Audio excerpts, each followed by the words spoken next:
Well, good morning. I will call to order the meeting of the Ventura County Board of Supervisors for October 21st, 2025. Will the clerk call the roll? Supervisor Levere. I'm here. Supervisor Gurel. I'm here. Good morning. Supervisor Long. Good morning, yes. Supervisor Lopez. Supervisor Parvin. Here. Our next item is the Pledge of Allegiance. Will you join me in the Pledge of Allegiance? Right hand over your heart. Ready, begin. I pledge allegiance to the flag of the United States of America and to the republic for which it stands, one nation under God, indivisible, with liberty and justice for all.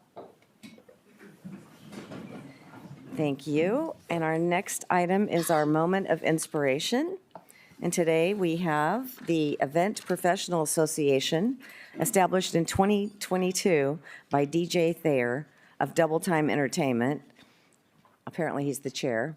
And Luke Miller of Smoking Gun Bar Staffing, member ambassador. I'm not sure if you have a third person that you're bringing today. I don't see that third person. So this group's mission is to teach, learn, and share leads with vendors that you can trust and rely on through their collaboration and commitment to supporting local businesses.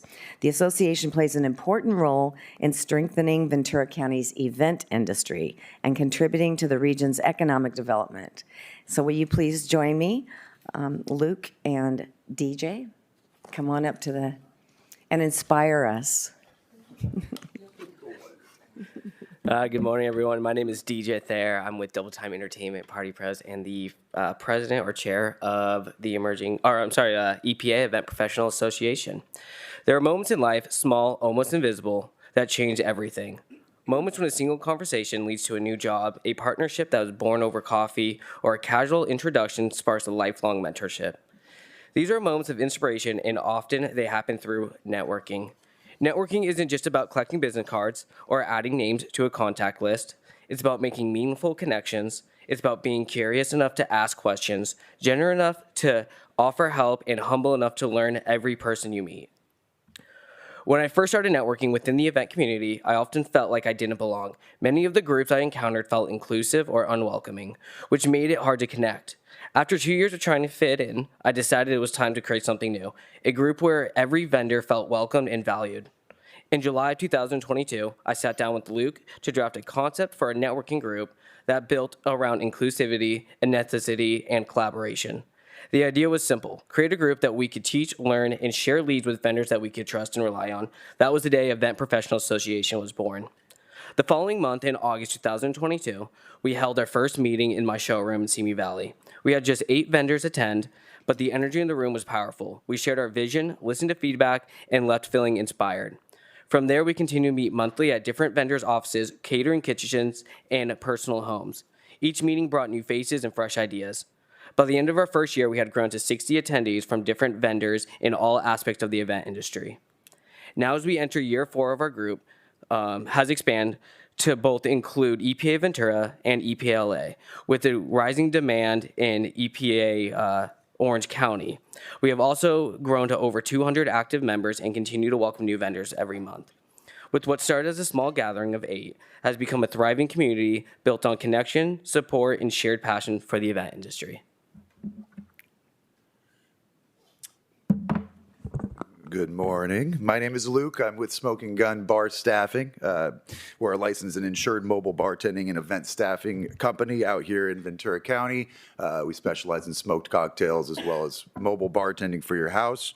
I'm also the member ambassador of EPA. When it comes to owning a business, I believe that networking is the most powerful tool that you can have. It's also the one you have the most control of. I believe that you get what you get out of it is what you put into it. So my goal for EPA was to create a group by vendors for vendors, not about the organization. We don't want a corporate feel. We don't even talk about EPA at our meetings, really, just about what's coming up. We do it to help each other grow, get through our event season, and help each other with issues and business advice. Every meeting is sponsored by vendors, so we always have, a caterer doing the food. We always have a bartending company doing the drinks, music with the DJ, or a live band, a venue, photo booths, carnival games. There's all kinds of fun stuff. And so basically, we're throwing an event every single month. It starts from scratch the day after the last one ends to try to put together one that tops the one before. And then I'll leave it with, for anyone watching that's an event vendor, next week is our Halloween EPA. It's a costumed one. We have an Oktoberfest band. We're doing karaoke, face painting. It's at Wolf Canyon Ranch, the 29th, next Wednesday in Simi Valley. And if you want more details, it's event_professional_assoc, ASSOC, on Instagram. And a shout out to, there is a third person, Chantal, who does our social media and coordination. So shout out to her. She couldn't make it here today. One more time for him. All right. One thing we do at the end of every meeting is we have what we call our notable quotable, because we are there to learn. So for today's notable quotable, the currency of real networking is not greed but generosity, and that's by Keith Fraser. Thanks, you guys. Thank you. Thanks for having us. Thanks for helping grow our economic development here in the county. And your party sounds great. The smoking cocktails sound a little scary, but okay. No, it's great. It's like Okay, our next item is agenda review.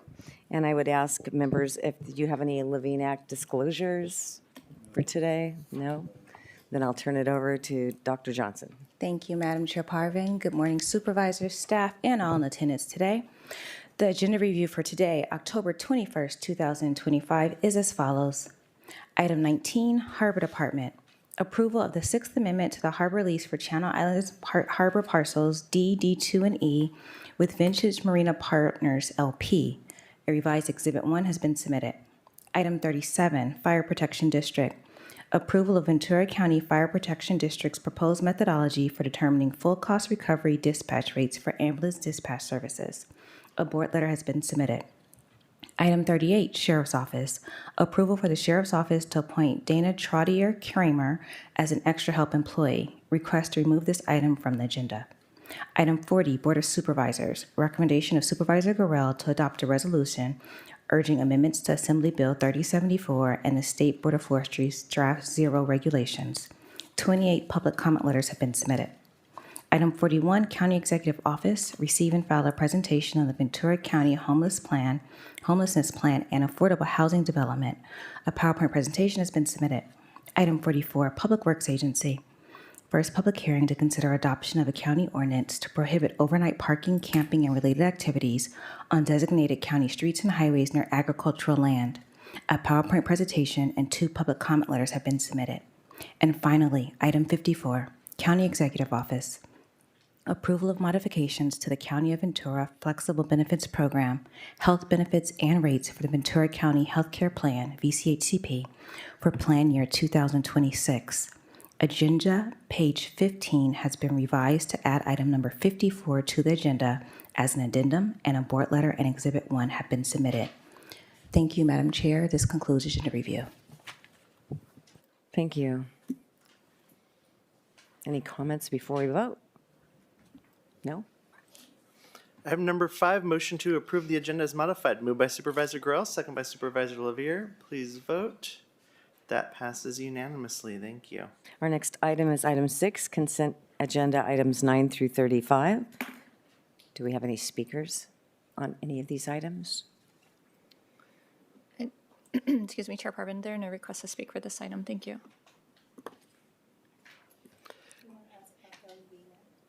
I'm sorry? Yes. Item number 6, motion to approve the consent items 9 through 35. Moved by Supervisor Lopez, second by Supervisor Parvin. Please vote. That passes unanimously. Thank you. Next item is item 7, the minutes of the meeting of the county and special district governed by the board held Tuesday, October 14th, 2025. Item number 7, motion to approve. Moved by Supervisor Long, second by Supervisor Levier. Please vote. That passes unanimously. Thank you. Our next item is item 8, general public comments. I'm sure Thank you, we Chair have Parvin. some comments. We have a couple speakers for this item.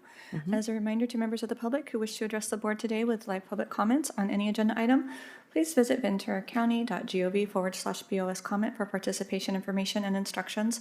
For in-person public comment, please check in with the deputy clerk at the entrance of the boardroom. If you wish to make comments, you must be in the boardroom, or if you're participating remotely, you must be connected to the meeting via Zoom or telephone before the close of the public comment period for that agenda item. Request to make public comment on an agenda item will be accepted until the public comment period for each agenda item is complete. For our remote participants, please accept the prompt to be promoted and unmute your mic when it's your turn to speak. And for all public comments, the in-person speakers present in the boardroom will be called upon first, followed by remote participants. At the discretion of the chair, general public comment regarding county-related matters that are not listed on the agenda but are within the subject matter jurisdiction of the board may be moved to the end of the meeting. And our first speaker today is going to be Stephanie G., followed by Debbie Cohen, and then Bruce McVicker. Stephanie, please proceed to the podium. Stephanie? Okay, looks like we don't have Stephanie here today. So next speaker is Debbie Cohen. Debbie, please proceed to the podium. You'll have 2 minutes to give your comment. Well, that was good timing. Good morning, supervisors. So a new company called Liberty Vote just acquired Dominion Voting Systems on October 9th. A gentleman by the name of Scott Leindecker is the sole owner of Liberty Vote. He purchased Dominion with private funds. He's a Republican and former elections director from St. Louis, Missouri. Last October, your board approved a second Dominion contract amendment to extend the original contract another 9 years until 2033. In July, an elections forensics and IT expert by the name of Mark Cook gave a presentation here in Ventura County where he demonstrated how Dominion EMS server could be configured, where backdoors could be used to manipulate vote data without a network connection and without detection. Mark claims Dominion has been in breach of contract for misrepresentation of it being safe and secure. He actually said anyone who signs a software or hardware contract for more than 3 years is stupid. And now one Republican controls a huge chunk of U.S. election infrastructure. I think that's problematic. Mr. Leindecker already owned Knowink, the nation's largest provider of electronic poll information technology. Now, together with Liberty Vote, Leindecker will have voting systems in 40 states. I have a question about the original Dominion contract signed in 2018. I have reason to believe that the assignment clause would provide that any contracts, or that the contract now would not be able to continue through Liberty Vote without your written consent. So I'd like for you guys to look into that. I have a lot more to say. Oof, I didn't time this right. Basically, let's see if I want to skip to anything else. Obviously, there's not a whole lot of time between now and the election that's happening now, and even in the midterms, but it's just important that we all start taking a closer look at what's going on. Thank you. Stephanie G., who's with us. Stephanie, please proceed to the podium, and you'll have 2 minutes to give your comment.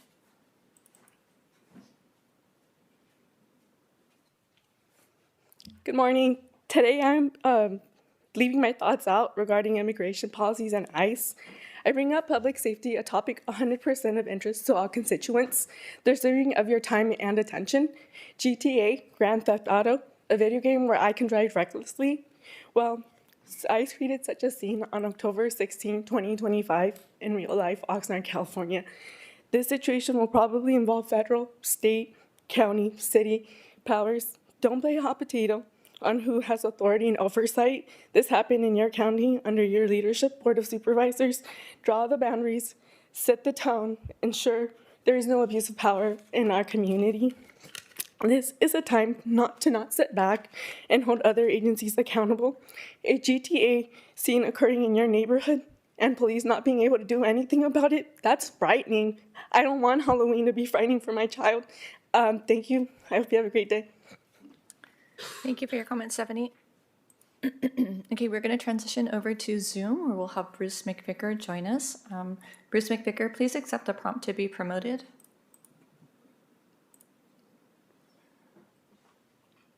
Hi, Bruce. If you can hear me, please accept the prompt to be promoted. I see you with your hand up. Thank you. Okay, I see that you've been promoted. Please proceed with your comment. Good morning. Can you hear me? Yes, we can hear you. Please proceed. The president has said, I'm going to lead a movement to get rid of highly inaccurate, very expensive, and seriously controversial voting machines.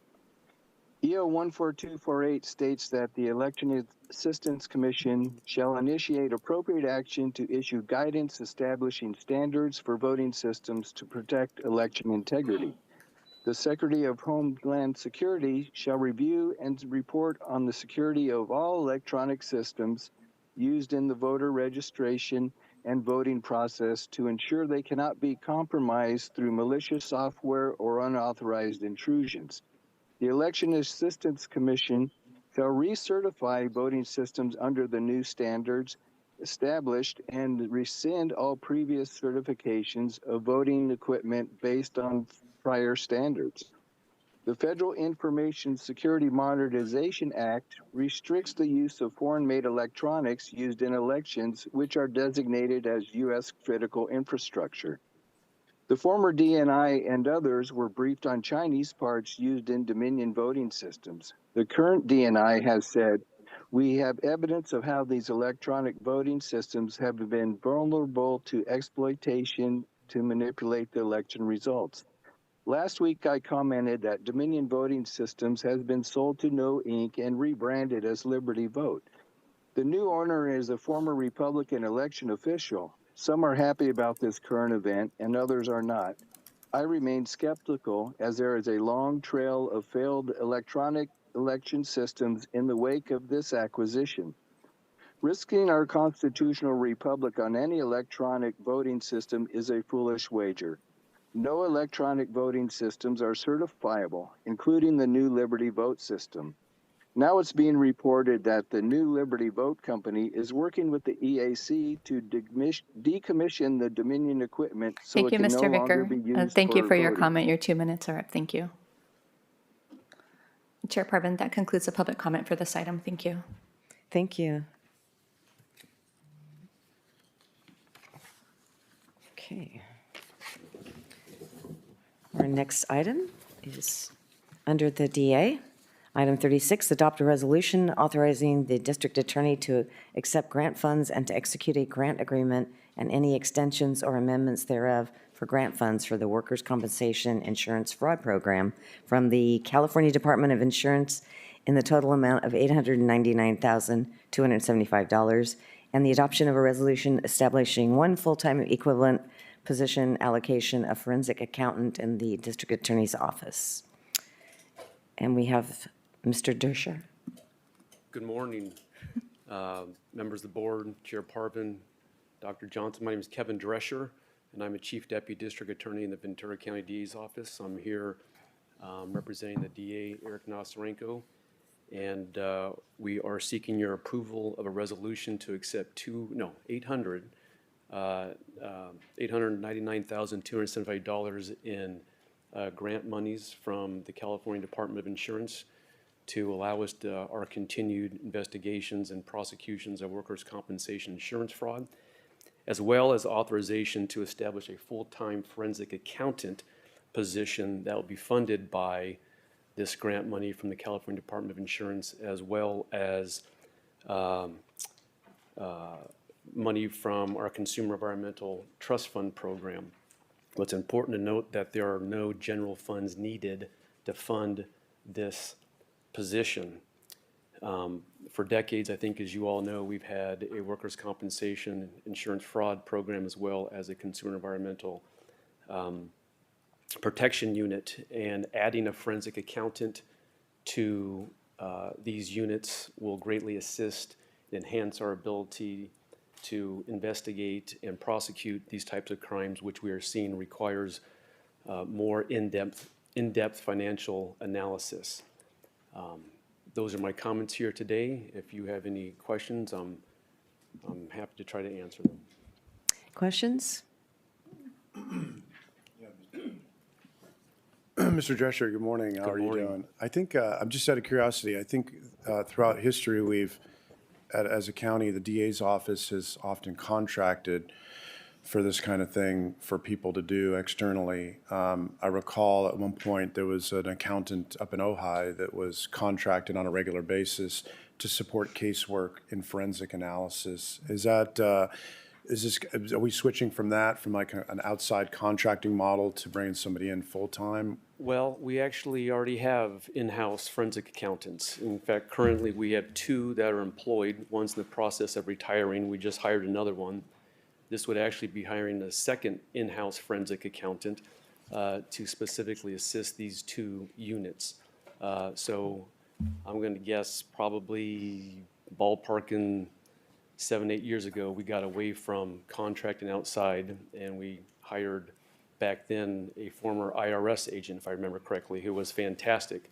He retired, and we learned how valuable it was to have that in-house forensic accountant to help us with these complex investigations.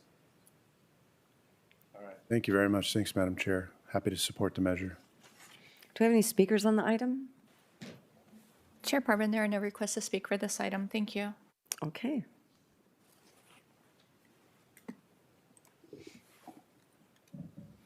Item number 36, motion to adopt the resolutions. Moved by Supervisor Gorell, second by Supervisor Parvin. Please vote. That passes unanimously. Thank you. Thank you very Thank much. you.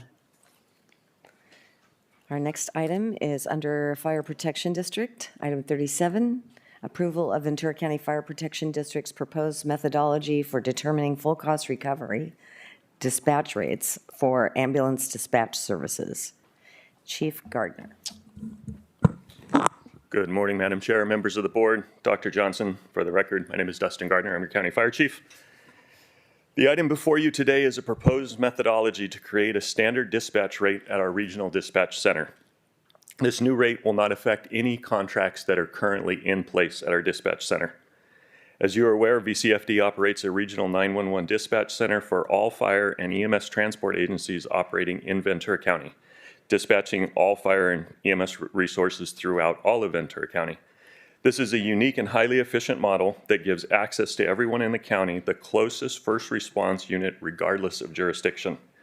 A little history to how we got here. In 2001, Chief Roper and the other county fire chiefs came together and realized that jurisdictions created inefficiencies and created a way that all fire resources could come together under one dispatch center and be dispatched regardless of jurisdiction. Then later in 2004, our LEMSA, Barry Fisher and Chief Roper came together and realized we could do it even better if we brought all fire and all EMSA under the same, or all EMS transport agencies under the same roof, giving them one center. So in traditional systems, you have a 911 call that comes into a PSAP to a primary answering system, which is in our county is the sheriff, highway patrol, or any of the other city law enforcements. It then gets transferred to a second. That second then answers and processes and dispatches a fire unit.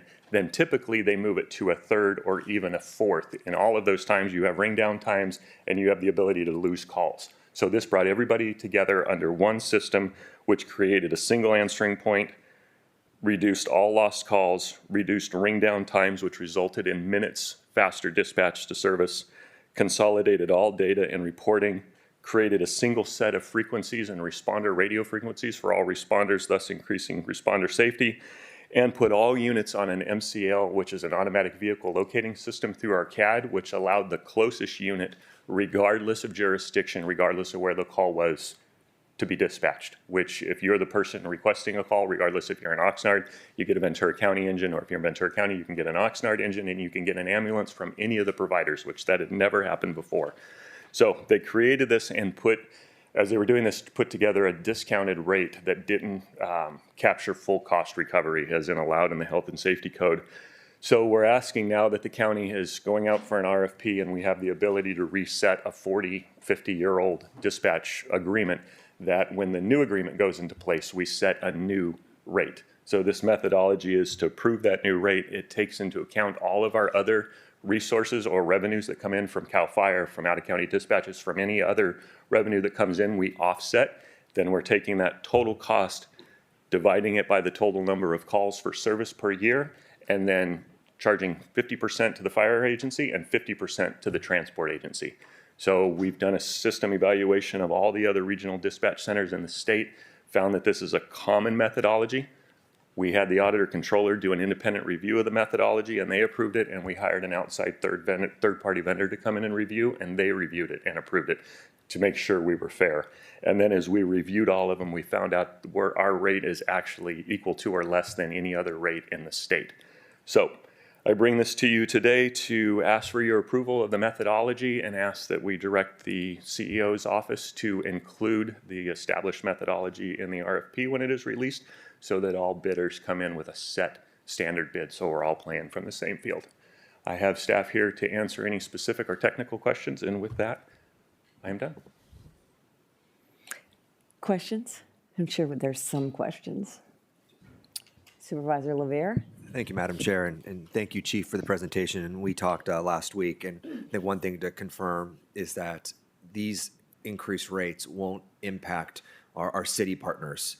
That, you know, this system, when it was created 25 years ago, was so innovative, and it absolutely provided better service to all of our constituents, given response times.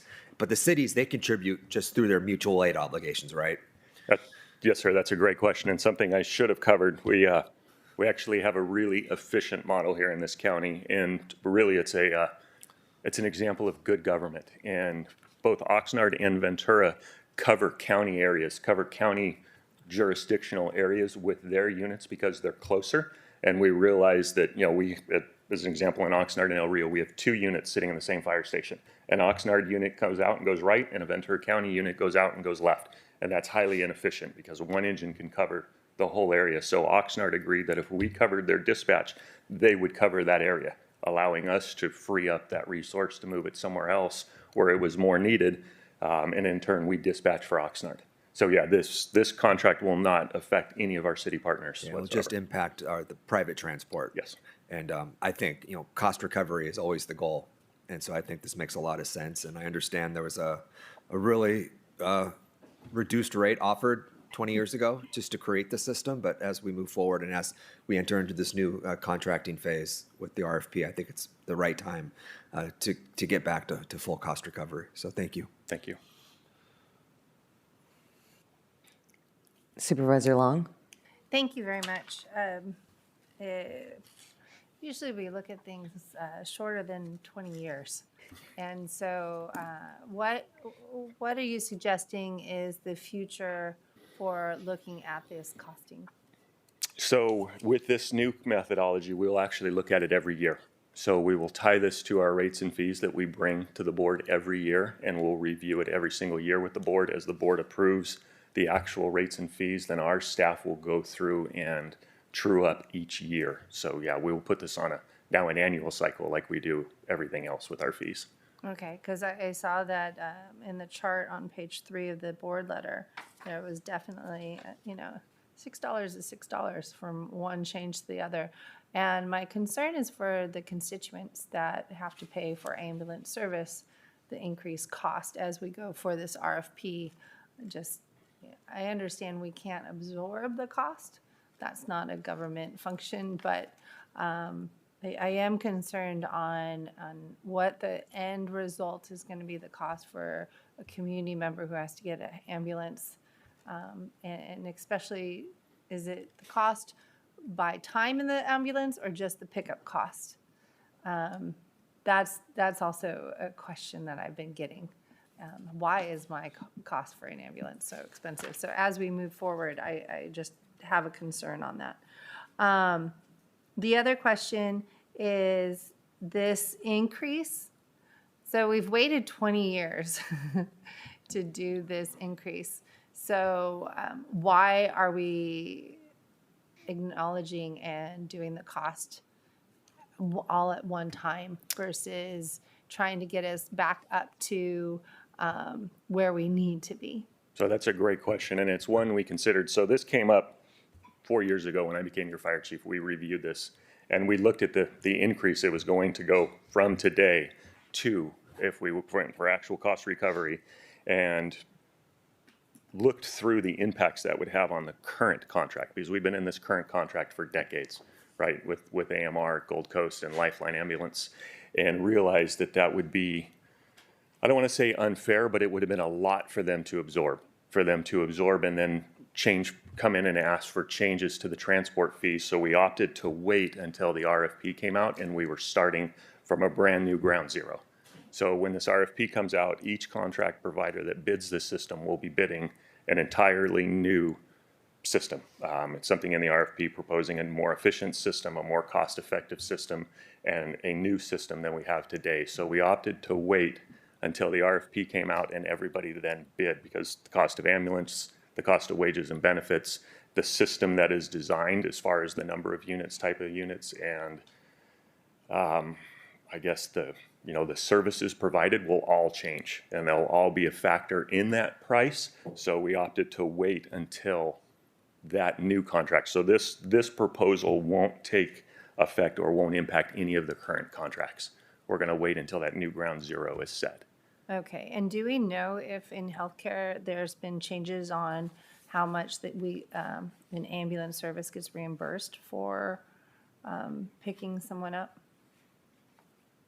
It's all cost recovery, right? It is. And so I look at it as the end result is not the companies that are providing, it's the community member. And so either it's going to be the cost to them, and that's where I'm concerned.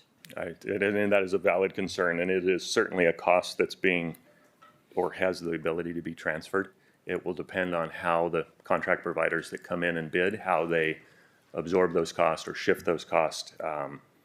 Yeah, it is certainly a factor, though. And yes, the proposed rates that both Medicare, Medicaid, and Medi-Cal, I thought you were going to say something, are all paying and reimbursing are changing. They changed last year, and they're projected to change again next year. So we'll have to base, everybody's business models will have to be based on those. Yes, and so here we have a dispatch rate that's increasing by 300%. That's huge. It is. And then I read that the transport rate would increase by 18%. And we get calls to our office that is $1,400. How am I supposed to pay this? How can I pay this? I don't have insurance, or my insurance only covers so much. So I want to make sure that we're thinking about that, especially with the contracts and so forth. Understanding that, it's kind of like the water district. That's where I look at it, where we've had to do things and we put the increased cost in, but on a gradual level. So that's where I'm having, just trying to understand the increase as a gradual level, or just hit it hard with an RFP and rip the Band-Aid off. That's what I'm just having a harder time with trying to understand, just so that my board members know as well. Okay, thank you. I have a question relative to, have you heard any feedback from any of the vendors? We have not. You have not? No, and when you look throughout the state, our proposed rate is actually equal to or less than any other rate in any of the other centers. So as far as an industry standard, I think they're probably looking at this rate going, well, it's less than we're paying anywhere else. It's actually, for one of the larger vendors, it's actually less than they charge themselves in their own center. So it's a very fair rate. I think our staff has gone through, like they do with everything, they've gone through and figured out the most cost-efficient method they can to provide the best value they can, and thus we have come up with a lower value than any other center, still at a 99% efficiency rate. I think that there are people out there that are receiving ambulance service that think that it's fully paid for through their property taxes. We've come across a couple of those over the past couple of years. And so and they're shocked when they get the bill. So I guess we're just really being mindful of costs rising, but it sounds like you're very competitive, and we appreciate that. We're trying to be very mindful as well, because that's nice. Your staff, all of your fire staff, they're all county residents, and they're all county taxpayers, and we all live here, and we all value fiscal conservancy. And you don't want someone going, I'm just going to throw them in the car because I don't want to pay that fee. No. All right. Can I ask one more question? Yes. Thank you. Also, in the calculations that you looked at, it mentioned CAL FIRE dollars. Yes. Is CAL FIRE dollars changing? Are there other revenue that's changing that will not be funded. I'm sensitive on state and federal changes currently of funding, and therefore asking. Do So- we know, are we aware of it? So our CAL FIRE funding that is mentioned in this board letter is we're one of 6 contract counties in the state. So we provide fire protection to the SRA, the state responsibility area of the state. And to do that, CAL FIRE gives us funding for the dispatch center. They give us funding to cover dispatchers and dispatch services. So to be fair and to create a fair methodology for this recovery, we took that money and subtracted it from the overall operating cost. Because we didn't want to transfer that cost to any vendors or any contractors. So that's what that is. And no, our CAL FIRE costs are actually going to continue to rise. Our revenues that we receive from the state are going to rise over the next few fiscal years, and we don't have any indications they're going to lower. Okay, I appreciate that. It's good to know. Yes. We've been hit hard before. All right, thank you. Any other questions? I'd just like to clarify for the board that you are approving staff's recommendation as set forth in the board letter. Just want to clarify. Okay, I see nods. Yes, yes, yes. Thank you. Do we have any public speakers on this item?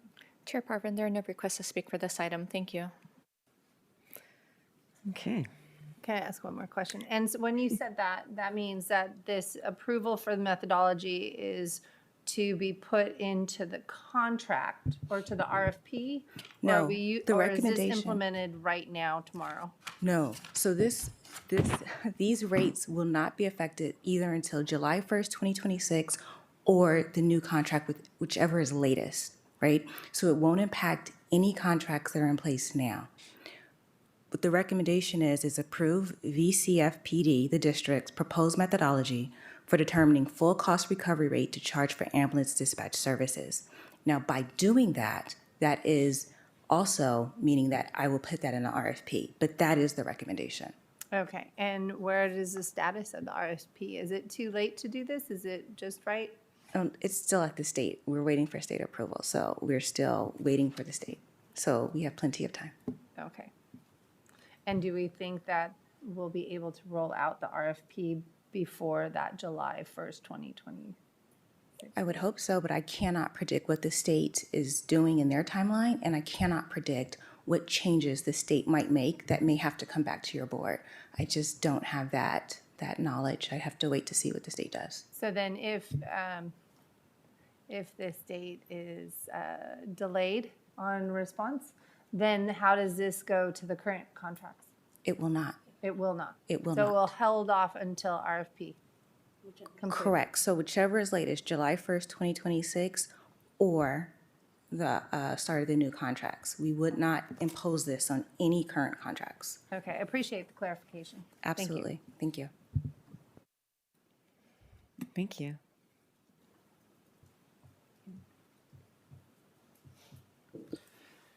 Item number 37, motion to approve staff recommendations, moved by Supervisor Gross, second by Supervisor Delvier. Please vote, and that passes unanimously. Thank you. Thank you. The next item is under Auditor Controller. Item 39, receive and file information by the Board of Supervisors of accounts or funds containing developer fees as of June 30th, 2025. And we have Erica Nakamura. Good morning, Chair Parvin, members of the board, and CEO Dr. Johnson. For the record, my name is Erica Nakamura, an accounting manager in the Auditor Controller's office. Today, I respectfully request that you receive Exhibits 1, 2, 3, and 4, which contain essential information regarding developer fees, as mandated by the Government Code. These exhibits have been prepared by our office based on data provided by the departments responsible for administering these fees. We will return to your board, currently scheduled for November 18th, to complete the annual review process. That's all. Wonderful, thank you. Do we have any questions? Do we have any speakers? Chair Parvin, there are no requests to speak for this item. Thank you.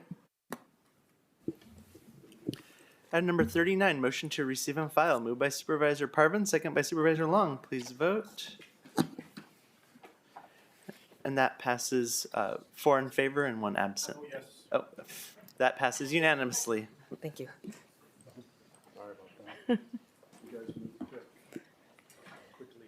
That is true. Okay.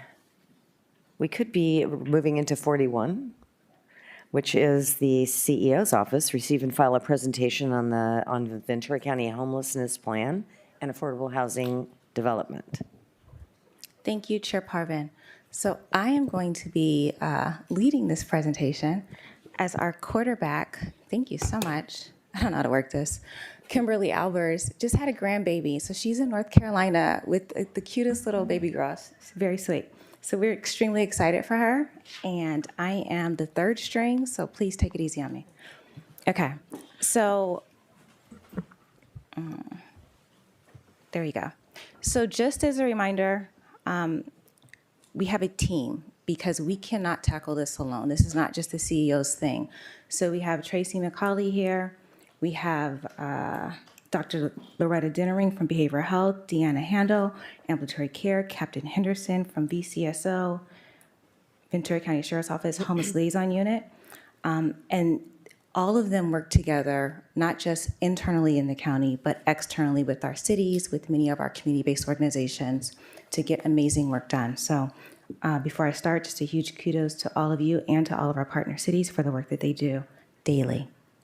So as a reminder, our Ventura County Homeless Plan, approved by your board on February 27th of 2024, has 5 action areas: prioritizing housing and funding, regional coordination and leadership, outreach and service delivery, data decision-making, and representation and inclusivity as it refers to lived expertise or lived experience. Next, Tracy's going to give an update on key progress. Wonderful. Thank you, Dr. Johnson. For the record, I'm Tracy McCauley. I'm the Housing Solutions Director working out of the County Executive Office. I am here to provide the update on housing. Since we provided our last update to this board in April, we've had several significant highlights to share. The first being last year, we were super excited to see an 18.5% reduction in the number of people counted as homeless during our annual point-in-time count between the 2024 data and the 2025 data. While there are a lot of factors that contribute to increases and reductions in the count, I really do think this is a testament to so much of the great work going on across the county with all of our partners, and it is really something to celebrate. Our Homelessness Solutions team is already hard at work preparing for next year's homeless count, which will be held on January 28th, 2026. Since the start of our homelessness plan and associated goals were created, we've added 594 new units of permanent housing at 9 properties. Exactly half of those were permanent supportive housing units for people experiencing homelessness, and half were affordable housing units. As part of this effort, we also really want to highlight the Behavioral Health Continuum Infrastructure Program grants received recently by the county. So as you all know, we received $93 million to create behavioral health resources near Camarillo and in Simi Valley. While these are not housing necessarily, we know that these resources are going to serve our unhoused population with critical treatment and services. Additionally, as you know, we received a $28 million award of Home Key Plus funding to create 88 units of permanent supportive housing on a portion of our Lewis Road campus. And as the last bullet on the slide, the community development team is really excited about, we're about to kick off our annual funding cycle with a meeting on November 6th, a mandatory applicant meeting. This year, we expect to have $17 million potentially available to offer for both community services and housing development. And it includes funding from the Community Development Block Grant, Home Investment Partnerships Program, and the American Rescue Plan Act portion of that funding, permanent local housing allocation, general funds that may be repaid this year. And then also I really want to highlight in partnership with the Ventura County Behavioral Health Department, we're including the BHSA funding to create a pipeline of projects to use BHSA funds when they become available for capital and operating subsidies. The county executive office and our entire county was really thrilled to join grand opening celebrations at the Ventura Springs Apartments and the Dolores Huerta Apartments in Oxnard recently. And we also wanted to highlight that we expect the Rancho Sierra Apartments to finish up. It's wrapping up construction now and should be leasing before the end of the year. That property is going to serve extremely low income and homeless seniors, so that's really exciting as well. And finally, I'm sharing our updated map of permanent housing in the pipeline. This does vary a little bit from the maps you've seen previously. Previous maps were only county-funded housing, so it really just reflected what we were contributing directly to. This particular map and moving forward, we're also going to incorporate any other known permanent supportive housing units moving forward in the county.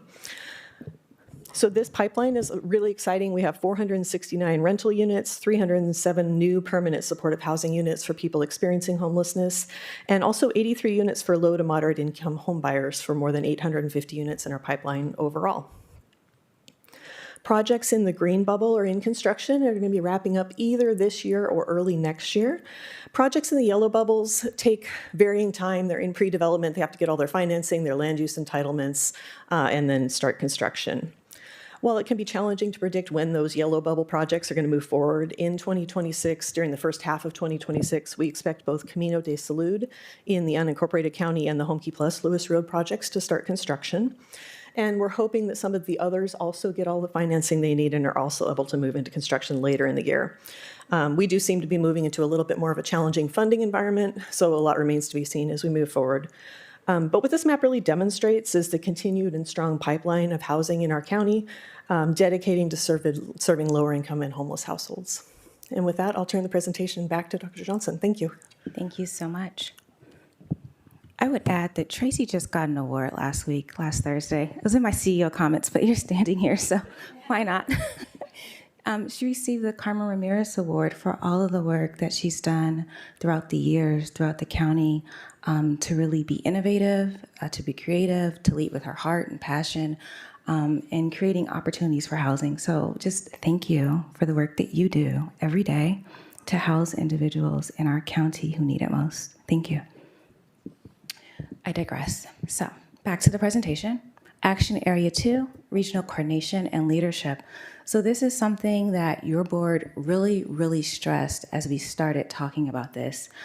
Supervisor Gurrell, you coined the term that we need a quarterback, and we got a quarterback, and we got a couple of other positions included. So we now have almost a year where we have our homelessness solutions director,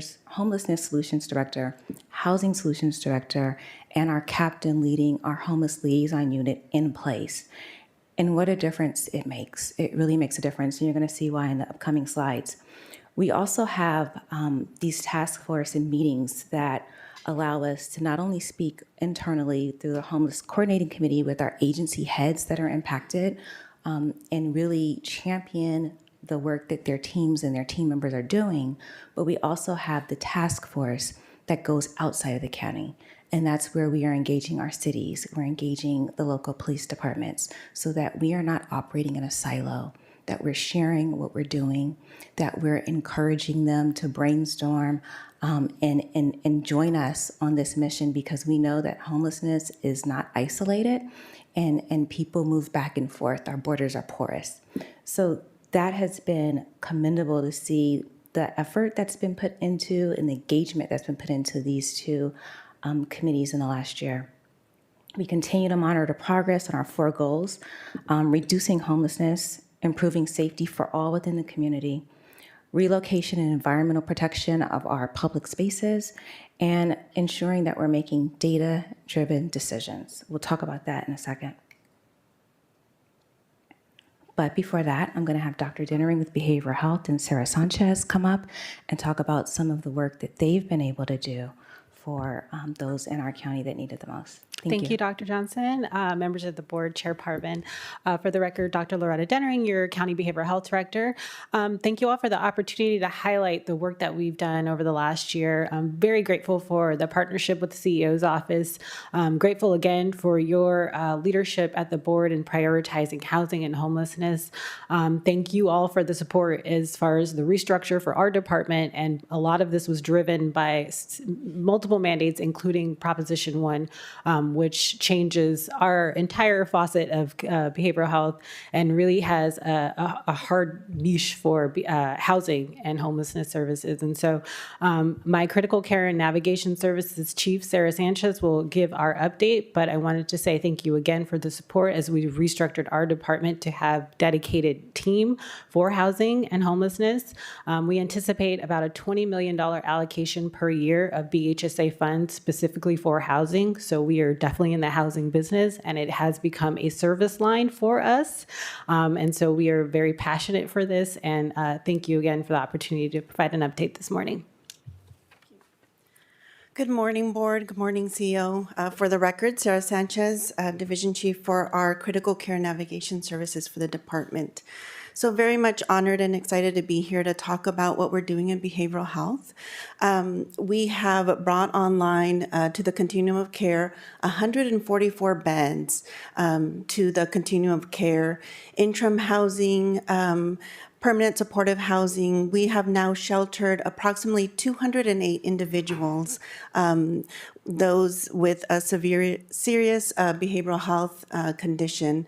112 current participants across the 4 locations, and 50 individuals have been permanently housed. So this includes our lease of the entire Vagabond in Ventura, which is a motel that's converted into a shelter program. So it's amazing to see individuals residing there and providing that intensive case management to then link them with permanent supportive housing or other housing resources. We as well have our 10 staff that are RISE staff as our Rapid Integrated Supportive and Engagement staff, and they're dedicated on an ongoing basis on the outreach and engagement for individuals. They're going to focus for those individuals living in the encampments, the river bottoms. They're also partnered with our local law enforcement to be able to engage those that are unhoused. So very much focused to ensure that we're supporting those individuals that need that critical support during the time of need. Also, July 2026 is going to mark that transition from our Mental Health Service Act to our Behavioral Health Service Act funding, where Dr. Dennering mentioned we'll have 30% of our BHSA funding allocated to housing. So very much excited to begin building that infrastructure in the now to be able to set us up for success and for the individuals we serve. And then finally, we have Gold Coast Health Plan is set to launch their new Medi-Cal funded community support, which is called Transitional Rent, and that'll go into effect January 1st of 2026. And that will fund for those that are Medi-Cal beneficiaries 6 months worth of support on either transitional housing or permanent supportive housing, and then month 7 for more permanent housing funding. So thank you very much. Thank you, Ms. Sanchez. And in case you missed it, I just want to point out, Dr. Dennering said $20 million annually for funding for housing through BHSA. So we are going to be leaning heavily on the Behavioral Health Department as our funding, we know, is really tightening up. So that is significant in terms of how are we going to move forward and how will we continue to have housing options for our most vulnerable. Now we're going to have Deanna Handel with Ambulatory Care come up and talk about some of the work they've been doing. Thank you for being here. Thank you, Dr. Johnson. Thank you, Supervisors, Madam Chair. Healthcare Agency's Ambulatory Care Division has served 1,563 individuals with housing assessments and individualized housing plans since approximately this time last year. These services were provided through the CalAIM Housing Navigation Community Support, as well as our partnerships with the City of Oxnard and the City of Camarillo for encampment resolution funds. These services have resulted in 329 patients securing permanent housing. Most of them were previously living directly in encampments. Many of you are familiar with our backpack medicine program. In fact, many of you have actually joined us out in the community for backpack medicine. Backpack medicine has increased encounters 161%, from 157 persons to 411 persons since August of 2024. This is largely through the addition of a physician lead for backpack medicine, Dr. Caitlin Ike, and also dedicated service days at local shelters, as well as the standardization of workflows across clinic days. We also thought it would be helpful to share a patient's story to really help you understand what this looks like on the ground. And for our patient impact story, we have obtained this patient's written consent to share her picture and her story for this purpose. Margaret is a familiar face to many people who spend time in downtown Oxnard, and her journey has not been an easy one. A combination of life's challenges, including serious mental illness, led Margaret into homelessness. For years, she lived outside on the streets of downtown and in encampments, facing daily uncertainty and hardship. But Margaret's story is one of strength, resilience, and hope. After many months of patient outreach and trust building, she made the brave decision to come into shelter through our Encampment Resolution Fund partnership with the City of Oxnard. There she found not only a safe place to rest, but a team of people who believed in her. With steady case management, Margaret began to rebuild her support network and take steps towards something she hadn't had in a very long time, a place of her own. Today, we are overjoyed to share that Margaret has moved into her new permanent supportive housing unit at Casa Aliento in Oxnard. She told us she's absolutely thrilled to have a place to call home, and she loves cooking pasta in her new kitchen. Thank you. Thank you for sharing that story. I know that is one of many of the lives that your team has impacted, so thank you. Next, action area 3. No. Yes. We're continuing action area 3, outreach and service delivery with our homeless liaison unit. Captain Henderson, can you please come forward and share about the amazing work you and your team have been doing? Thank you. Yes, thank you. Chair Parvin, members of the board, Dr. Johnson, thank you for having me and good morning. I'm down to one slide this time, so I'll be brief. It's a good thing. The past 6 months, we've really focused on our outreach, as we mentioned we would do in our last update. As you see on the screen, we participated in 117 outreach events since our inception. Now, when we came back to you guys in March, we were only at 56, and that was a year's worth of work. So we more than doubled our outreach efforts in the past 6 months, which was our #1 goal in that time period. And you heard the numbers behind Backpack Medicine. We've been able to do that by dedicating a day a week, a dedicated day that's blocked out by the HOU to go along with Backpack Medicine. We go to one area in the morning and another area in the evening, or in the afternoon, I should say. And doing that consistently makes a difference. The numbers add up. We are also able to increase our outreach because the deputies on our department at our local stations now know how to contact us, they know the services we were able to provide or get someone to provide. So when they come into contact with someone in the middle of the night that may be experiencing homelessness, before we were around, that would result in them just sending them on their way as long as no laws were being violated. Now, they'll send us an email and we come in early in the morning, we get that email, we add that person to the list and we follow up with any services that may be needed. We've had several incidents where someone was in need of some medical attention that wasn't disclosed to the original deputy, and we were able to get that person medical treatment. And those are all people we would never have heard of had that deputy in the field not known about what we do. We've contacted and offered services to 1,505 individuals throughout the county. We contact people every day, whether it's on a cleanup throughout the river bottom or Backpack Medicine. When we go into those areas, which we all know very well now, we know all the areas throughout the county. We've established rapport with the individuals that we serve. We make contacts all the time, constantly trying to better their situation. Whatever services that they're in need of or that they're willing to accept, that is what we're trying to do. And that consistency is what makes us different. We assisted in the noticing and removal of 537 encampments throughout the county. Now this one is an interesting change. So our first year, we experienced large encampments. We were constantly coming upon encampments that had been established for a long time. And so they were able to grow and they were very difficult to clean. The terrain was difficult. It took a lot of money, a lot of time.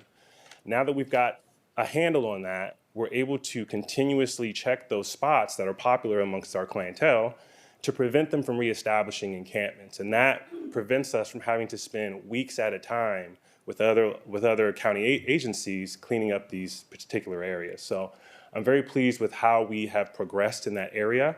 We are very familiar with the spots that we need to be covering constantly.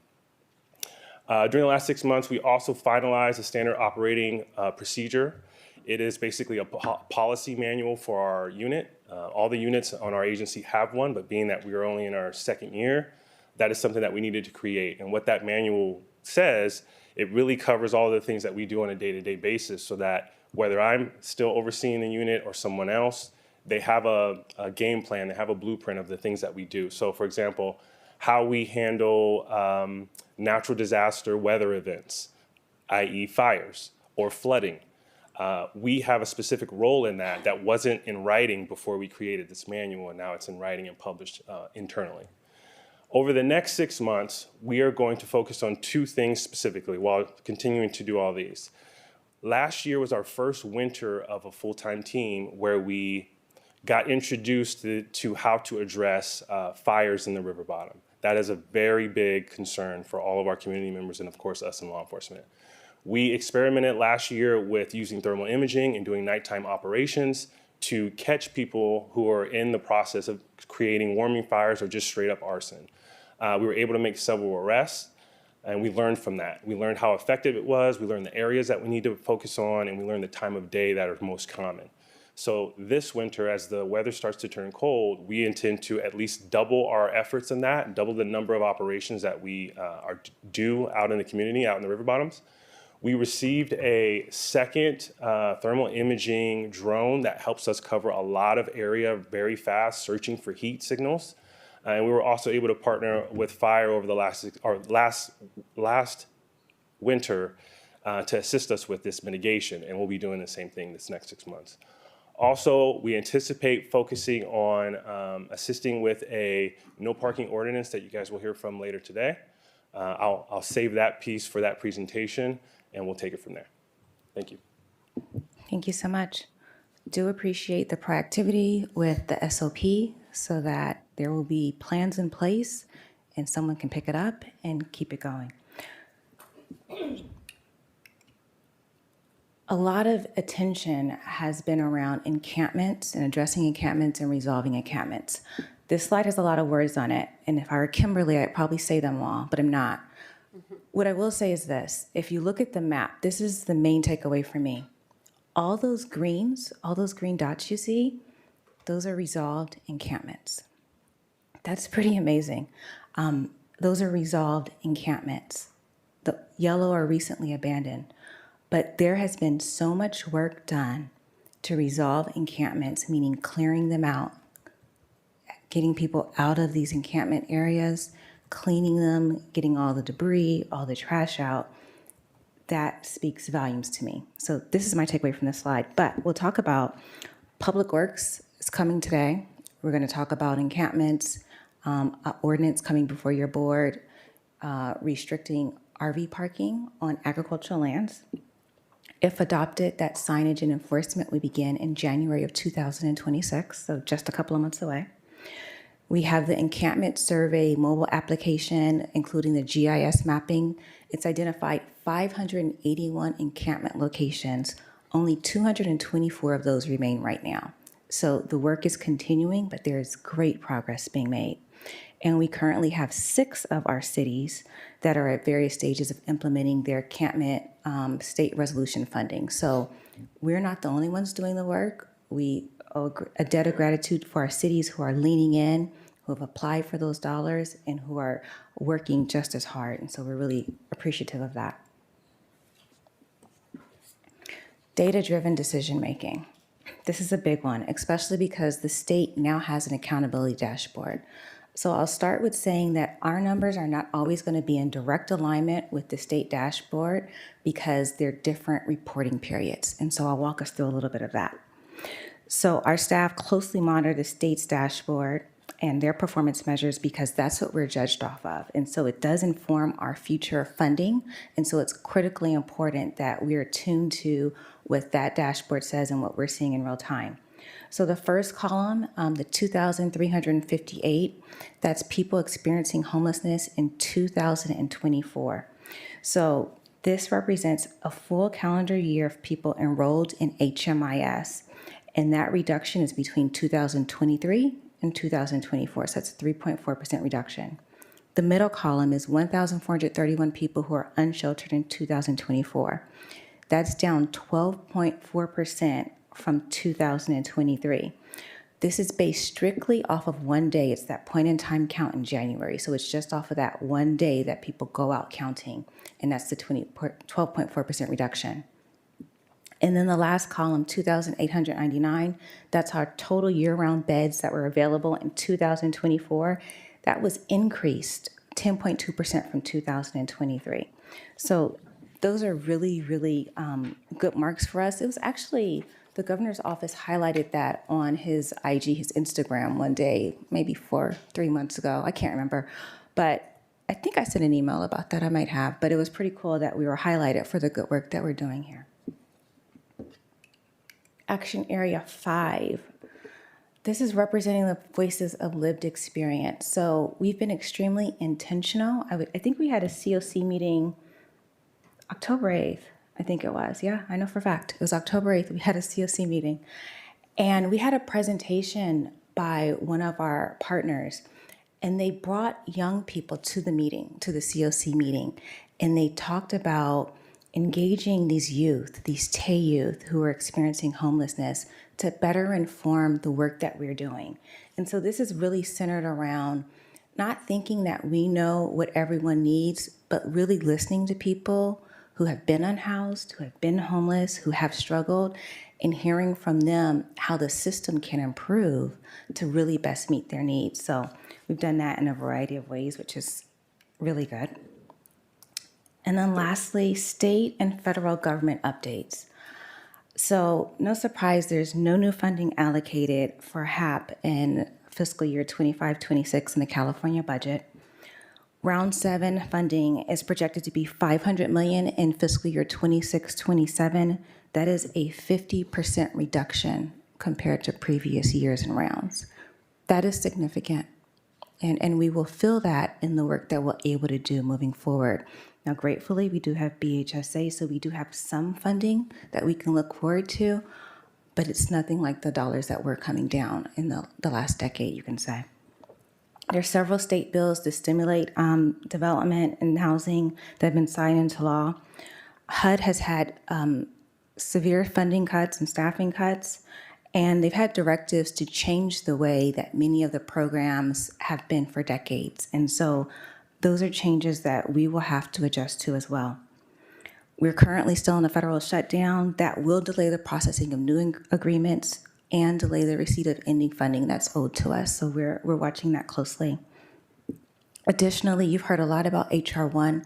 We will be coming back to your board at our next meeting on November 18th to talk about many of the impacts of HR 1, but Medi-Cal benefits, food insecurity programs will drastically impact folks that are unhoused. So that's something that we're keeping on our radar. And lastly, there have been some presidential executive orders that encourage people that are living unsheltered to go into institutions. Just for the record, we don't have those institutions currently available, so that's not something that we could do here in this county. I think the state of California is grossly under-resourced in terms of institutions. We had the deinstitutionalization movement that really shut down a lot of the state hospitals. And so that is a swing that we're seeing now and hearing about. That will take some years to build up if that is the direction we go forward in, right? So in the meantime, we do have to continue to look at emergency, transitional, permanent supportive housing to get people off the street. That concludes our presentation, but I, myself, and all of our panelists are available for any questions you might have. Thank you. Questions?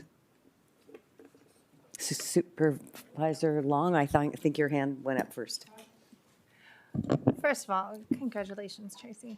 I just, your whole team, just the thoughtfulness with working with our cities and the unincorporated to do the best we can. Phenomenal. I know on the state level, when I go up there, they talk about how great your team is, how resourceful, and how credible. I think those are important words to be talking about when we talk about our Ventura County team. And so thank you very much for your leadership. I just want to start off with that. Yes, as we know, funding is always fluctuating and nothing is ever going to be consistent and continue to go on. So we always have to be reliable on our own stuff. I did have a question in regards to the removal of the 537 encampments. I really appreciate it. As it's October, we've had our preparedness for power shutoffs and storms to come, fire season, even though it started snowing in the mountains, we still might get fire. I had a question in regards to our constant checks on those encampments in the riverbed. It reminded me as your conversation with the auto fire, we've had a lot of fires that are on the edges of the Santa Clara River. And so question in, how do we is it with radar or with the drones that we're looking at? Because I understand the Arundo is an issue. And so I'm trying to get an understanding is how do we help clear out that Arundo so it's not become a tent of its own, if you ever go down hiking, you can make your own little protection with Arundo. How do we stop that? As far as the Arundo, that would probably be a question for maybe Public Works and some environmentalists. I know there's some environmental concerns with removing that, or maybe even fire would have some input on that. As far as how we monitor, it's a mixture of things. We use the drones because it's just such a huge area to monitor. So we do that initially first just to work smarter, not harder if we can. But as you mentioned, even the thermal imaging with the Arundo isn't always able to detect heat underneath it. And that's intentional on the people that are down there. They want to avoid detection. That's when we go out on foot. So what we usually do is we'll go over it with a drone, we'll check the areas that can be checked, shrink the problem. We locate areas that we know we need to walk on foot, and that is what the team will go out there and do. In addition to that, we also get quite a bit of feedback from the community who know who we are now and know how to contact us. And we have a rapport with specific community members who are in areas where they're constantly having issues. And so they will contact us directly via email and let us know, hey, there's more activity back in the Arundo in this particular area. That helps us key in on those areas as well. Okay, because my concern is if we're going to have reduced funding, reduced housing, where else will they go? Very much a protected area with the Arundo. We are trying to do a regional approach of clearing that Arundo, but I don't think we're getting to it as quickly as we should. It is an invasive plant. It does hold a lot of water, which we need to go into our groundwater, and it causes a lot of difficulties when we're fighting fires in our riverbed. And it is a concern of mine. I don't know how that goes into this, but I'll have to follow up with some others. But I just wanted to say thank you. And then also I understand from the state level, they are also pushing with CHP to ensure that we have a state effective clearing out of encampments. So I appreciate working with them as well. Absolutely. And our other cities to make sure that we're talking together so it's not, it's a team effort for Ventura County. So I just wanted to say appreciate and thank you. Thank you. And I want to just second your opinion on the Arundo. It's our biggest obstacle down there. It's very, very difficult to navigate. So I'm on the same page with you on that. Okay. Thank you. Supervisor Garrell? Thank you, Madam Chair. I'm glad Supervisor Long brought up Arundo because it's probably 9 out of 10 emails that come to my office right now are people that are focused on that in our watershed for these issues, but also for fire prevention. And there's growing concern about it. But that's not the reason why I wanted to ask a question, start with a statement. The first is I get asked a lot about homelessness. I know we all do. And I'm really happy to talk about the progress that's been made. I think, we got 2 years of success in bringing down our homelessness numbers with the annual PIT count. And generally people are, because of the history around homelessness, are a little cynical. And they ask me, what's driving that? And is it really just people being pushed into other areas? And I share with them what we learned last year is that it's really either stable or going down in all 10 cities of Ventura County. So for the lack of a better term, it's not whack-a-mole. We're not pushing people from one district to another or one city to another. It's really stabilized and going down. And then when they say, okay, well why is that? Why have we been successful? I really point to the coordinated effort on, well, the strategic plan, the great teamwork that we've got going, our cities that have jumped in. We've got the homelessness liaison unit that's kind of in many ways replicating the great work that's going on with the vulnerable populations unit, which is in, the Thousand Oaks area.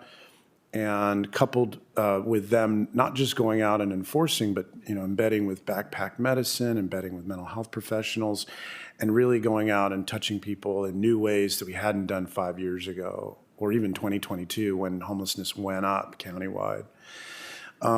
So as we cautiously look at this progress, not quite ready to celebrate or put up the mission complete banner. I would just ask this team, which I am prepared to say on the record and will say it every day, is the best in the nation. Really, we've got the best folks working across the board on this issue. How do we revise our strategic plan and focus and really drill down on the things that are working and amplify them as best we can so that our strategic plan now gets us to drive towards zero? How do we get to zero? And that should be now the new Northern Star, is how do we get to zero homelessness in Ventura County and just really harness the energy, the enthusiasm, excitement, the forward progress. And obviously it's got to be data driven. We've got some data, but I would also be interested to just see what's going on in areas surrounding Ventura County, San Fernando Valley, Santa Clarita, Carpinteria, Santa Barbara, just to get a sense of what's going on around us. So we're not just looking at this in a soda straw. Because I am so excited, enthusiastic about it, and I want my constituents to shed that cynicism and also be as enthusiastic. And so, kind of knock on wood, I know that we're headed in the right direction. I just want to. I want help us help you. Please help us help you by giving us the data and the demand signal for we can build upon those elements that are really working here for the first time in a while to drive towards zero and make that now the mantra. How do we build upon this every year and bring down homelessness 12, 13, 14, 15% every year, so that in the near future where we can actually see the light at the end of the tunnel, we can be thinking about zero. So I just share that with you. And the question part of it is, how are we capturing the data that we need to truly understand what it is we're doing that is being successful? And if we're not, do you need resources to capture that data? Are we doing what sounds like we're doing surveys? Are we doing surveys in the surrounding area, or are we looking at what other communities around us are doing? Is there anything you need from us to have a better, clearer, common operating picture, so that we can all focus on the drive to zero? Anybody? Thank you, Supervisor. I can start, and I welcome anyone who has input to share as well. So I think when you ask the question of how do we revise our strategic plan to drill down on the things that are working and how do we really drive to zero, I think that is the focus, and it's multi-layered, it's multi-pronged. There is no one thing that we will do, but we will continue to, I think collaboration is key, really continuing to see homelessness as a regional issue and not county versus this city versus this city. I can tell you I have a lot of coffees with a lot of people, and I listen a lot. And I hear stories about this is happening, and they're putting people on a train, and then they're landing here, and you've heard the stories, I see you nodding your head. And so we're listening to that. We're trying to understand it better. There are people there are cities that have dedicated resources to being able to really monitor and dig in and track so that we have data, because stories are great. And I'm like, prove it. You got to prove it to me, and then we can do something with that. And so we're encouraging folks to come to us with that data so that we can then put a plan together. I think some of the work that Kimberly is doing is definitely going out to other jurisdictions and seeing what's working there. So we have some ideas that we've been exploring. We've had some teams come down from other jurisdictions to talk about some of those innovative ideas and how we can implement them here and be successful, and help to decrease cynicism, because that's a big thing, is that when people are like, that won't work, how do we get buy-in? How do we help people see that in doing this, we're improving our communities, we're improving our county, we're making it safer, more family friendly, and that's what everyone really wants. That's why we live here, right? I know that's why I live here. I raise kids here for that very reason. And I also think something that we're doing is really looking at some of our unique populations and really saying, okay, how do we focus on our veterans and get them to zero? How do we focus on our TAY, our transitional age youth, and get them to zero? How do we, and really, and once you continue to do that and you start ticking off those different populations, you're making progress towards that drive to zero. And so I think much of that is in place, but as we continue to refine and revise and get better and make mistakes and learn, we'll be coming back and we'll be saying, oh, we figured this out, but we think we need these resources. And so we know it's a tight year. I know I've said we're not adding any positions, right? And at the same time, if there's something that's pressing, we will come to your board. I know in the COC, we reviewed our HMIS system and made some critical changes to make sure that in capturing information on the point in time count, we could do that. So those tweaks are definitely being made. Everywhere we can find them, all the low-hanging fruit, we're going for it, because that is our goal, is to get to zero. We know it's a marathon, it's not a sprint, but we're steady, we're passionate, and we're going to continue driving forward. Thank you. And I would just put on the record that I'd be supportive of something that I know other jurisdictions have steered clear of, which is at this point, setting a date on a calendar and saying this is when we are, as a board, are committed to getting to zero. Mm-hmm. And I know that that is a challenge. I came from City Hall, Los Angeles before this, where we threw millions and millions of dollars at it and got worse every year. However, what's different is I think we're fielding the absolute best team that's out there with some of the greatest work going on. And I'm prepared to take that wager and really push toward setting a goal for us so that constituents can hold us accountable in getting there. And that's just my addition to that. So that's what I meant by revising the strategic plan. Bring it back. Let's identify a trend line, how we get there, what steps we need to do to get there, resources needed, and pick a date, and let's fight toward the drive to zero. Yeah, that's all. Thank you, Madam Chair. Can I add with that, or just a suggestion? Learning what we have been learning since we've put this plan through, we have to tread very lightly because of our connection with the cities. And we have learned that we can't, I'm just wondering if it's best to set that date with the COC, having the COC do it, so that that's where all of your group are coming. I'm just wondering if that's a suggestion, perhaps. Only because, like, we have great partnerships with Oxnard, and we have great partnerships with Ventura, but if we're not walking hand in hand with them on these, we won't be excelling as greatly as we could. We could only excel to zero in our unincorporated areas. And so I just want to just put that out there as a thought, because I really do want to be very thoughtful on our cities and how important and valuable they are in getting to that goal. So thank you. Thank you for that comment. Supervisor LaVere. Thank you, Madam. Thank you, Madam Chair. And kind of following up on what Supervisor Gorell said, historically, addressing homelessness really has been a game of whack-a-mole, where we would just be moving people along from one river bottom to one downtown to another river bottom. And I really think, as he said, that has changed in the past few years. And I think we're really seeing, meaningful results and meaningful reductions in the numbers of unsheltered here in the county. And I think the one thing he mentioned, he's right, is that I think this concerted, concentrated partnership that we have formed, both internally within the county and the various agencies and our city partners, has made a huge difference. But I think another thing which has made a huge difference is that we're actually building housing. I think the fact that we are putting out there, significant number of beds, that's how you reduce the whack-a-mole element, is rather than just moving people around, you move them into shelter. And also, for the first time that I can remember, we have all 10 cities engaged in the effort. It used to be we'd move them from one river bottom to another, to a city, to another city, and now we have all 10 cities partnering.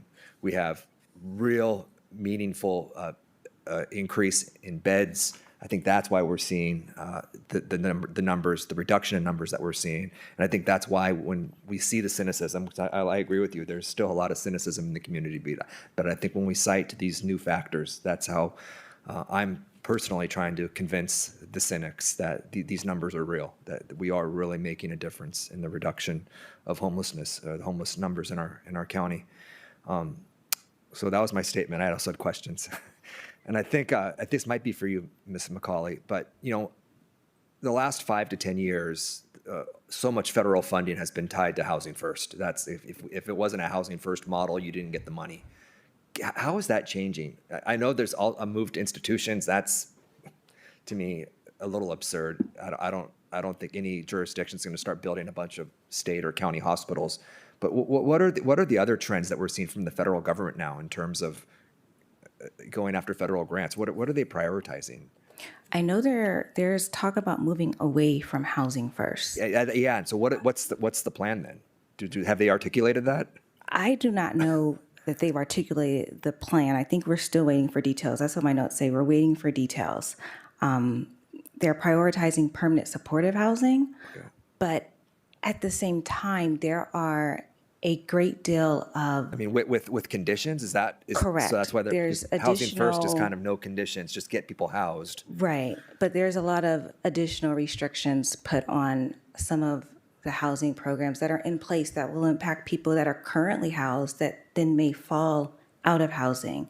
So there are a lot of details to come, but we know that there are going to be some impacts because of some new rules. Okay, so we're going to have to change our plan of attack, because I know historically, correct. Recently we've been focused on Housing First because that's where the federal money was. Correct. And that's and changed. I think part of the problem is that some of the directives coming from the federal government are in contradiction with state laws. And so we might need a legislative fix because we can't be in that weird position where to follow one, we're not following another. So there may be some fixes that have to be done at the state level. But we're really, at the end of the day, we're kind of waiting on clarity from the federal government. Okay. All right. And this might be for you, Dr. Dennering or Ms. Sanchez. I love your statement. We're in the housing business now because we are. And I'm just curious kind of what our plans are, knowing that we're going to be receiving, approximately $20 million a year ongoing. How are we starting to engage our nonprofit developers? What are we doing to start planning for this new stream of funding? Thank you for the question, Supervisor LeVere. So we are actually working very closely with Kimberly Albers to add behavioral health and BHSA to a NOFA that is actually being released very soon, if not already, specifically for developers in anticipation for what we will be receiving next year and ongoing. So again, the collaboration between Ms. Sanchez and Ms. Albers and the planning ahead, I feel really confident that we will be very well positioned to leverage our dollars the most because we have the support of CEO's office. If we were trying to do this by ourselves, this would be a challenge because historically behavioral health has just not been in the housing game. We don't have the same contacts with housing developers or providers in that way. And so now people know who we are. We've had tons of meetings with providers across the county and are encouraging them because the rules are different when you're looking at housing specifically for the behavioral health population. And that is not something that had been necessarily thought out when this had been proposed at the state level, because there is a level of technical assistance and just education that housing providers have to have in order to serve these populations. So we've done a lot of that just in the last year, really helping them understand how you utilize case management, care management, providing an overview on behavioral health and the various levels of care, and really helping them understand where they fit into our continuum. And so that is a lot of the work that we will continue to do. In addition to the housing post-treatment, is working with some of these folks to build up some of the other levels of care that kind of straddle the line between treatment and housing. And we have a number of those types of offerings in our county as far as boarding cares, looking at adult residential facilities. We consider this all part of our housing portfolio. And so we will be continuing to build that out over the next few years. And so I will be asking for your support when I do bring to you some of those agreements for our boarding cares and adult residential facilities, because they fit into this housing continuum and are that stopgap when people are released from like an inpatient unit or a locked placement facility. And so they continue on with their outpatient with stable housing. Great. Thank you. Yeah, just in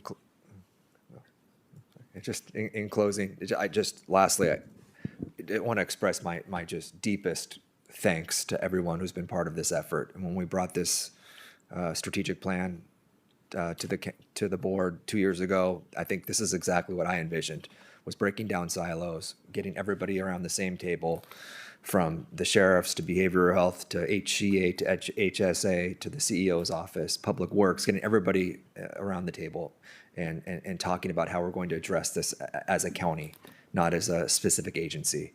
And I think the numbers speak for themselves. I mean, everyone has worked so hard, and there's a lot of work to do. I think we all acknowledge that, but the results that we've seen the last 2 years are incredibly meaningful.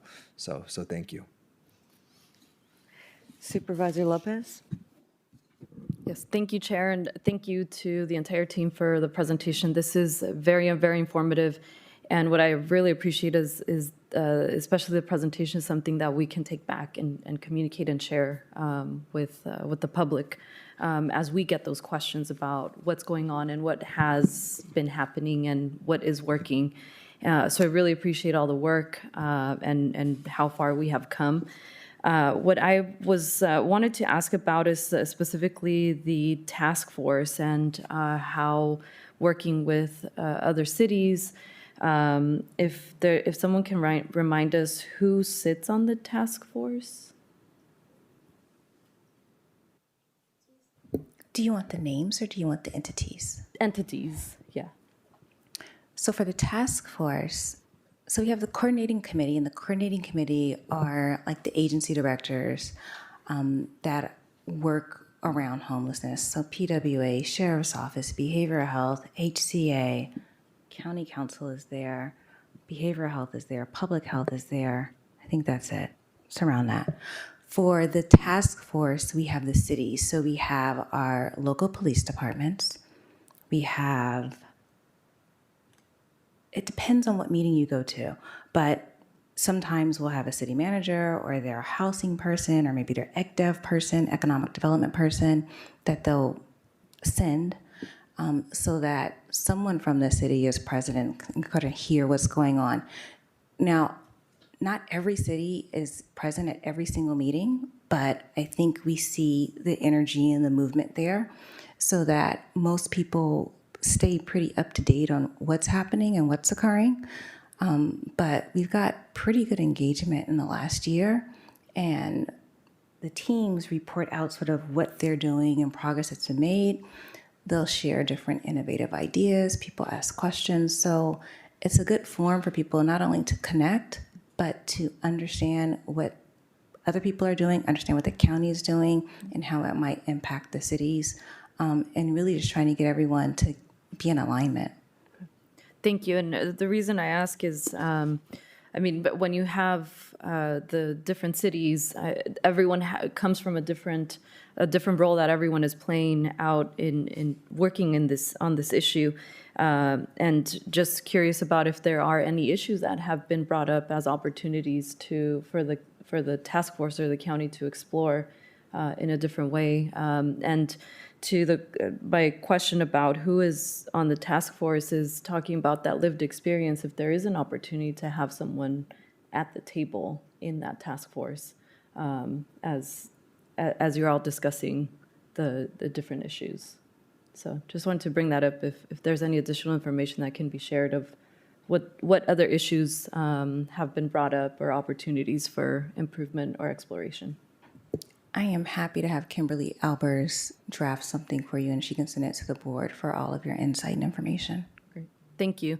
And, I mean, we're seeing a lot of the work with housing, additional housing units, and I don't think we can talk about homelessness without also talking about prevention and how to prevent that. So if there is an idea of identifying a date by which we aim to reach zero people living or being unhoused, how we're preventing people from becoming homeless. So that's just something that's always in mind for me. Thank you. Thank you. And I also want to congratulate Tracy you make us very proud. You really do. Actually, all of you do, because the work you've done and you've proven yourselves.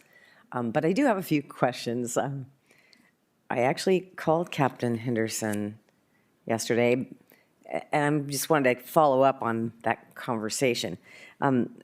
As far as what law enforcement can do when there are fires in encampments, because you're saying they can hide them, but my question is, what can you do? Because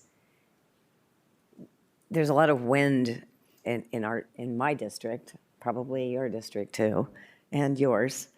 So there's a lot of wind there, and there are a number of homeless encampments there. So my question is, what would your action be to try to keep the fires from burning? How about that? The prevention that I spoke about earlier with being proactive on nighttime operations is probably our go-to as of right now. Okay. The more we can be out there during those times, because most of the fires begin as a warming fire, or they're cooking food. It's not typically intentional, like an arson type of thing. Right, right. But regardless, we take a no tolerance approach to it. Should we locate a fire that has started, or someone starting a fire, we walk up on it, or we fly it and see it. No tolerance, that's an automatic arrest. It's just too dangerous or something. And so we want to send the message in that way. Okay. But the way to prevent them is just to be out there as much as we can. Now, obviously, it's not possible to be at every inch of the river bottom at 24 hours a day. Right. But we try to be smart about it and use the weather as a simple indicator of, hey, the temperature is going to drop significantly the next week. Let's rotate our hours to more nighttime operations so that we can be out there more when we know there's going to be more fires set down there for that purpose of warming themselves. Right. So for prevention, it's being available. And then once we come upon it, it's no tolerance, and that message gets sent. Okay. Do I have another question for you? Backpack medicine. Next time you're doing backpack medicine in my district, I'd love to tag along. Absolutely. Okay. No problem. All right. And then my last comment is the train story is confirmed to be true. Thank you. All right. Thank you. Yes. Thank you. I'm sitting here listening to everybody, and it's just, this plan is fabulous to be focused. I really want to make sure that I just thank you for the thoughtfulness. I completely agree with Supervisor Gorell that we definitely need to be at zero. And that, I look at it as your house, when you're talking strategic plans, the house, the zero is on the top, or the pyramid. That's our goal.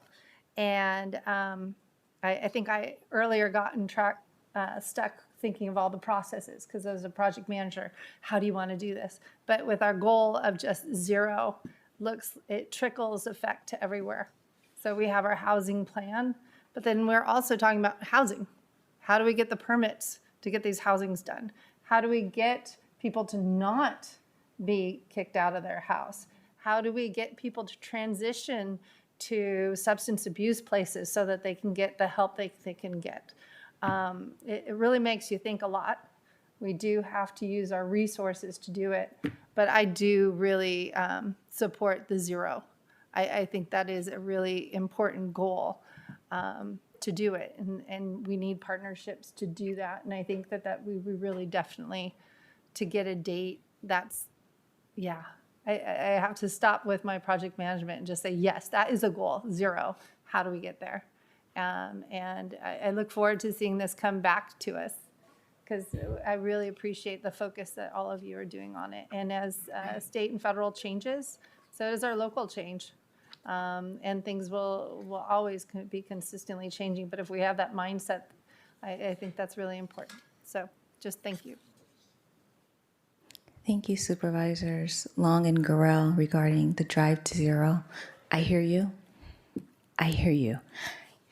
I am going to engage with the cities because I definitely want to make sure that it does not feel like we're imposing something on our partners that have been great partners.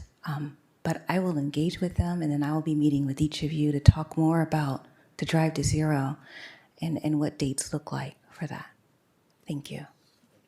Thank you. Again, thank you all for all the work that you're doing. You can tell that we appreciate you. Thank you. Are there any speakers on this item? Chair Parvin, there are no requests to speak for this item. Thank you. This is a receive and file. Item number 41, motion to receive on file. Moved by Supervisor Gorell, second by Supervisor Lopez. Please vote. That passes unanimously. Thank you. Okay, well, I guess we're not ready yet for item 40. So, we can go to 54, Madam Chair, if you like. All right, let's go to 54 and find it. Thank you. Here it is. It's in the CEO's office. It's item 54, approval of modifications to the County of Ventura Flexible Benefits Program, health benefits and rates for the Ventura County Healthcare Plan for plan year 2026. We have Patty Dowdy. Yes. Good morning, Chair Parvin, members of the board, CEO Dr. Johnson. I'm Patty Dowdy, your Employee Benefits Manager. I'm here today to request board approval of the Adjusted Active Employee Plan Year 2026 health plan rates for the Ventura County Healthcare Plan, or VCHCP, to be effective December 21st, 2025. On September 30th, of this year, your board approved the county's Flexible Benefits Program 2026 rates. That approval included a 27.2% increase for VCHCP. VCHCP had advised that the key drivers of this increase included premium rates for 2024 and 2025 that were set at negative margins to provide temporary relief to members and maintain competitiveness. However, reserves are now insufficient to absorb these losses. Rising pharmacy and provider expenses combined with increased utilization have significantly elevated overall claims costs, and membership enrollment has declined by more than 20% over the past 3 years, reducing premium revenue and increasing each member's share of fixed costs. For comparison, county's other medical plan options offered through Blue Shield were approved at the following rates. Access Plus HMO was 12.1% across all tiers. Trio HMO was 9.8% across all tiers, and our high deductible PPO was 14.1% for employee only and 16.7% for employee plus one and employee plus family. At that time, your board did express concern regarding the significant impact of the VCHCP 27.2% premium increase on employees. To help lessen this impact, $10 million in existing general fund dollars already appropriated to the healthcare agency, this money that's already with the healthcare, it's not new general fund dollars, will be reallocated to offset the VCHCP premium increase. As a result of this reallocation, the VCHCP rate increase is reduced by roughly 15%, resulting in a 12.5% premium increase for plan year 2026, aligning VCHCP with other county plan options. This action does demonstrate the county's commitment to maintaining access to affordable health coverage for our employees. We respectfully request your board's approval for the adjusted VCHCP rates for plan year 2026. That does conclude my presentation, and I'd be happy to answer any questions. Thank you. Do we have any questions? Supervisor Levere? Thank you, Madam Chair, and thank you, Patty, and thank you, Dr. Johnson. You know, we have thousands of county employees who are on the county healthcare plan. They've been on it for years, and I think this 27% impact would have been just devastating to them. And I think this is going to have just really beneficial impacts to so many of the employees that work hard every day and rely on this healthcare plan. And we need it to be as affordable as possible. So putting it at the same kind of increase as Access Plus, evening that out, is really important to me. And I appreciate all of you taking this effort to make this happen. I would just ditto. I mean, it was, when we had this come to our board, it was very hard to see that increase. And so I really appreciate the thoughtfulness of the committee to relook at it. And thank you to Dr. Johnson and the whole team for figuring this out so we can do the best for our employees. Appreciate it. I appreciate it too. I have been hearing from a number of employees about the impacts, and I was very concerned about the health of the plan, health plan. With that, do we have any other questions or public speakers? Chair Parvin, there are no requests to speak for this item. Thank you. Item number 54, motion to approve staff recommendations, moved by Supervisor Levere, second by Supervisor Parvin. Please vote. That passes unanimously. Thank you. Thank you. Okay. Supervisor Gorell, I'm not sure if you're ready. Okay. All right. Would you like to receive and file item 47? Yes. 47. Receive and file correspondence. Motion to receive and file correspondence, moved by Supervisor Long, second by Supervisor Lopez. Please vote. That passes unanimously. Thank you. All right, do we want to move on to comments? Might as well. All right, Dr. Johnson?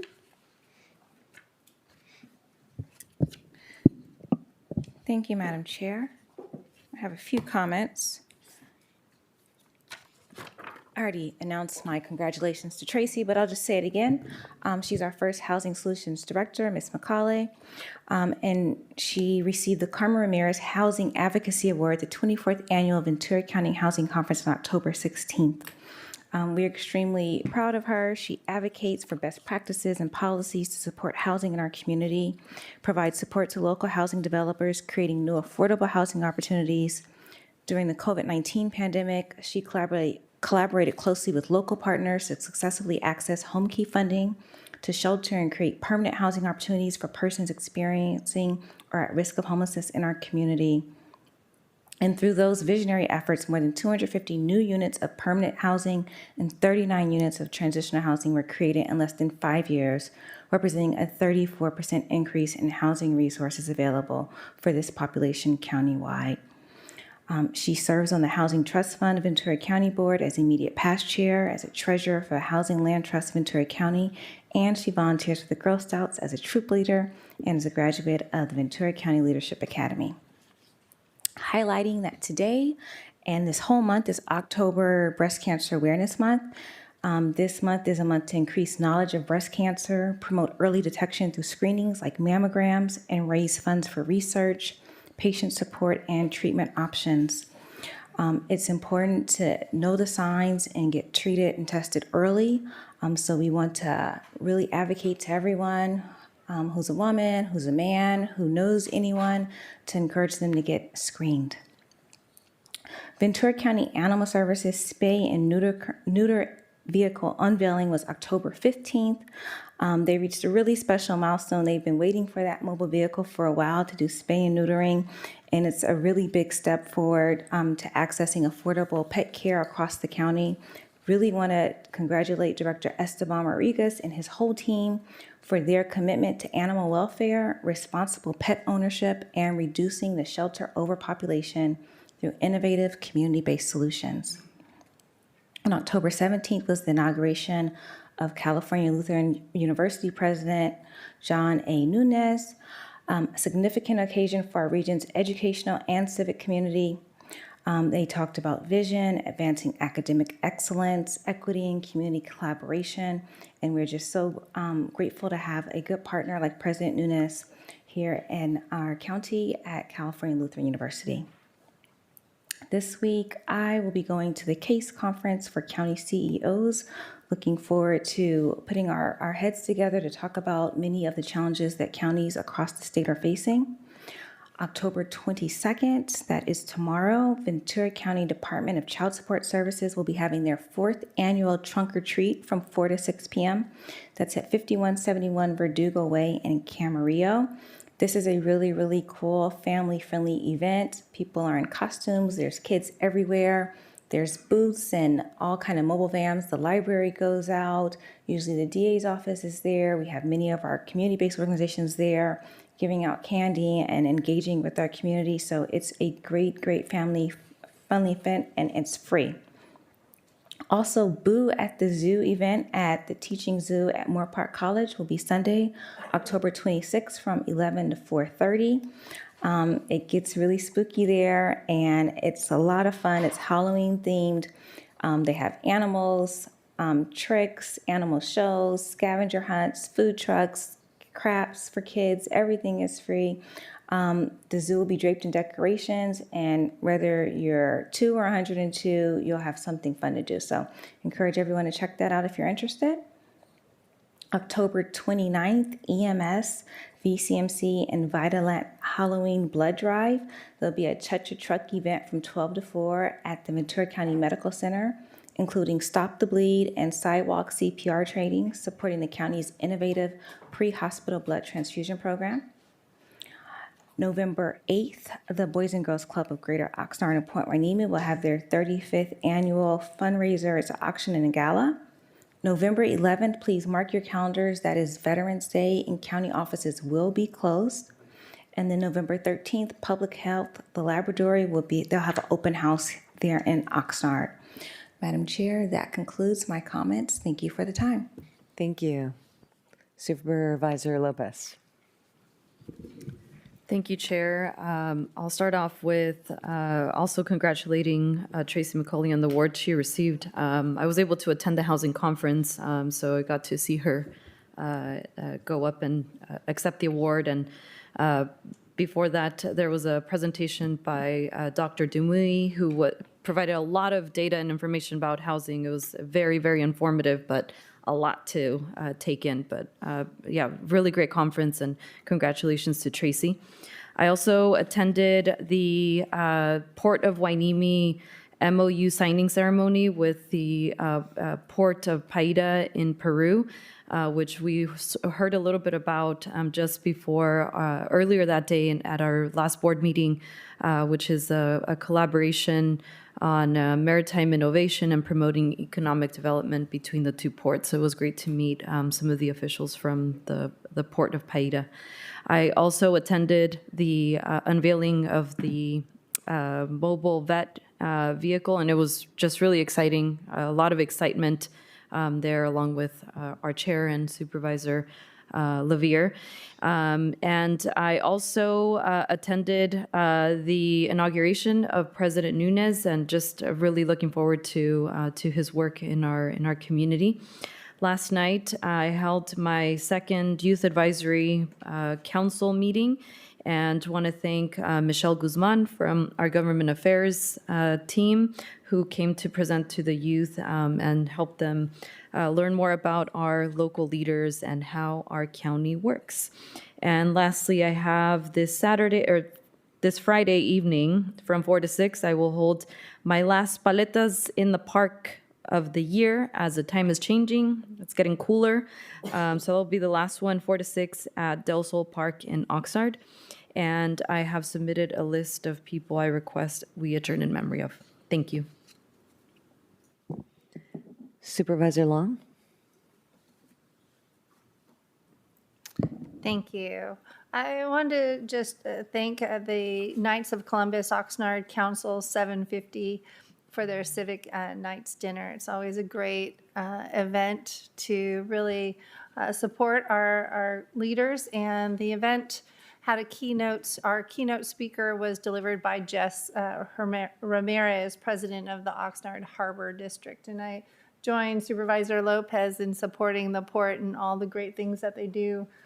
It's really an economic driver for this community, but also just great partnerships throughout the world.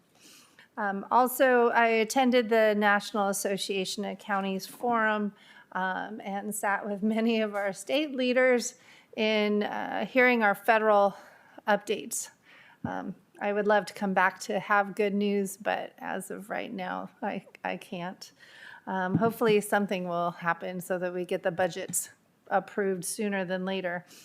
Also, congratulations to FathomWorks. They had their 2025 FathomWorks Summit hosted at the Port of Hueneme to see the synergies and partnerships. The event included demonstrations and encouraged cooperation between industry, academic, and Department of Navy and Allied Forces. And that's huge. We had our regional defense partnership there as well, just bringing businesses and cities and the Navy base together is really, really important. Also, congratulations to the Ventura County Animal Service for their mobile veterans clinic. Our community has been asking for that for so long, and I think we will have that mobile unit busy, and we'll want a couple more. Also, we had our United Waters Conservation District hosted their 5th annual Water Sustainability Summit. And I wanted to appreciate our board in really supporting that regional support for water. This summit brought regional leaders and policymakers to discuss future of water in Ventura County. And not only just the conversation at the summit, but it's the side conversations that really bring the regional support together. So I just wanted to say thank you to everyone who attended that. Also, thank you to our board. Goodwill Industries of Ventura County just achieved their 1,000 tattoo removal treatments. And that is a remarkable feat. And I wanted to say thank you to our board for giving them the partnership to do this, because in only 1 year of operation, they've done 1,000 tattoo removals. That's huge. And then also, I just want to say thank you to the groups participating in all the trunk for treats, just making sure that our kids have a safe place to see their friends and get some candy and have some fun out there. I hope everyone has a safe and happy Halloween. And with that, I will adjourn on the memory of those that are in this list. And I just wanted to take a moment to recognize Jaime Espinoza, a resident of Oxnard and Pacific High School alum, who sadly passed away at a very young age after a courageous battle with cancer.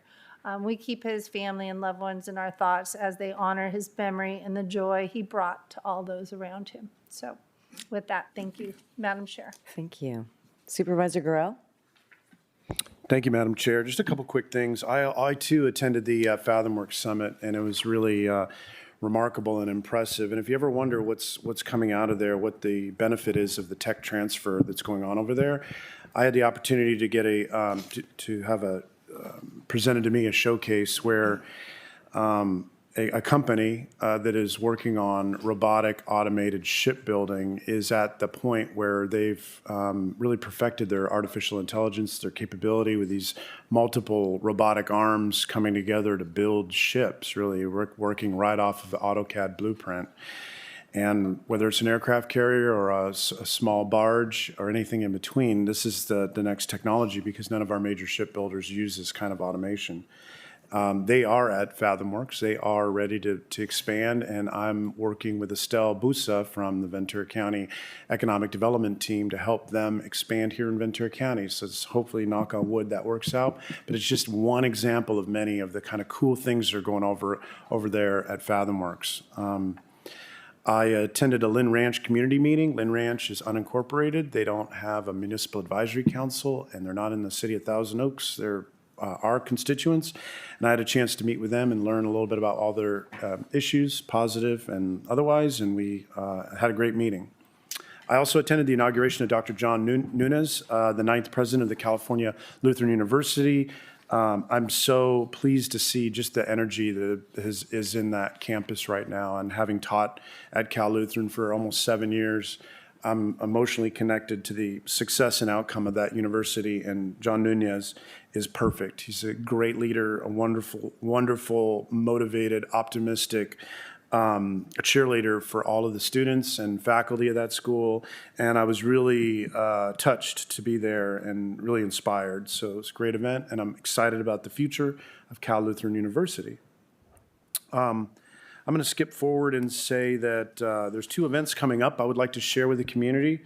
One of them is a county open house that my office and the fire department are hosting at Fire Station 36 in Oak Park, and that's on October 24th, this Saturday.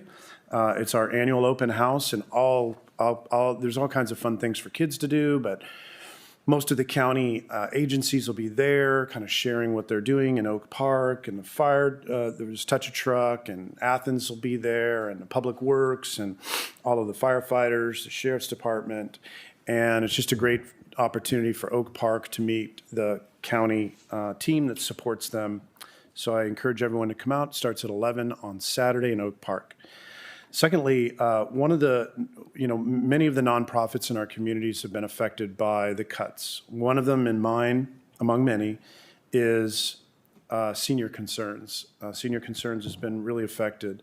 And so we're doing everything we can to help them. My staff has been volunteering in their off hours at Senior Concerns. And on November 18th, thank you to the board and to the county, we are sponsoring, the county sponsoring the fundraiser to support Senior Concerns called Swing for Seniors. It's a golf tournament in Moore Park. I'm also personally sponsoring the event as well, but I wanted to highlight that. It is on November 18th. It's at Moore Park Country Club, and with guest speaker Mike Sosha. Should be a great event for a great organization. And lastly, I'd like to ask my colleagues to join in memory of those names that I've submitted so that we can adjourn in their memory for this board meeting. Thank you very much. With that, Madam Chair, back to you. Thank you. Supervisor Levere? Thank you, Madam Chair, and I'm going to mention a lot of what's already been said. That's what happens when you go last. No, I'm last. It's true. It's the animal services mobile vehicle has been mentioned before, but it's really going to be a game changer for so many of the residents in the county, especially those living in disadvantaged areas, which are so dependent on these services, and now will be getting them for free in their own neighborhoods. And so, huge kudos to Esteban Rodriguez and the entire VCAS team. And then I also just want to make sure we acknowledge the Animal Services Foundation, which made this all possible with a $2 million grant for both the vehicle and the staffing. And so that partnership between VCAS and the foundation has been just a game changer. And I really want to acknowledge both of those, both the VCAS and the foundation for strengthening this new partnership. The Fathom Works Summit was incredible, learning about all the latest defense tech happening in Ventura County. And I want to acknowledge Estelle Busa and Gloria Martinez from our economic development team, who had a panel on some of the latest technology and air mobility and what we're doing to further that here in the county. Really exciting stuff. Ojai Day was last Saturday. I want to thank the city of Ojai for another wonderful event. My team was there with the Ojai Fire Safe Council, talking about the next class, the next CERT class in the spring. So another great day at Libby Park. We had the Ojai Valley MAC last night, where we received an update from Edison's new government relations manager, Ian Anderson. He covers the county and many of the cities in the county, I think, except for Oxnard and Port Hueneme and maybe one more, maybe Ventura. But he covers the rest of our cities and the unincorporated county, and talked about Edison's new plans for PSPS shutdowns moving forward. So it was informative, and I assume he'll be kind of reaching out to all of the different cities too, and we'll come to any MACs that you may have in your districts to talk about this new plan from Edison. And then Lastly, this Saturday, my team is partnering up with the Ventura Land Trust for our third annual Walk in the Watershed. We're going to be doing it at VLT's Big Rock Preserve near Foster Park. So it's this Saturday at 9 a.m. There's parking at Foster Park that day, and I would invite anybody from the community interested in learning about the watershed in that area.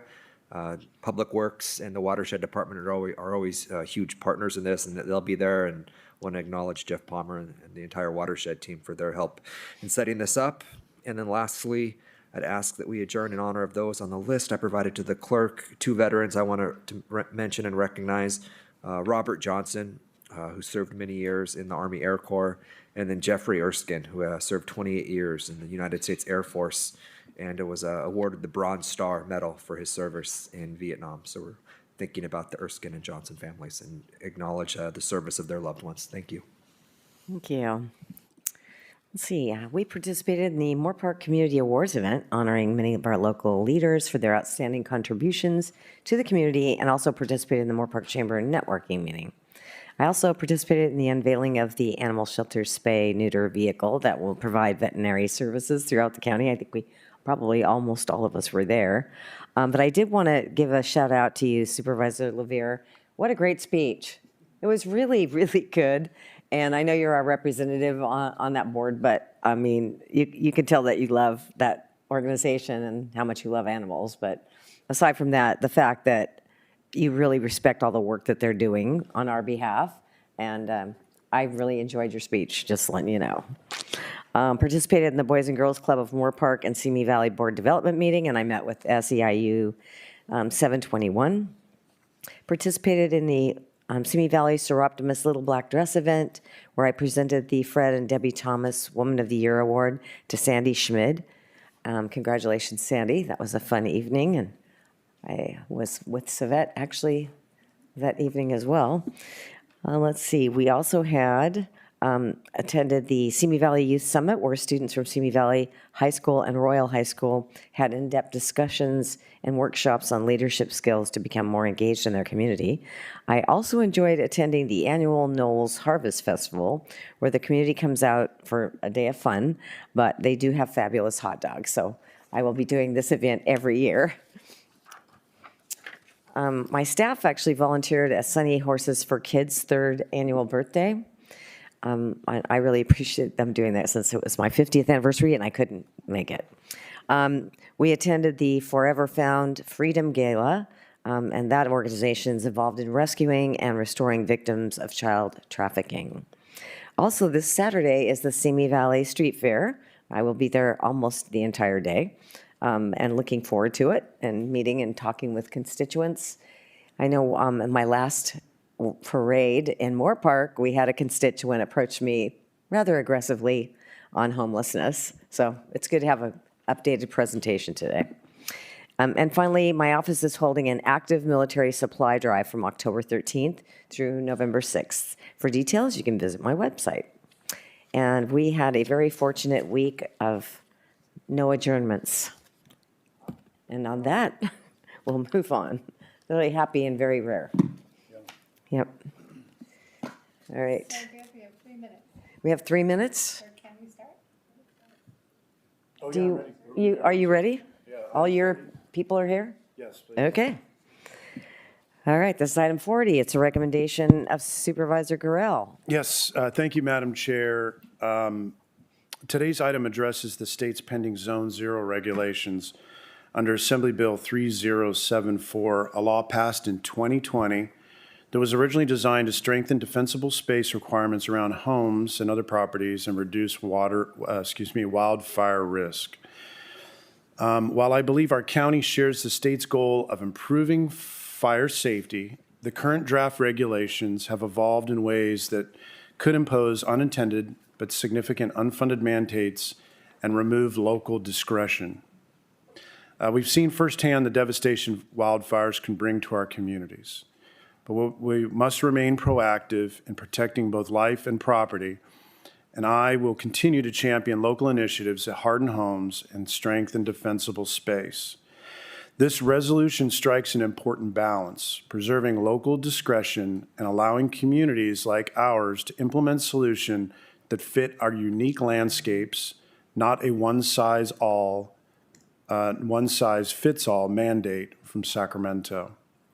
I want to start by saying unequivocally that there are no bad actors here. Everyone from the governor's office, the governor himself, all the way down to the Board of Forestry, the legislature, the folks here locally that have had input along the way through the process, to those here with us now, everyone has a common goal and a common vision of preventing the devastating wildfires that we've seen all too often in the last few years. From defensible space to home hardening and fire-wise communities, we're doing great things. We're making great strides.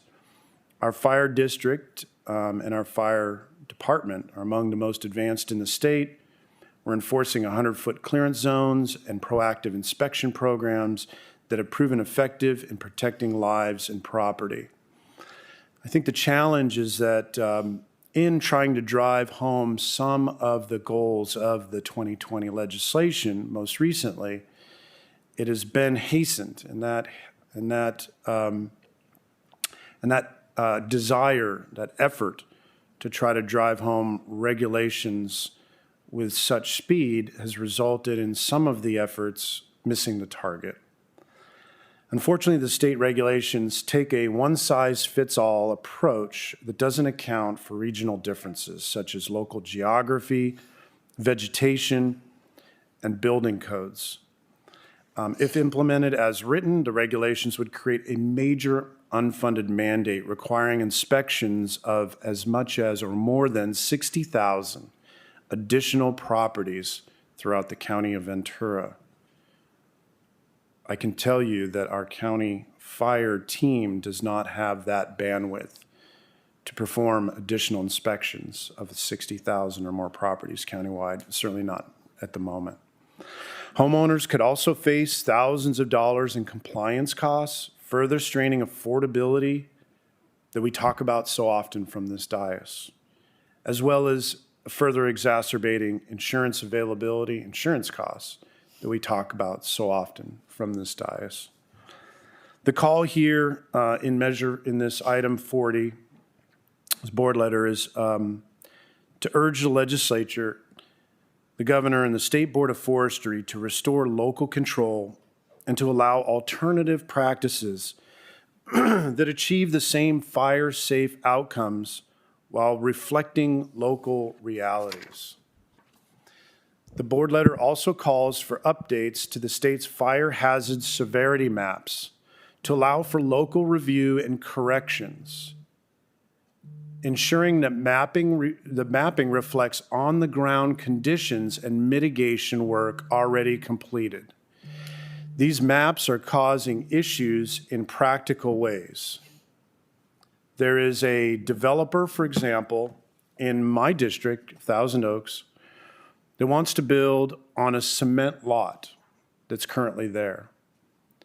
They want to build a structure that would be Class A fire-resistant building on a currently existing cement lot. Half of the lot is in a high-severity zone, while the other half is not. It's limiting what can be done to meet the state-issued housing requirements in areas that have mitigated risks. So the fact that our maps have cut this property in half has made it difficult, perhaps impossible, for this developer to complete a project that in no way would enhance or create additional fire risk.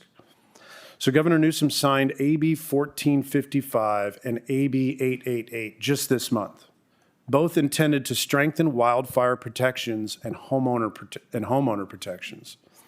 While these bills are a step in the right direction, they don't go far enough, and again, as I would suggest, miss the target. AB 1455 simply directs the state to finalize rules for the 5-foot Zone 0 defensible space, and AB 888 sets up a small grant program to help low-income homeowners make fire-safe improvements focused on things like roofs. But neither truly address the broader challenges of implementation, cost, or local flexibility. Communities like ours need clearer timelines, adequate funding, and the authority to develop local alternatives that reflect our unique terrain, vegetation, and neighborhood character. Without dedicated state funding, these regulations shift the cost to local governments and homeowners. The local fire department is going to have to assess a fee for these inspections. And when some of our homeowners perhaps aren't able to pay the fee, what happens next? Do we take a lien against a home from somebody who can't afford to pay a fee against the Zone 0 regulations and ordinances that are in draft form?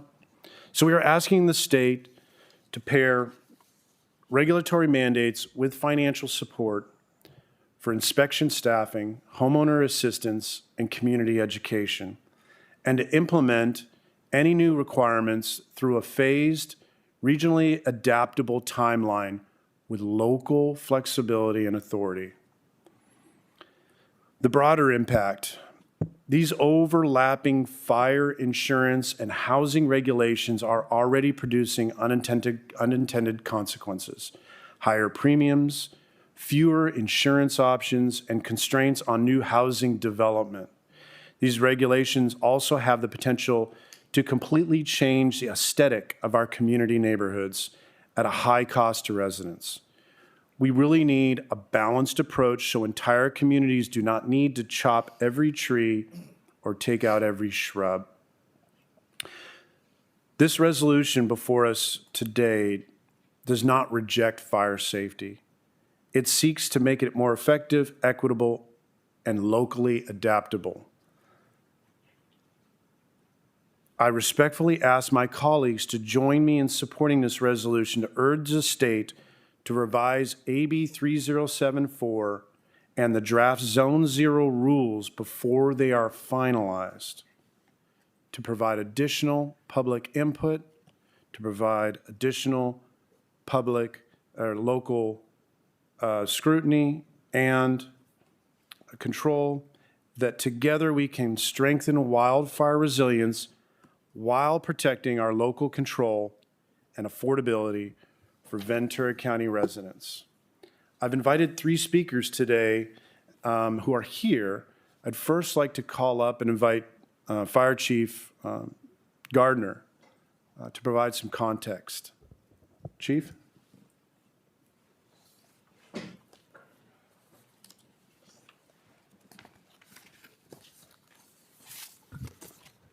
Supervisor Gorell, members of the board, Dr. Johnson, for the record, Dustin Gardner, your county fire chief. This is a delicate situation, and it is definitely a needle to thread here as we discuss fire safety in Ventura County, because, as you said, we are no stranger to the devastating effects of wildfire in this county.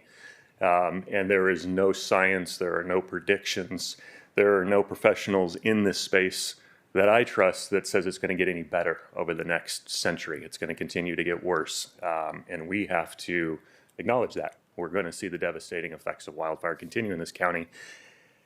And in order to mitigate those, we need to be upfront and prevent them, and we need to have a robust emergency response to mitigate them, and then we need to be prepared to deal with them on the backside. And this county and this board has shown the courage and the strength to do all 3 of those and do them very well. As you mentioned, we have some of the best fire safety regulations in the state that this board has already approved. Our defensible space program, right, our 100-foot, it's an international model that has been developed here in this county, and you have given us the strength and the teeth necessary to enforce that and actually create real change. The building codes that you all have adopted are the most stringent in the state. Our non-combustible construction, our non-combustible roofing, our home hardening ordinances, everything you've put in place for new construction and remodels, you've shown the courage to do that. Now Zone 0. Zone 0 is coming in, and Zone 0 is a known entity, right? The science backs it, it works. Zone 0 creates a space that keeps homes safe from ember intrusion, right? We've created the homes, the non-combustible homes, we've home hardened them. We're working on the mesh, the ventilation, the ability to keep the embers out, but now Zone 0 reduces that threat from embers washing up against it and starting a fire. but it has to be done appropriately. You've taken the actions to do it with new construction. You've taken the action to do it with remodels, but the legislation as written has zero local control in it. It takes our ability to find alternate means, to find alternate methods to put common sense to it that fits here in Ventura County instead of a one-size-fits-all from San Diego to Tahoe, right? Those are different fuel models, different risks, different threats, different fuel, different homes, and should have different solutions. And this doesn't allow for that. So I appreciate your effort to bring local control to that. And it's something we've been asking for, to look at it locally, to be able to come up with local solutions. Local solutions that will work. It also is, it's an unrealistic objective. And I hate having my name associated with it. I know you're having your name associated with anything that can't actually be achievable. And a 2029 objective for all homes, existing homes, that's 60,000 homes minimum to change out 0 to 5 feet. It can't happen. There's not the workforce or the means to do it. So we're going to have a rule, an ordinance, or a law in effect that we can't achieve. And my fear with that is if it's not achievable and it's not acquired, then what will be the results when it happens? Right? Somebody's trying to get it done by 2029. They can't find the workforce, or they don't have the funds and they can't get it done. Now, God forsake, they have a fire and they have an insurance claim. What's going to happen to those people? That's my concern with this, is that 2029 objective is just, I don't see it as being achievable. And then the unfunded risk, and you brought that up, and I'm so appreciative that you brought that up, because it's a minimum, best case scenario, a $2 million a year hit to my operations budget, and it'll take us a decade to go through house by house, person by person, homeowner by homeowner to get this done. And I don't see that being achievable. So I appreciate that you're doing this. And like you said in the beginning, there are no bad actors in this. The state of California has been devastated by wildfires. We lost 18,000 homes and 31 lives just earlier this year. That's extreme devastation, and people are trying to find ways to fix that. But as we go through that, the reality is when we sign these into laws and we actually have to put boots on the ground to enforce them, that's where the rubber hits the road, right? And you are trying to fix that piece, and I appreciate that. So while I do support Zone Zero, I do support the science behind it, that it works. As it's written, I don't see it succeeding. So I appreciate you bringing this forward. Thank you, Chief. I appreciate your comments, and there may be some more questions for you if you wouldn't mind. I'd like to, somebody else who's been a leader on this issue and on the forefront of it is the mayor of Thousand Oaks, David Newman, who I'd like to invite to the podium for remarks. Thank you, Mayor. Thank you, Supervisor. Good morning, Chair Parvin and Supervisors. I am David Newman, Mayor of Thousand Oaks, speaking today as an individual. Let me be blunt. One-size-fits-all Zone Zero rules are a dumb idea. I'm glad the Board of Forestry yesterday posted other options. Still, I believe the resolution before you is very much needed. I urge an update to the resolution to recommend BOF vegetation option 4 and tree option 2, as both of these would provide more locally appropriate measures. As written, Zone Zero presents all 5 of you, and indeed all city councils countywide, with a huge political problem. During the recent drought, we urged residents to do the right thing and install native, drought-tolerant landscaping around their homes. We did this ourselves in government facilities, and we told residents they should do this too. Many heeded the call and spent tens of thousands on landscaping. What do we now tell these residents? That they should rip everything out? That they should install a 5-foot concrete moat around their homes? We were right then, and we should not back off from that now. Many Zone Zero options also fail to adequately distinguish between plant types. Certainly, some vegetation is flammable and does not belong near structures. But current fire science, as we've just heard from Chief Gardner, does not support the removal of all vegetation around every structure. Many plants trap moisture, provide shade, and reduce temperatures. Just saying, let's remove all vegetation creates an enormous baby and bathwater problem. There are also unanswered questions, again, as we just heard, around enforcement and funding. Does the January deadline give the Ventura County Fire Department enough time? Does VCFD have enough inspectors for this greatly expanded task? And if not, who pays to hire those inspectors? And for those closest to the fire risk, VCFD's own experts in fire science, do they even agree that any of this is a good idea? Because there are so many unanswered questions, I support adoption of this resolution with the recommended modifications. I hope the Board of Forestry listens. This would allow more flexibility and more regional adaptability while still providing protection. Protection we all agree is needed and will best protect our residents, our structures, and our environment. Thank you. Thank you, Mayor. I'd now like to invite up Dr. Betsy Conley, who's been a leader on this and has one of the most comprehensive websites for community education. Thank you, Dr. Conley. Thank you. I came here today to thank Supervisor Gorell for taking a lead by listening to the concerns that a group I formed, Zone Zero Conejo Valley, had about the upcoming regulations, and to extra thank him for hosting a town hall panel where we got a chance to hear from experts and from the community about the process and the concerns that the public had. I really appreciate that. And I also came here today to voice my support for this particular resolution and for the county's engagement with the State Board of Forestry and the Zone Zero Advisory Committee on these issues. Yesterday, something new happened, which is that for the first time, the Zone Zero Board of Forestry Advisory Committee published a set of options on what Zone Zero treatment of vegetation and trees might look like. This is the absolute first time that we have heard anything like this from them. And we're delighted, but we're also concerned because those options range from don't change anything from last month's draft to make the changes that my group and groups all over the state and city councils and counties have been advocating for. So we're not done.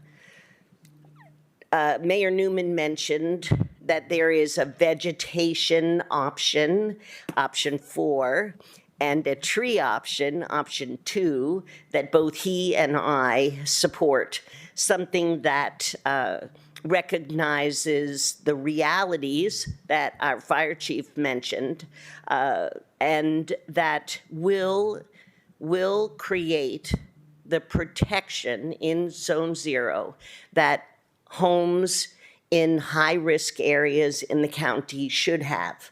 Does both things. It's great.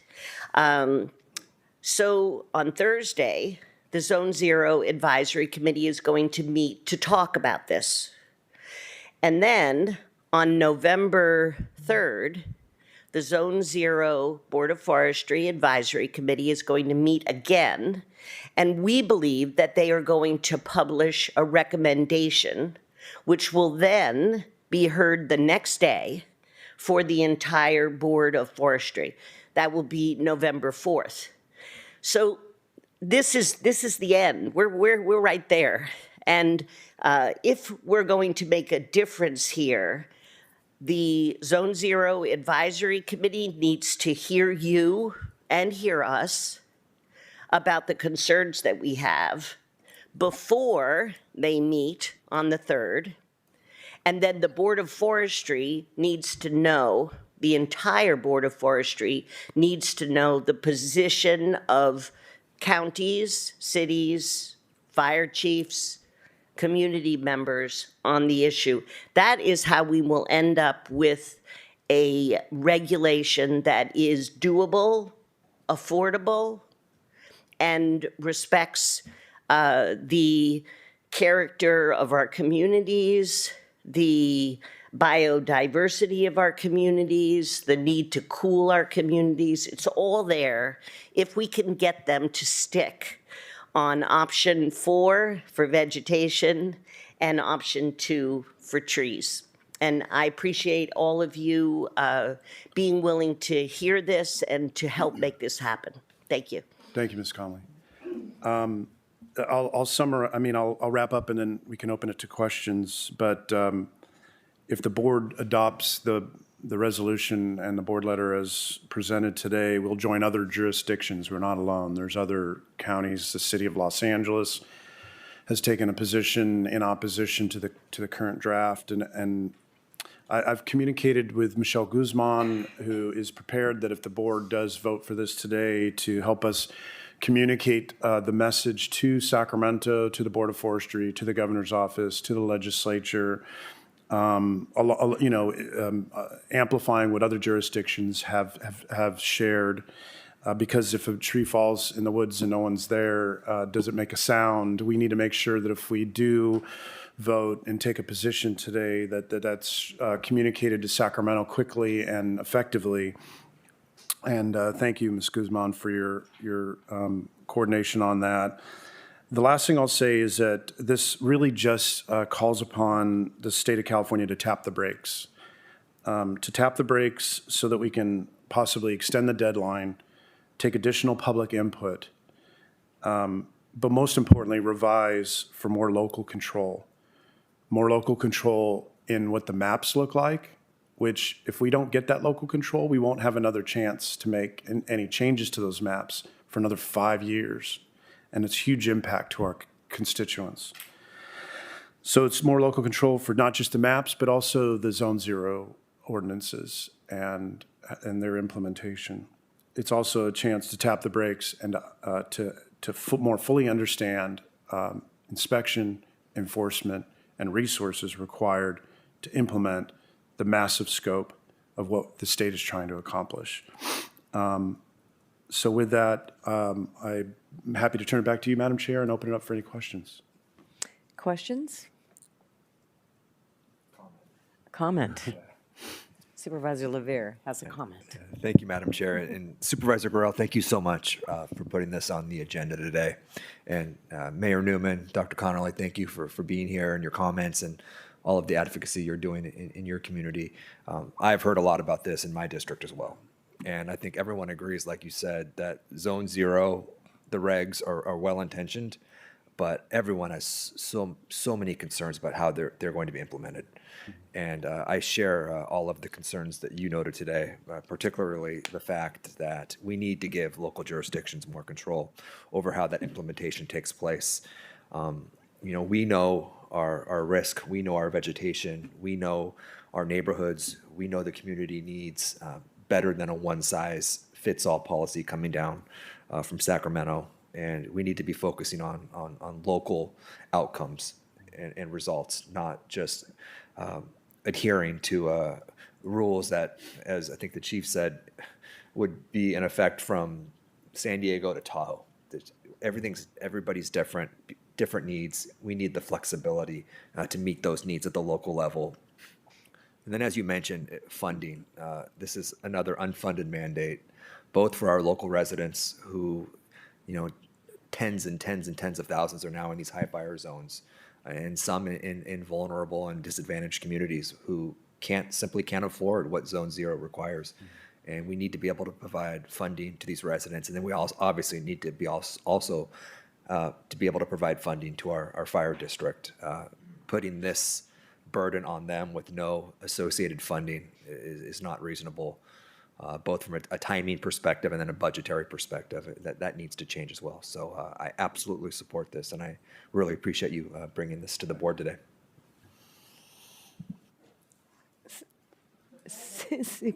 Supervisor Long. Thank you very much. Zone 0 has really been fast and furious since Palisades, Easton, Mountain Fire. I really wanted to say to Chief Gardner and Fire Chief Morelli, thank you so much for representing us at the state level. Michelle Guzman and I were there when you were talking to a subcommittee, and we had Senator Lamone there, Assemblyman Stern. And I understand their comments, and I appreciate them listening to us, because this is a very important issue. And thank you to Supervisor Gorell and Parvin for having those town halls in your areas. You had a lot of residents coming out and really speaking against how quickly this is moving and what it is. We've really, at this board, talked about those fire maps and how off and rigid they are. And we also, in our legislative platform, have local control, and we don't need unfunded mandates. We need them funded. So this goes completely with what we're talking about, and I really do appreciate it. One thing, as we talk about this, you're right. I think it doesn't fit one size fits all. In Ventura County, we have suburban, urban, rural areas. I think of this as it goes with my ag, with all the avocado and lemon trees versus a house on a well. You know, what are we all doing here? And how does that fit within, you're in Thousand Oaks and you just did all this great landscaping that you're trying to do. And so it doesn't all fit the same. And I really do think we need local control on this, because in the fire maps, I will say that the Camarillo Outlet Mall is in the fire zone, which we all know is not right. Just as one example, the same example for what you're saying, we're trying to do housing and we can't get that done. So I appreciate the frustrations that we have, and hopefully with the leaders that we have in the state, they hear us, especially when some are our very own electeds, could help us to really mitigate this. And so I would ask if also your recommendation, I think, is to add it to our legislative platform. I would like to make sure we do that as well, along with what we're doing, because on the state level for CSAC, California State Association of Counties, we're all struggling for this. And I think that more counties need to take actions like this. So I really appreciate you bringing this up today. Thank you. Supervisor Lopez. Thank you, Chair. Thank you, Supervisor Gorell, for bringing this item forward.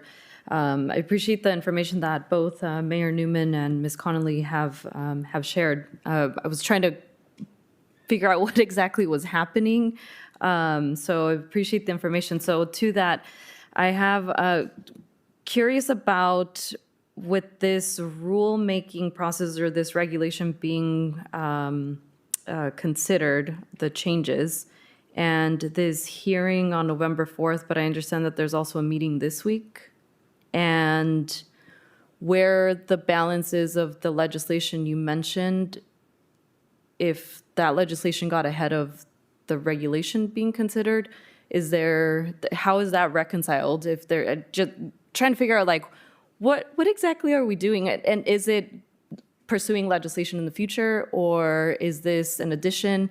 Did the legislation that was signed recently not address some of these issues? Trying to kind of reconcile everything. Yeah, I think that's a good question. I think what we're trying to accomplish here is to take an official position as a county so that two things could be considered. One is that the Board of Forestry is currently in this very rapid effort to develop final ordinances, can take into consideration our concerns. Concerns that we heard today, and we've heard, and some of them are articulated in the resolution and the board letter.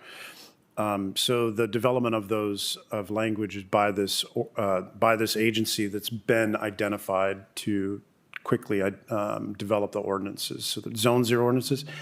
But it's also a broader call for the legislature and the governor to do what we'll call additional cleanup legislation on top of what they just signed this week. That cleanup legislation would be really to bake into the overall ordinance the local control, perhaps on the maps, the ability to modify the maps by the local agencies, and do so more than just every 5 years, which is kind of currently with the cycle we're on, and to do cleanup legislation that will identify funding and resources. We know the legislature's out of session right now, so the governor and the legislature can't fix the actual underlying legislation right now, but they could early next year. And if enough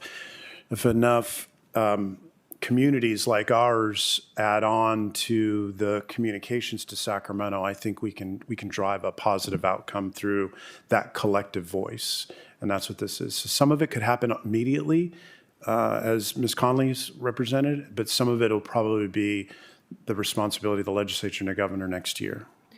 Thank you. So, to the comment from Supervisor Long about the legislative platform, if Ms. Guzman can, just curious if that isn't already in there, and question if there was any comment or any position that the county took on the 2 bills that were recently passed and signed.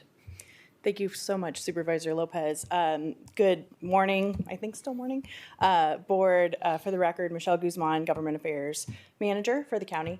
To answer your question, Supervisor, no, we did not take a position on either AB 1455 or AB 888, which Supervisor Gurrell referenced in his comments. So we did not go on record one way or the other. And then as far as the legislative platform is concerned, we do have existing language in several places that I think would be a good fit to support this resolution, should it be the direction of the board. As Supervisor Long noted, we have very strong language about unfunded or underfunded mandates, and then also maintaining local control as 2 of the main policy pillars that we pursue every year. There's also language in the fire resiliency section, and I don't have it right in front of me, but basically any effort that's going to help us support effective wildfire mitigation, but also resources to support those activities. So there is some existing language in the platform that would allow us to act immediately should we wish to engage with the rulemaking process that's just been referenced. Or should your board determine that the most recently passed legislation either wasn't clear or didn't go far enough in kind of stating elements of local control or referencing fire maps, which I believe AB 1455 didn't reference fire maps at all. If there's elements or items that your board would like to pursue, we do have existing language and can do that accordingly. So do you have information on the timeline for the rulemaking process? Because, I mean, what would it look like with our decisions going to be made by November 4th? And at that point, when do they become effective to either pursue legislation or clean up legislation? So it sounds like Dr. Connolly may have a little more contemporary information than I do on the board. I do not follow the rulemaking process as closely. What I can say is that there was an urgency clause as part of AB 1455 that urged the Board of Forestry to essentially finalize by December 31st. So in that vein, I think Dr. Connolly may be able to speak more to that. Thanks. So the Board of Forestry was charged with the responsibility through Governor Newsom's executive order to have a final regulation for Zone 0 on December 31st. So that still stands. So the things that have happened since then have been about recognizing that the timeline was too short for certain required details, and it allows the Board of Forestry to put something into effect before December 31st, and then put it back out again for a second put it into effect. It's really just a workaround. So the Board of Forestry is scheduled to meet for the last time for the year right now, November 4th. Is it possible that they might meet in December? It's possible.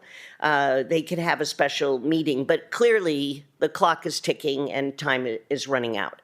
And there was no indication in the governor's recent letter that indicated that he was planning on slowing the process. There's absolutely nothing in that letter. And so I think that it's going to happen. And one of the concerns that my group and groups all over the state have is once that's happened, that gives insurance companies pretty much free license to cite those regulations as the standard that I have to meet in order to keep my homeowner's insurance. And so many of us are concerned that we can't wait for fixes next year or the year after. We need to do the very best we can with these regulations, these Zone 0 regulations now, so that the insurance companies don't take that as permission to start heavy-handed enforcement against individual homeowners. So we think that November 4th is the end. Got it. Thank you. So it seems that the idea would be to submit the resolution with the meeting that's taking place this week as well? I would suggest so. Immediate transmission. I'm going to turn this on. I would suggest so, Supervisor Lopez, that we would, if supported today by the board, we would immediately transmit it to the Board of Forestry. But even if the Board of Forestry were to miraculously develop a set of ordinances that everyone in the state supported, because it created maybe even some local flexibility with the implementation, which I'm suggesting waving a magic wand. I don't think that's going to happen. But even if they did, it still leaves alone some of the things that Chief Gardner brought up with the, in his own words, unachievable scope of the vast, enormous amount of the inspections and enforcement that would have to follow, even if the Zone 0 ordinances themselves turned out to be more acceptable. But so we've got the short fuse target of getting our message out to the Board of Forestry, and then the work that needs to be done early next year with the reconvening of the legislature to articulate what's next. And I would like to ask the mayor to share, if you would. Thank you, Supervisor, and thank you, Supervisor Lopez, for your questions. There are two pieces we're dealing with here. One is legislative, the two bills that were referenced. There is a signing statement I think the governor made that called for some balance and some flexibility, although it's not clear to me exactly when the rubber hits the road how that gets carried out. The other piece is that all of us are familiar with there is a 3-year cycle of codes, of building codes and fire safety codes. And ordinarily, these get revved every 3 years. It's pretty much a pro forma item. The Thousand Oaks City Council adopted chapters 1, 2, and 5 of those codes in its most recent meeting a couple of weeks ago, actually 2 weeks ago today. We did not adapt chapter 6, which is vegetation and firefighting, because of jurisdiction. That falls under the jurisdiction of the Ventura County Fire Department, of which this board is effectively the board of directors. And even if Thousand Oaks had jurisdiction here, which it does not, but even if it did, it would have been problematic to adopt that because it's not yet known what the final Zone 0 regulations will be.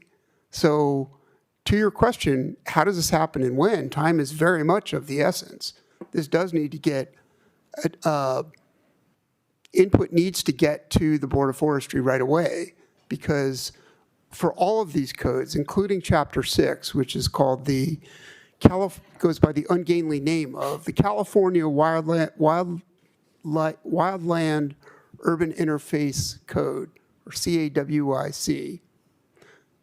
Quite a mouthful. We don't know what that will be yet, but they're saying that will all go into effect January 1st. So time is very much of the essence on that. Again, thanks for your question.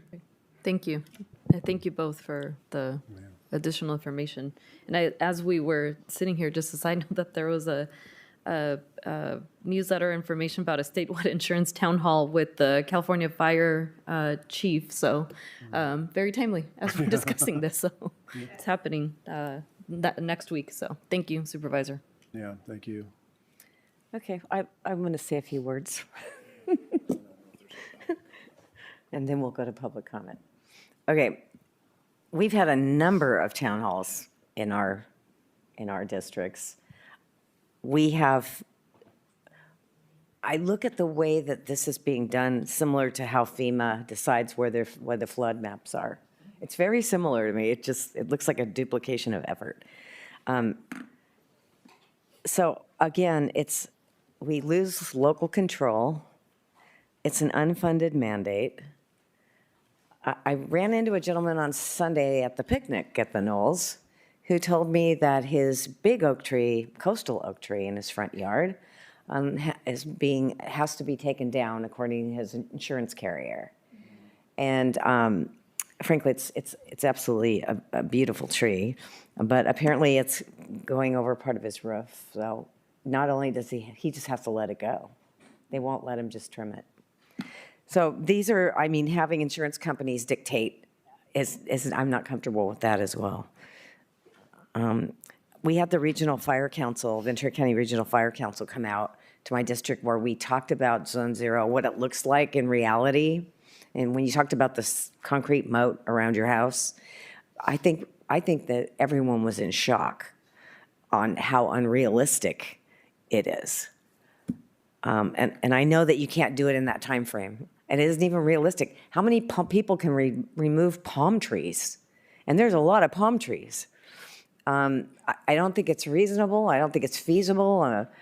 So I definitely support what you've brought forward and your community has brought forward. I know that I believe my district would be very supportive of this. So, all right, now we're ready for public comment.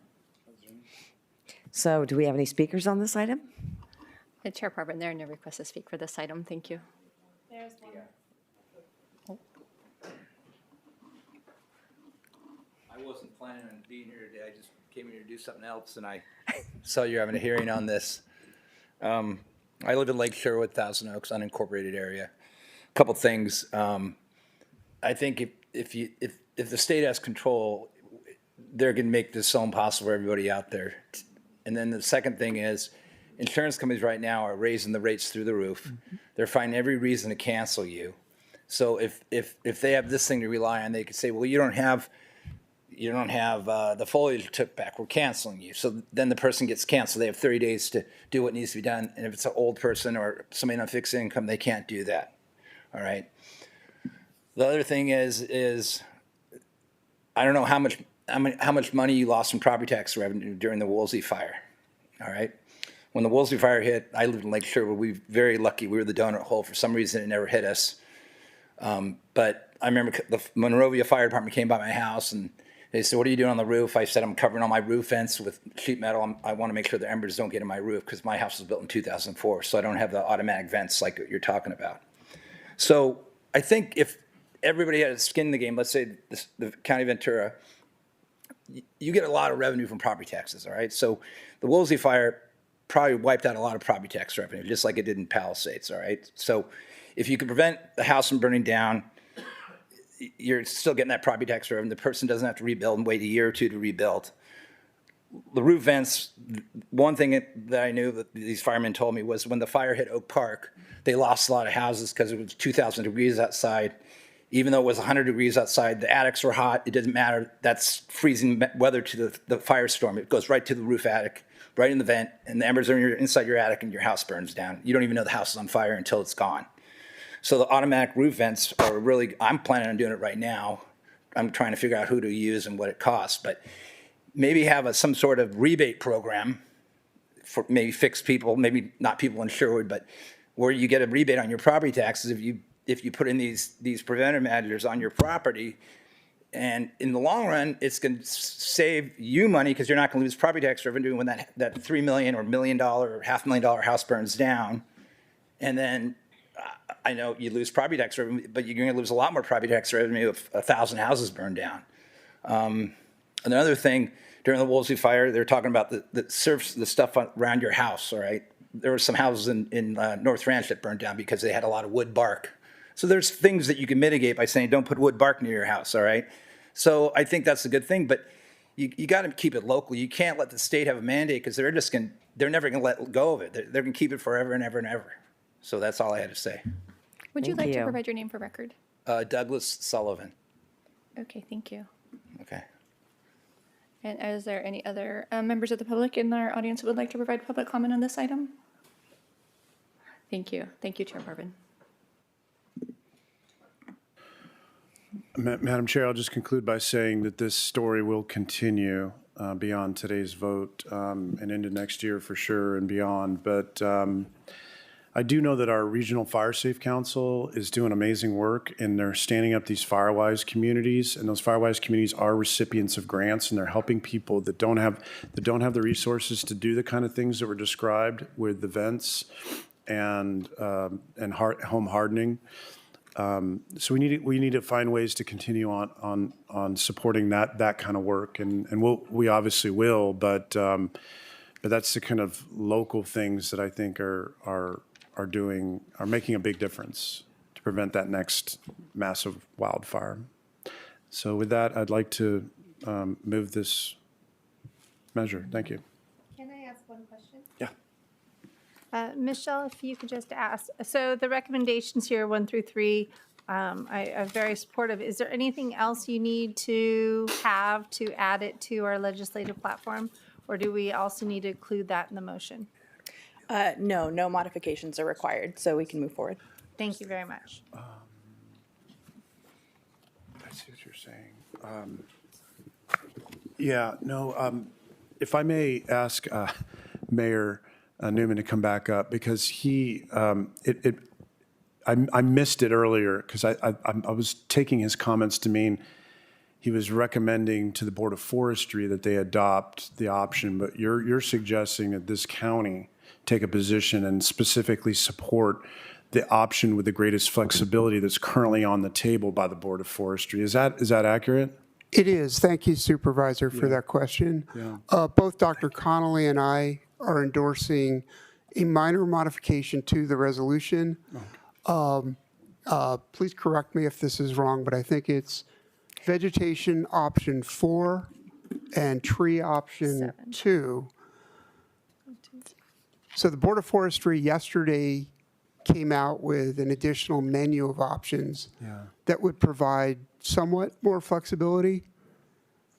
And the most flexible of these are vegetation option 4 and tree option 2. So if those could be added to the resolution, I think that would gain us the greatest amount of local adaptability and control. And it boils down to really a flexibility issue. It's not necessarily a menu of what trees, yes, in or out. It's more of here's the flexibility of local control in these categories. Is that? Option 4 in writing, and here's, if you want to read it. Thank you. here's 2. Thank you. So yes, that's correct. It does not specify species, for example, saying this type of plant is okay and this other one is not. It does. There are various numbers. There are more for vegetation, 1 through 4. But for both vegetation and trees, the key point is that 4 for vegetation, 2 for trees are the most flexible and will afford the most local control. Thank you. Thank you very much for clarifying that. And I'm sorry I missed it in your testimony. I took it to be more of you were speaking to the ether, hoping that the Board of Forestry was listening and that you wanted them to drill down on solidifying that as their final in November 3rd. But obviously my board letter and the resolution were composed before the most recent draft was published, and the most recent draft does have more flexibility options for local control. So I would offer to the board the idea that we adopt the language in the board letter and the resolution, but also add to it specifically taking the position of more flexibility granted under vegetation option 4 and tree option number 2. Is that something that the Board of Supervisors would Yeah. would entertain? Yes. Okay. Yeah. So with that, I would move the item 40 with the amendment as just described, the adoption of that very specific language, really, while also foot stomping local control, not just in those areas, but in all the areas. But with that, I would move item 40. I will second that. Supervisor Grell, just to note that if in the motion to make it clear that it's the options as presented on the October 23rd, because if it changes, yeah. Yes, absolutely. As much as we can to clarify that specific statement right there. I understand the intent, and we'll add that language to the resolution to be clear. Thank you. All right, item 40, motion to approve recommendations as stated in the board letter with modifications to the resolution as specified. Moved by Supervisor Grell, second by Supervisor Parvin. Please vote. That passes unanimously. Thank you. Okay, I think we could go into closed session right now. Yes, thank you, Chair. We can go into closed session on agenda items 48 through 53 as listed on the agenda. There may be a reportable announcement, and we will do that depending on the timing. We'll do that before your 1 o'clock items, or if we have to go back into closed session, we'll come back. Okay. Thank you. Thank you, very good. We're going into closed session.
Thank you, Chair.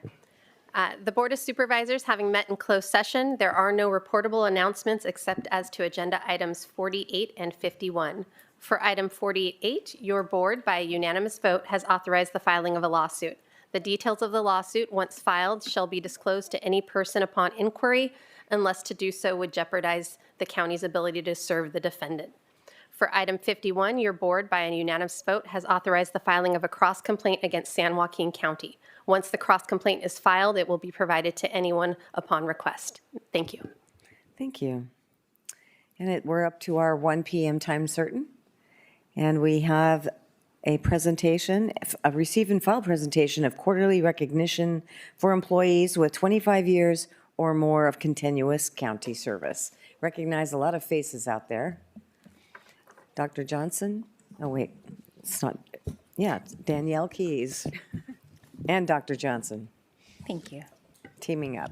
Thank you. Well, good afternoon, Chair Parvin, members of the board, Dr. Johnson, CEO. My name is Danielle Keys, your County Human Resources Director, and I'm here for my favorite presentation ever. Today, on behalf of your board, we are going to present 25 County of Ventura employees for reaching continuous service milestones of 25, 30, 35, and 40 years of service during the second quarter of 2025. Hence why the room looks like this right now. We will display each person's photo and say a few words about them. Honorees, when your name is called, please come forward and receive your certificate and stay at the front so that we can take a group photo at the conclusion of the presentation. We want to thank your board for recognizing the amazing County of Ventura employees who serve as wonderful examples of dedication to public service. And with that, Dr. Johnson and I will take turns acknowledging you all and giving some words. So first up for recognition will be Captain Tyler Abbott for 25 years with the Sheriff's Office.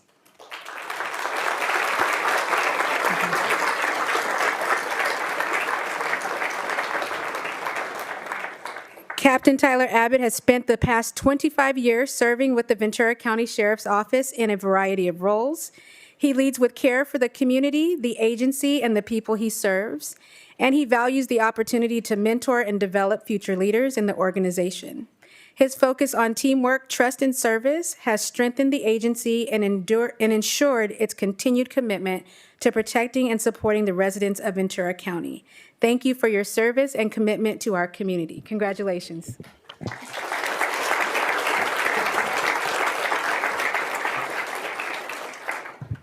Next, we'll recognize Lucy Andrade with the Healthcare Agency.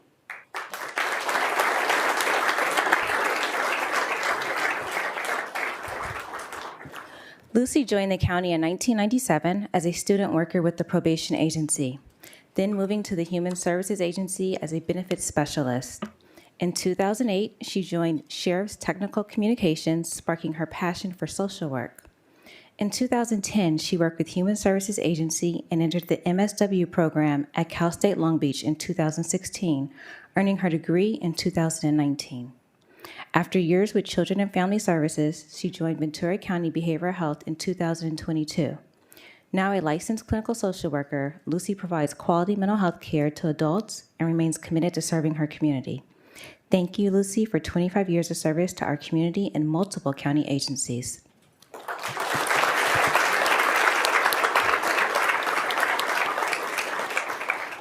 Next, we will recognize Barbie Cervantes for 25 years with the Department of Child Support Services.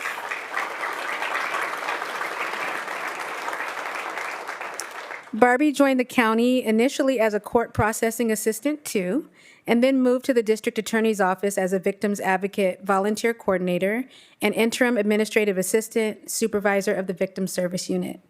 Barbie later joined the Department of Child Support Services as a Child Support Service Specialist 2-3, where she has worked on the intergovernment team and the staff development team as a Child Support Services Specialist lead. She provides information about child support services at community events and serves as the bilingual team lead, assisting Spanish-speaking clients in navigating the child support legal process. Thank you for all you do to support the families of Ventura County. Congratulations.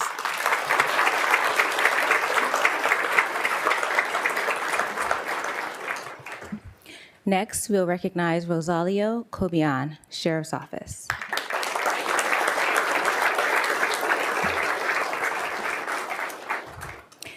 Leo Cobian has proudly served the Sheriff's Office for over 25 years. As an accomplished sergeant, his personal mission is to provide exceptional service to every individual he encounters. Throughout his distinguished career, Sergeant Cobian has held numerous key roles, including evictions deputy, patrol deputy, school resource officer, traffic enforcement officer, and major crimes detective specializing in child and sex crimes. He also assisted in developing the Therapeutic Inmate Management Unit, TIMU. Currently, he serves as the Administrative Sergeant of the Pretrial Detention Facility and acts as a bilingual public information officer for the Sheriff's Office. Thank you for your unwavering dedication to service in our community.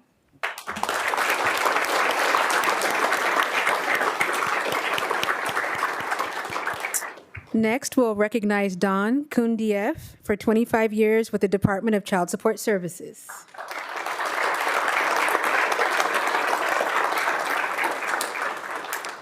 Don joined the District Attorney's Office as an office assistant and then legal assistant. She then promoted to child support caseworker with the Department of Child Support Services. She has worked in the interstate unit, case opening, and enforcement post-orders teams. Dawn works with integrity, trust, empathy, and compassion. She participated in the county's 2025 homeless point-in-time count and partnered with Human Services Agency social workers to interview people experiencing homelessness for a report back to the county and city of Ventura.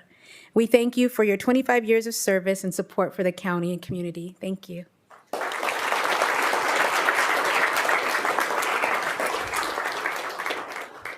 Next, we'll recognize Danielle Gersh with the Human Services Agency. Danielle is unable to be here today, but I will read her profile.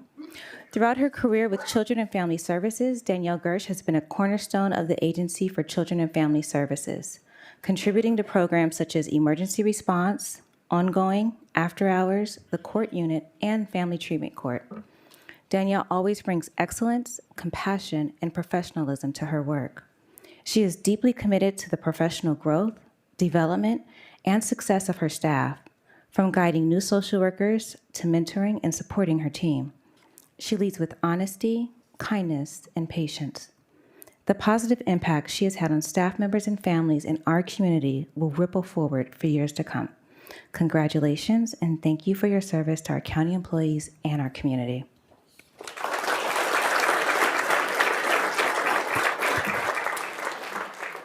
Next, we'll recognize Araceli Gonzon for the Healthcare Agency.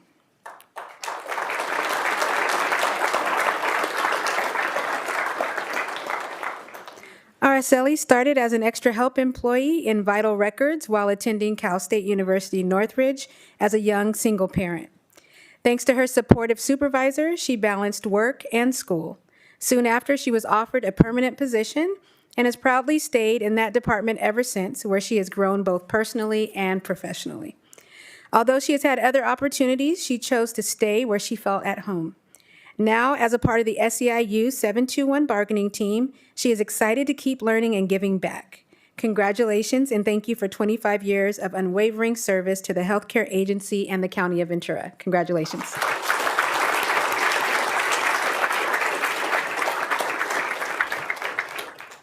Next, we'll recognize Thomas Casper, Fire Department.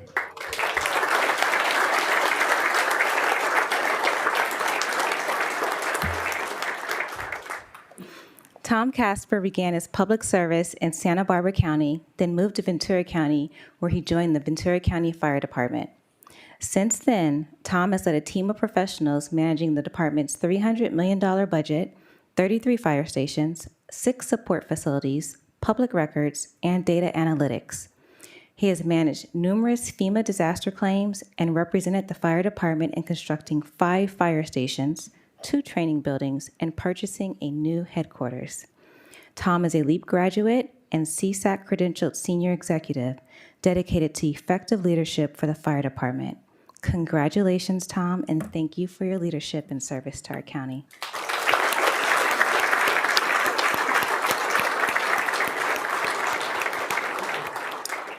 Next, we'll recognize Jean's husband, Garrick.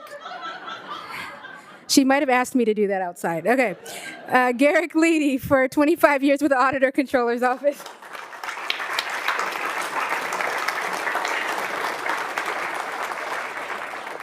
Garrick has advanced through 7 different classifications during his county career with the District Attorney's Office, the Department of Child Support Services, the Human Services Agency, and the Auditor Controller's Office. He has supervised a legal processing team, worked on help desks, been a certified trainer, earned a Lean Six Sigma Green Belt, and helped design and implement numerous automated systems. Currently, he leads the VCHRP Retirement and Security Administration team within the Payroll Services Division. Congratulations, Garrick, and thank you for your service to 4 of the county's agencies during the past 25 years. Congratulations.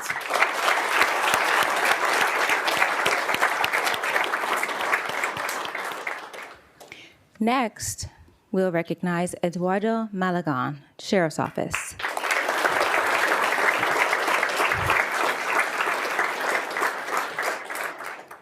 Captain Lalo Malagon has dedicated his career to serving residents of Ventura County as a sheriff's cadet, sheriff's service technician, deputy sheriff, and sheriff's captain. He has worked in detention services, patrol services, special enforcement unit, sheriff's gang unit, and special crimes unit intelligence as a supervisor in court services, narcotics unit, sheriff's gang unit, and as a patrol services watch commander. Lalo has held collateral assignments that include tactical response team, SWAT operator, and SWAT supervisor. Lalo currently serves as the police chief for the city of Fillmore and manages the sheriff's K-9 unit. Thank you for your dedication to service throughout your career.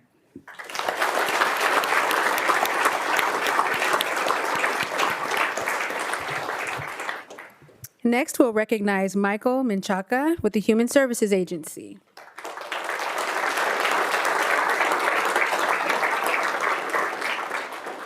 Michael started with the Medi-Cal program. He next moved into the Client Benefit Specialist 4 position on the integrated intake team, determined eligibility for CalWorks, CalFresh, and Medi-Cal. He promoted to Client Benefit Supervisor with the Medi-Cal and CalFresh continuing and intake team, and later supported the Fillmore teams. In his current role, Michael supports and supervises CalWorks, Medi-Cal, and CalFresh program teams.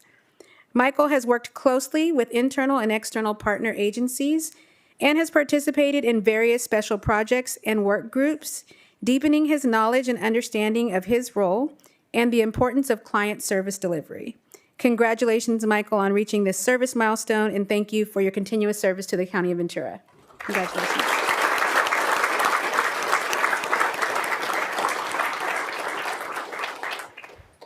Next, we'll recognize Simone Mangello, Healthcare Agency.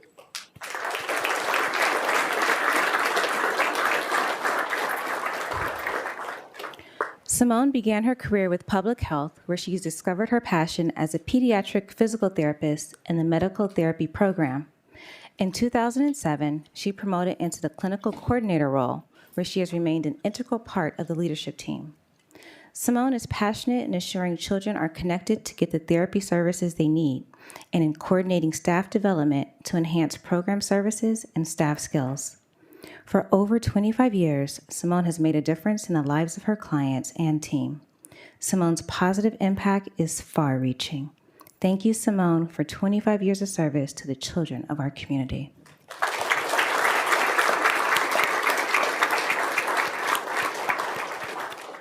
Next, we'll recognize Cheryl Morrison with the Sheriff's Office.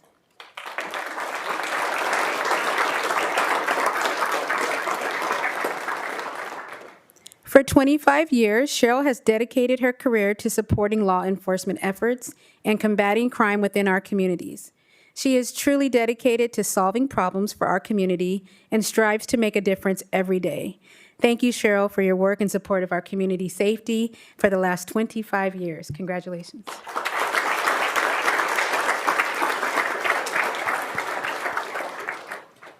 Next, we'll recognize Suzette Sanders, Sheriff's Office.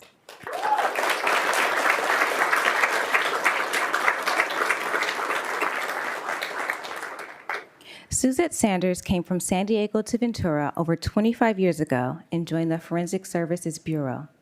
Her work here has helped to improve the community's public safety with her service through DNA technology.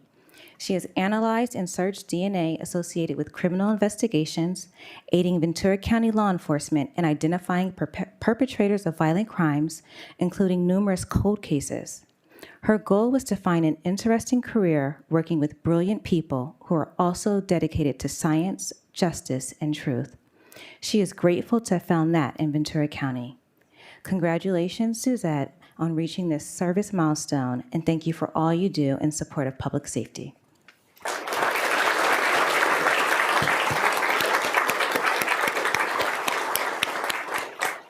Next, we'll recognize Stephanie Webster with the Healthcare Agency.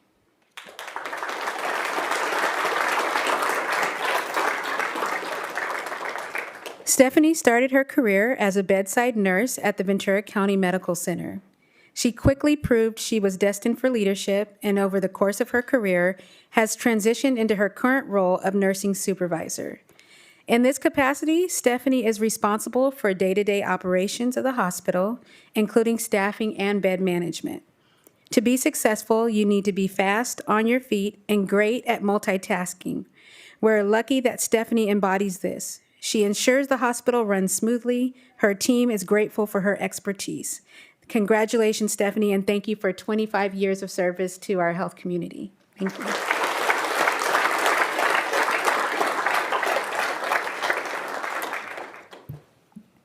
Next, we'll recognize Victoria Menendez, 30 years, Healthcare Agency.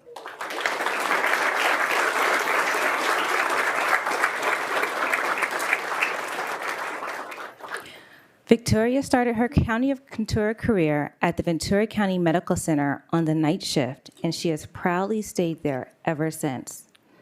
Her early years were tough, but she found her work rhythm and eventually made the ICU her home.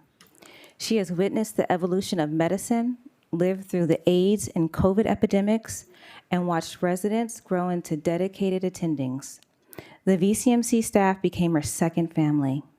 Now, after decades of adrenaline-filled nights and unforgettable memories, she looks forward to retiring soon, but she will miss her amazing coworkers and the ICU rush. Thank you, Victoria, for dedicating your career to the nursing profession and to all those you have helped and cared for along the way.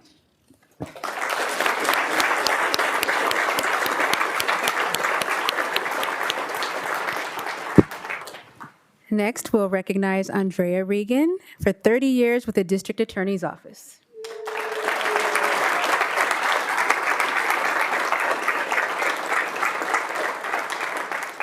Andrea started with the Sheriff's Office. After completing the academy, Andrea worked at the pretrial detention facility, patrol services at the Ojai and headquarters stations, and as a court bailiff. Andrea promoted to senior deputy and worked at Todd Road Jail. Andrea held collateral assignments as an Explorer advisor, Emergency Operations Center team member, field training officer, and a drug recognition expert. In 2019, Andrea joined the District Attorney's Office as an investigator where she worked in the Government Fraud Unit, Child Abduction and Recovery Unit, and now as a Sexual Assault Unit investigator. We thank you and congratulate you for your service to our community with both the Sheriff's Office and the District Attorney's Office. Congratulations.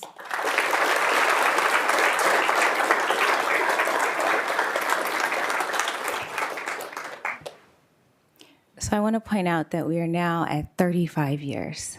And this next person, I don't know what to say. Just read it. Next, we're going to recognize Chad Cook, Fire Department.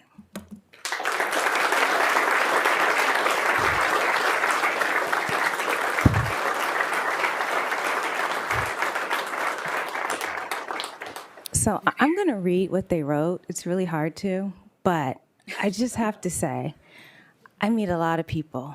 I talk to a lot of people every day. There is no one like Chad Cook. He is, he's like a hug in a person, if that makes any kind of sense. He is warm. He is authentic. You're absolutely genuine. no matter where he is, and we've been in some interesting places together, he lets people talk and talk and talk to them, and he makes everyone feel heard. And he is just a helper. Like, no matter what, he's helping people. I mean, at random places like the gym. He's just like, it's really weird, but I've seen it, so I know it's true. But Chad, we appreciate you. I'm going to read this. I promise I am. But I just had to say that because you are different. Okay. Deputy Fire Chief Chad Cook began his fire service career with Los Angeles County and has served in Ventura County for 35 years, holding every rank in the organization. His experience spans emergency operations, logistics, and sustainability. Notably, he was part of the in-water rescue team for Alaska Airlines Flight 261 and has led responses to major wildfires and FEMA deployments nationwide. He is a Type 1 Operations Section Chief and Fire Scope Co-Chair who holds degrees in fire science and organizational leadership. Chief Cook is committed to servant leadership and advancing modern, mission-driven fire service practices. Thank you for your leadership, your expertise, and passion of our community safety.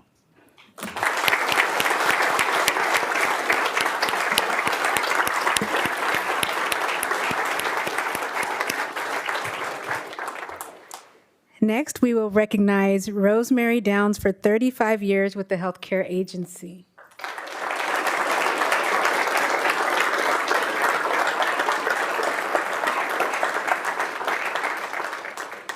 Today, we recognize Rosemary for her dedicated service to the County of Ventura.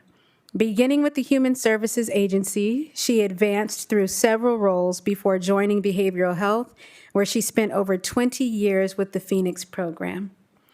Throughout her career, she has supported her colleagues with professionalism, positivity, and just the right dash of humor. Her commitment and spirit have made a lasting impact on both her team and the community that we serve. Congratulations, Rosemary, and thank you for your work supporting healthcare in our community. Congratulations.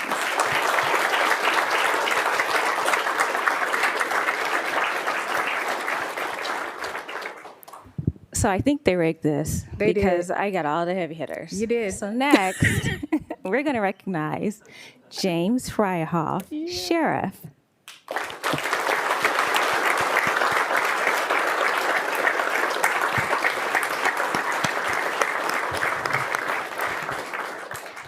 And what do we say? What do we say? Here's what we're going to say.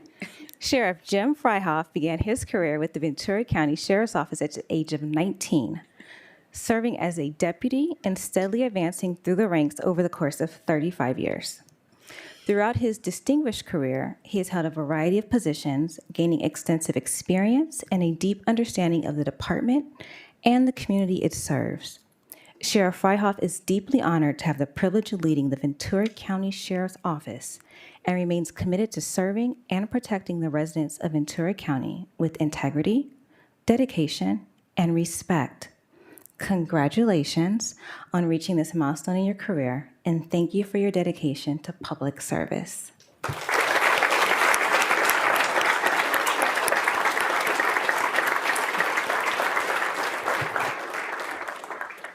Next, we'll recognize Robin Jester for 35 years with the Public Works Agency. And while Robin can't be here today, we're still going to share some words about her.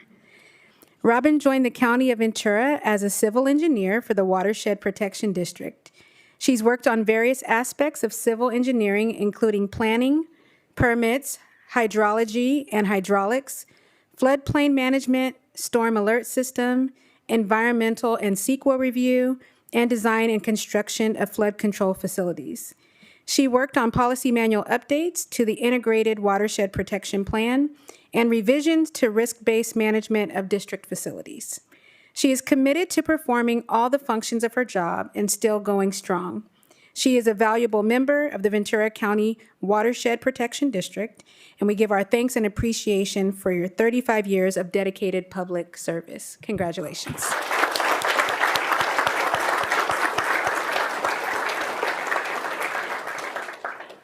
Next, we'll recognize Maria Manriquez with the Healthcare Agency.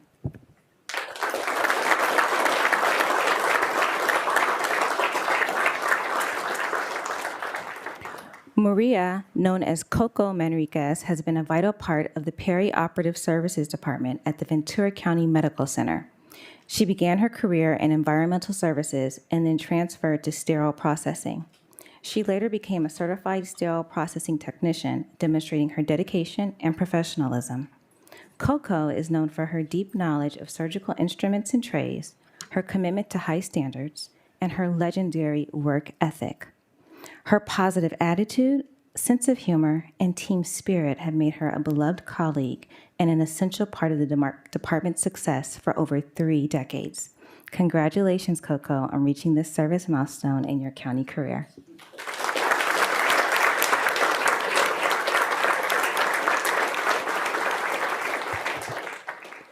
Next, we'll recognize Joseph McCracken for 35 years with the Public Work Agency. Did you?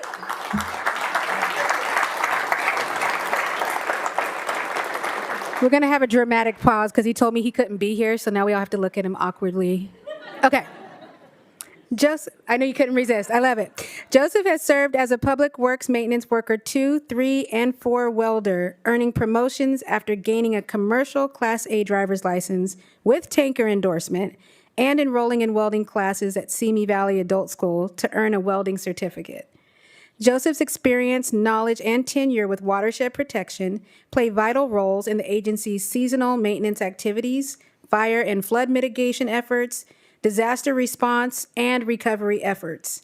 We thank you for your 35 years of county service and for your dedication to personal and career growth to protect the safety of our community and our community with Public Works. Congratulations.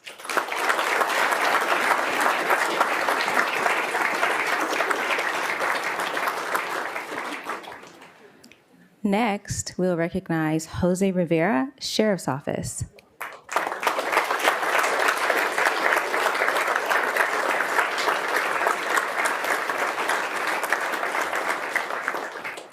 Assistant Sheriff Jose Rivera has served the County of Ventura for over 35 years as a dedicated member of the Sheriff's Office.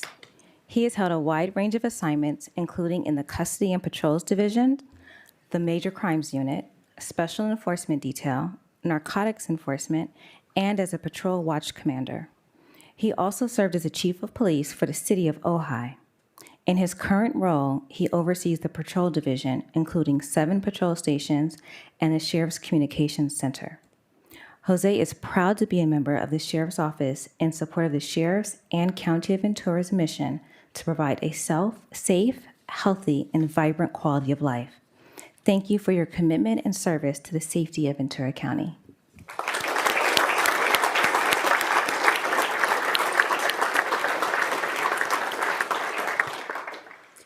Of note, our next recognition is going to 40 years of service. Maria Luna with the Healthcare Agency.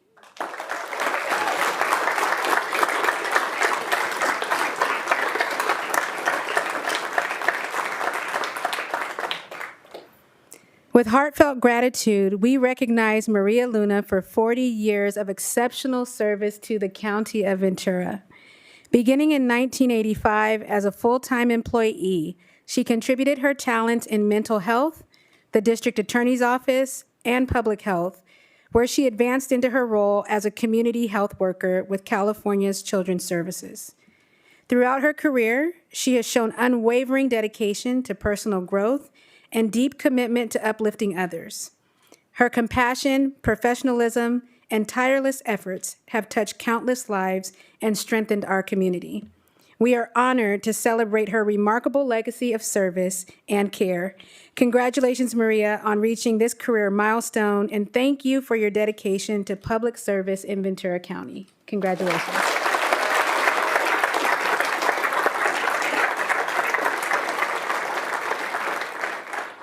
To date, the careers of these 25 dedicated individuals represents a total of 720 years of county service. I just want to take a moment and thank you all for the goals that many of us in the room will never reach. And we want to thank you and congratulate all of you. So congratulations again.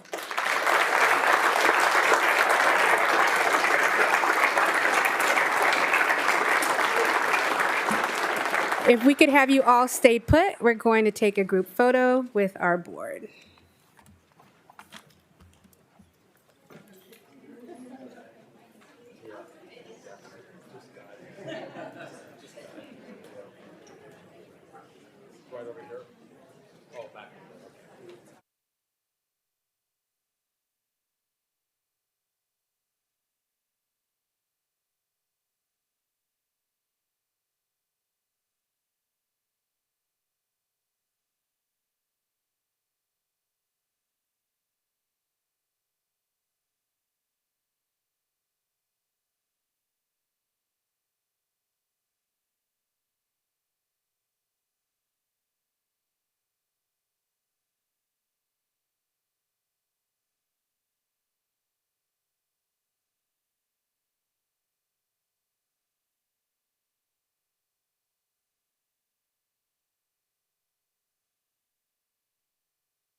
All right, our next item is our first public hearing regarding the adoption of an ordinance to place the classification of Air Pollution Control District Administrative Services Director in the unclassified service and adoption of a resolution establishing one classification and salary range of APCD Administrative Services Director.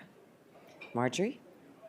Good morning, Chair Parvin, members of the board, CEO John, I guess she's out.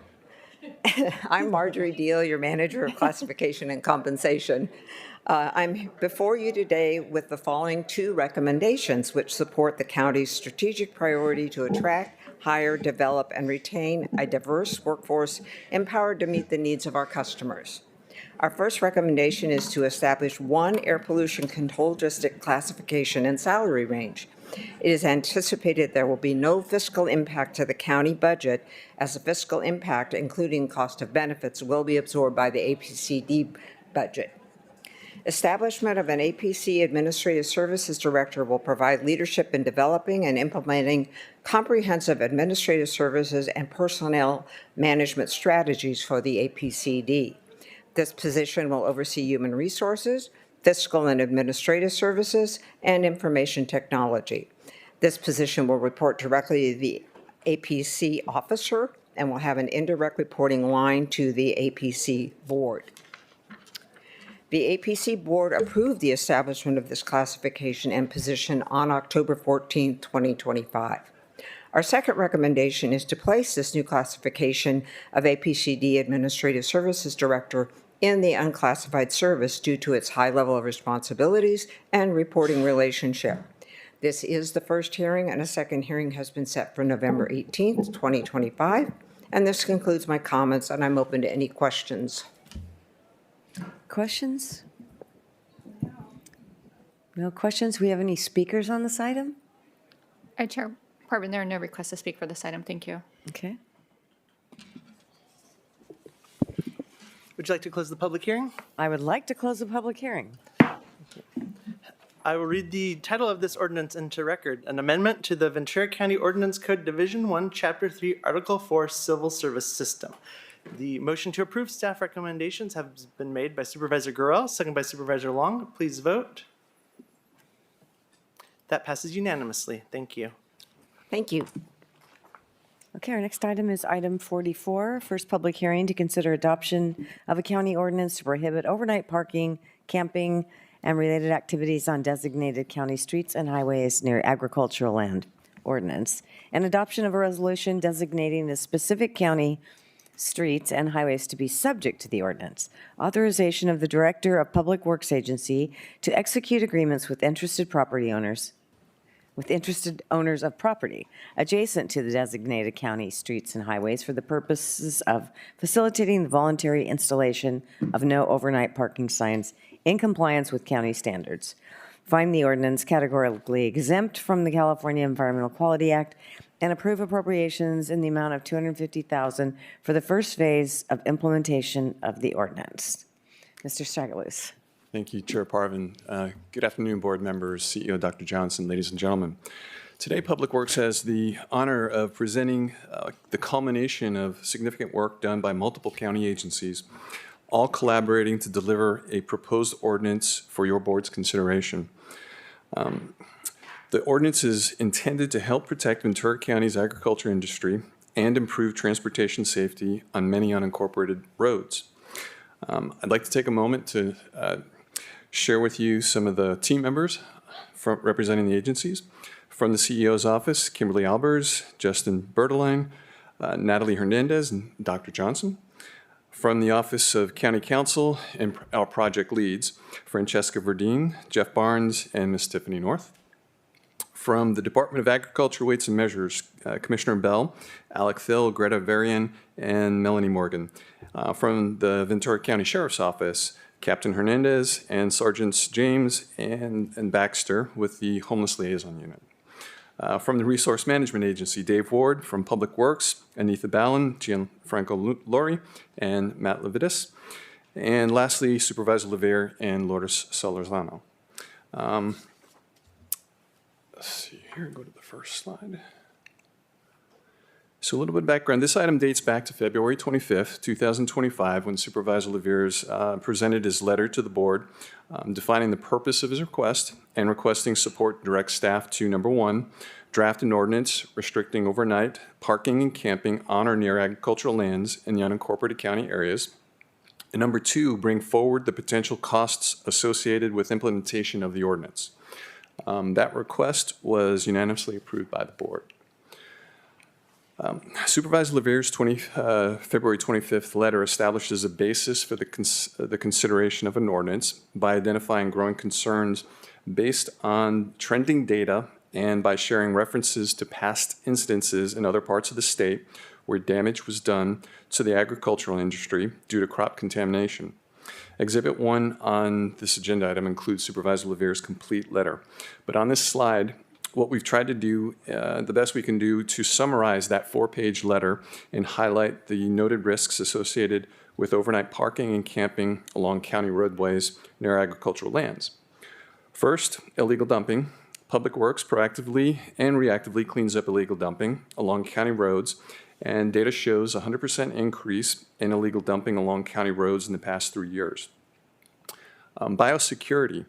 That's a set of management practices that protects farms from infectious diseases, pests, and weeds. Effective biosecurity protects the health of crops as well as the economic viability of the farm and the safety of the food supply. RV wastewater holding tanks, releases, and illegal dumping are examples of biosecurity risks. Some operational environmental improvements, impacts rather, of overnight parking and camping might include trespassing on a farm, disrupting a farm's irrigation system for water, and property damage. Also, overnight camping along the road creates adverse driving conditions for those who might need to use the road shoulder to recover from distraction or a breakdown lane. The Agriculture Department reports that there have been 200 reported cases of trespassing on ag lands within the past 2 years. Statewide traffic records system shows that there's been a 15% increase in crashes on county roads adjacent to ag lands. And other activities related to overnight parking and camping, such as campfires and cooking, increase the risk of fire danger, particularly in the fire season.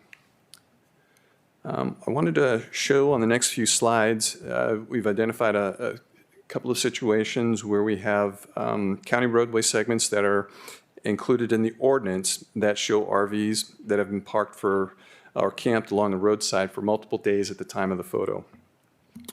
We didn't include nighttime photos because there really wouldn't be much to see, number one, and unincorporated county roads don't typically have streetlights. Which kind of speaks to the added increases risk to motorists driving on high-speed county roads with large vehicles and encroachments occupying that road shoulder. A couple of items to note here specifically on Santa Clara Road. First, there is active farming on the side of the road. The Jeep appears to be double parked with the RV, further reducing the driver's recovery zone, and RVs in both photos appear to have their slide outs expanded, which indicates the campers are planning to spend a little bit of time there. Woolley Road is another location in our Tier 2 list of roads.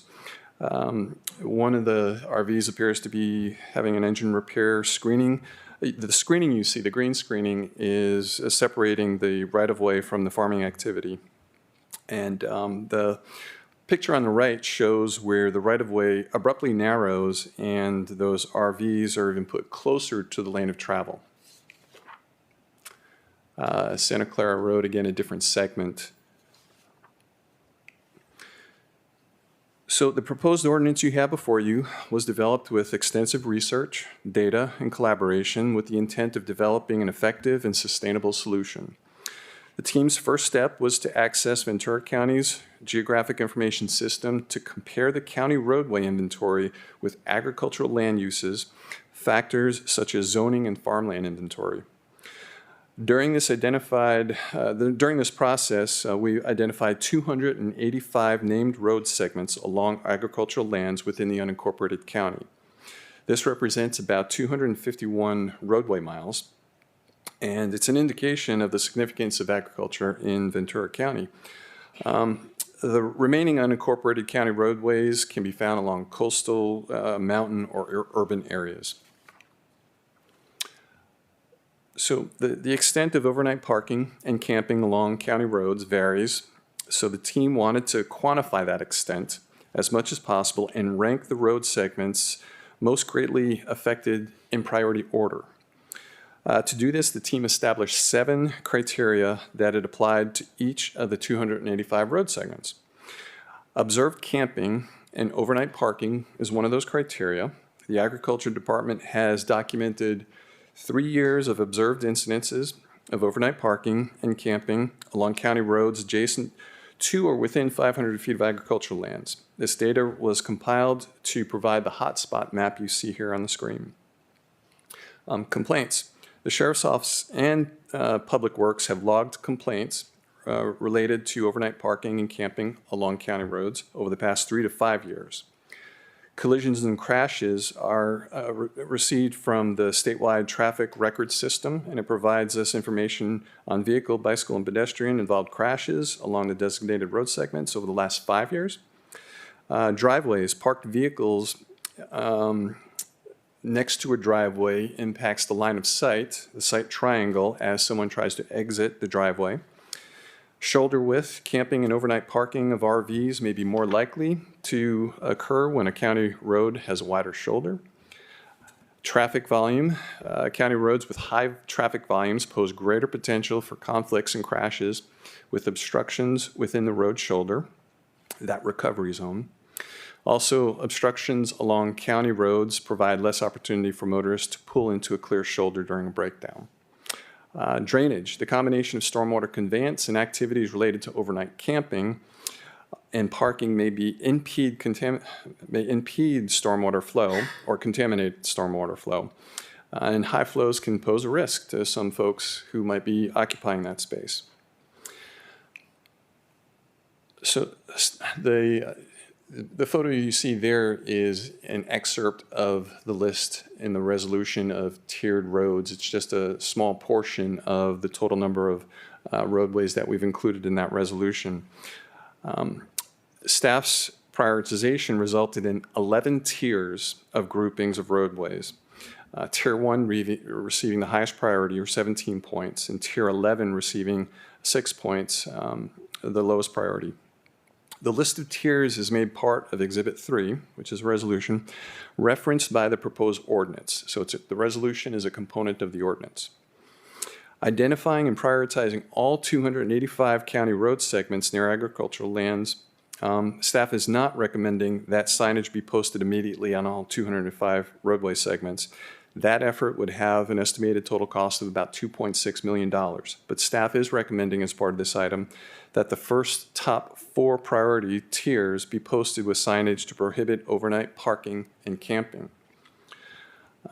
Staff's providing the entire list in the resolution of roadway segments along agricultural lands to enable the county to respond quickly and effectively as funding might allow and as the need might arise to post additional streets.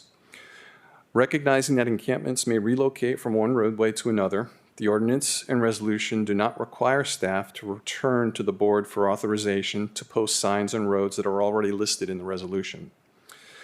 This saves significant time and cost. Staff would, however, return to the board each year during budget review to request additional funding for additional tiers if the board chooses to fund those additional tiers.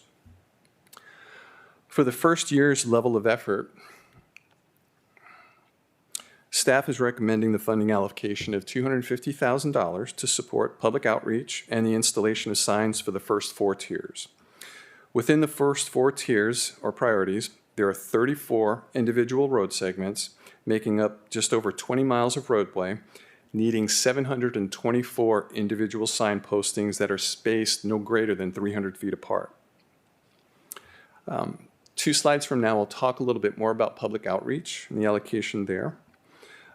To furnish and install signs, Public Works estimates that it's going to cost about $300 per sign, or about $217,200 for the first 4 tiers of road segments. There's also a small allowance, $15,000 for public works support and project management, and a very small contingency of $7,800 for any unforeseen conditions that come up during the sign installation process. And let me back up. Separately, the Sheriff's Office has confirmed that $55,000 of enforcement costs will be captured within its existing budget. This $55,000 represents 2 deputies patrolling 2 nights a week, each on 6-hour shifts, and the figure is not part of the $250,000 because it's incorporated into the sheriff's budget. Additional regulatory sign for tiers 5 through 11 and enforcement costs would be considered by your board at future budget cycles. Here we have a graphic of those prioritized tiered roads. The black road segments, it's a little tough to see, but as you zoom in, you can kind of see more clarity. The black road segments represent tiers 1 through 3, and the dark red ones represent tier 4, and those are the ones that are being targeted. Public information. So if your board adopts the proposed ordinance on November 18th, it would not become effective until January 1st. And only then for those road segments that have regulatory signs posted. Prohibiting parking between 9 p.m. and 5 a.m. This would be the text on the signs. During the time between the ordinance adoption and its effective date, staff is recommending a public outreach process that multiple agencies and their PIOs would participate in. Public information efforts might include social media posts, video reels, QR codes, local newspaper, and radio spots. Staff would also reach out to our Ventura County cities. A goal of public messaging would be to inform the broader community that overnight parking and camping along designated county roads poses a risk to the agriculture industry and the traveling public, and to anyone camping along the roadside. It's understood that overnight parking and camping might be the result of some personal struggles, and the item earlier today, I think, shaved off a few minutes of this presentation because you got to hear the wonderful Ventura County services around homelessness plan. And with those services, the Ventura County Sheriff's Office and the Ventura County Behavioral Health Department and the Ambulatory Care Agency all provide services that are intended to be part of the voluntary compliance effort behind this ordinance. But before I leave this slide, I did want to point out that Ventura County also has on its website a list of all authorized campgrounds, and there are some private campgrounds beyond this list. So seeking voluntary compliance, what does that look like? Before getting to enforcement of the ordinance, it's important to point out that the ordinance does seek voluntary compliance first. That occurs by way of serving a 24-hour written notice, which is either posted on the vehicle or the encampment. But as patrols are made by law enforcement, conversations with individuals would certainly bring up awareness of this ordinance and its purpose to protect food safety and motorists. If needed, contact information to several helpful resources would be presented, and the conversation would conclude with a formal request to notice and relocate. In terms of proposed implementation and enforcement, the ordinance requires 2 readings at a public hearing, and today being the first reading. And if the proposed ordinance is approved at second reading on November 18th, then the public information and outreach effort would certainly begin and likely run through the first quarter of 2026. Public Works believes the quickest and most effective way to get these signs installed for the first 4 tiers would be to hire a single contractor with multiple crews to be able to work together and place some very strict timelines on that service. In anticipation of the second reading, Public Works would publicly bid that effort, to outsource that effort to make and install the signs. The contract for consideration by the board award would be ready for December 16th. A notice to proceed with the first sign installation would be issued for Monday, January 5th. January 2nd happens to be on a Friday, so we picked January 5th. with installation of all 742 signs for all 4 tiers on those county-designated road segments being completed by February 28th. That would be the framework of this contracting work. Public Works and the Sheriff's Office have already been coordinating in preparation for any potential signs being installed, and the Sheriff's Homeless Liaison Unit would be expected to help achieve voluntary compliance. As mentioned earlier, 2 deputies, 2 patrols, 2 days a week. And in terms of the vehicle codes, they're for subsequent to the voluntary compliance efforts, patrols would revisit those road segments. And then if those vehicles or encampments or obstructions continued to be there, they would be cited and or removed from that location, towed away per those 2 vehicle codes.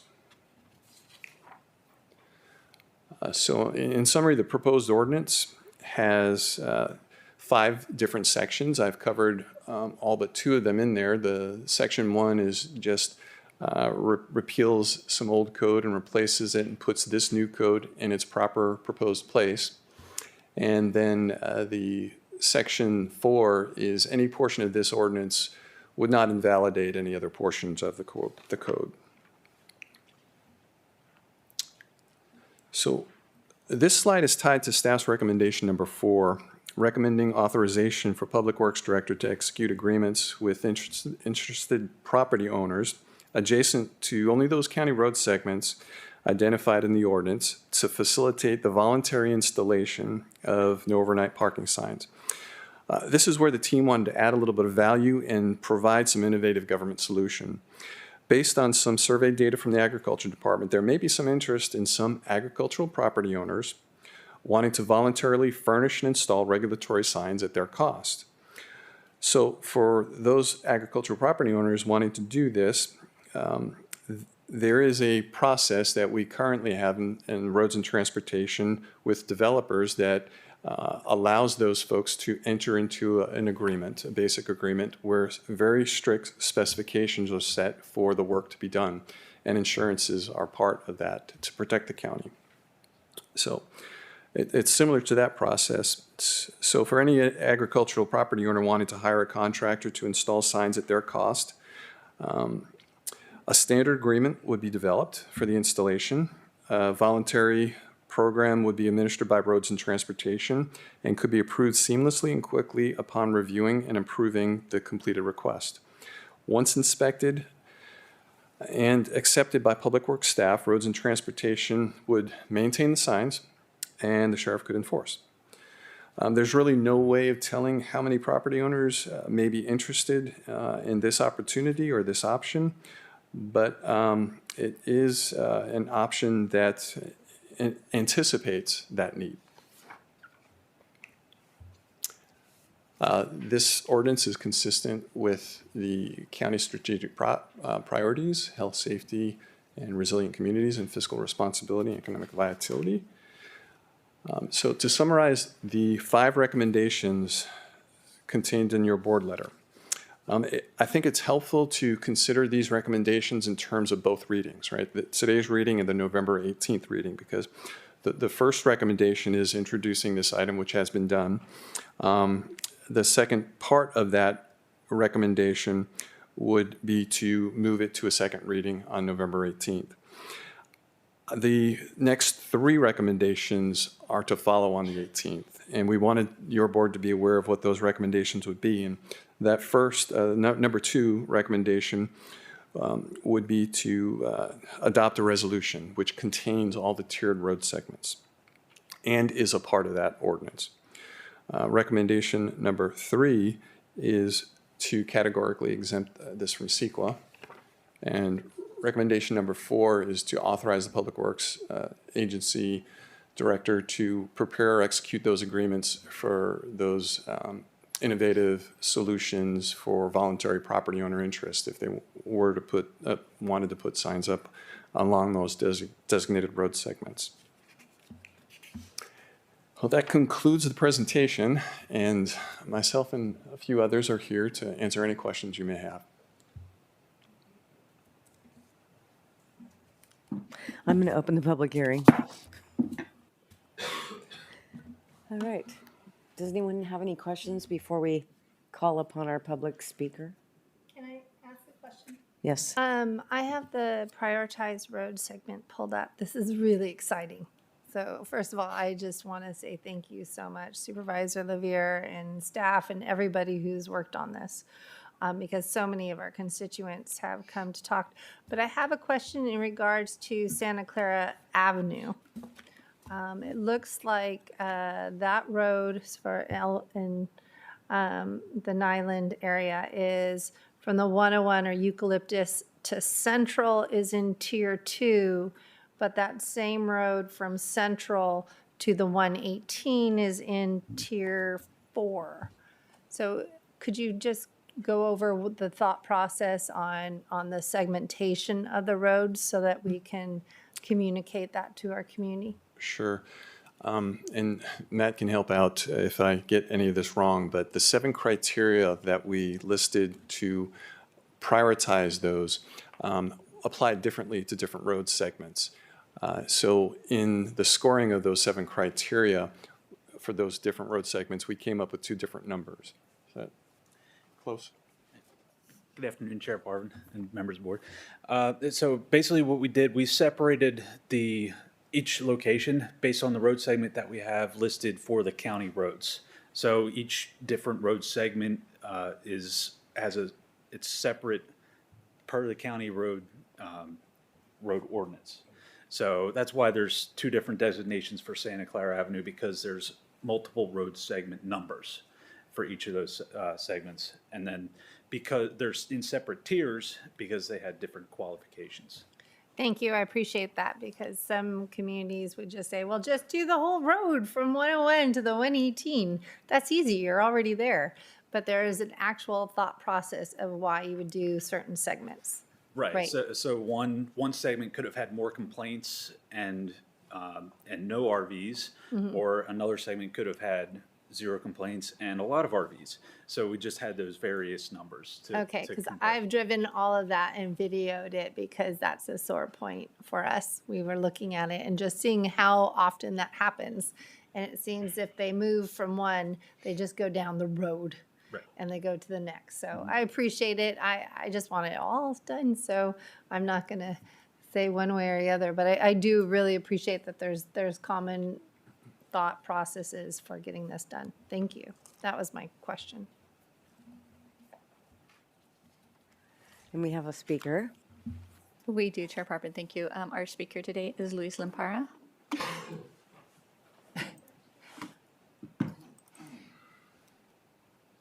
Looks like there's more.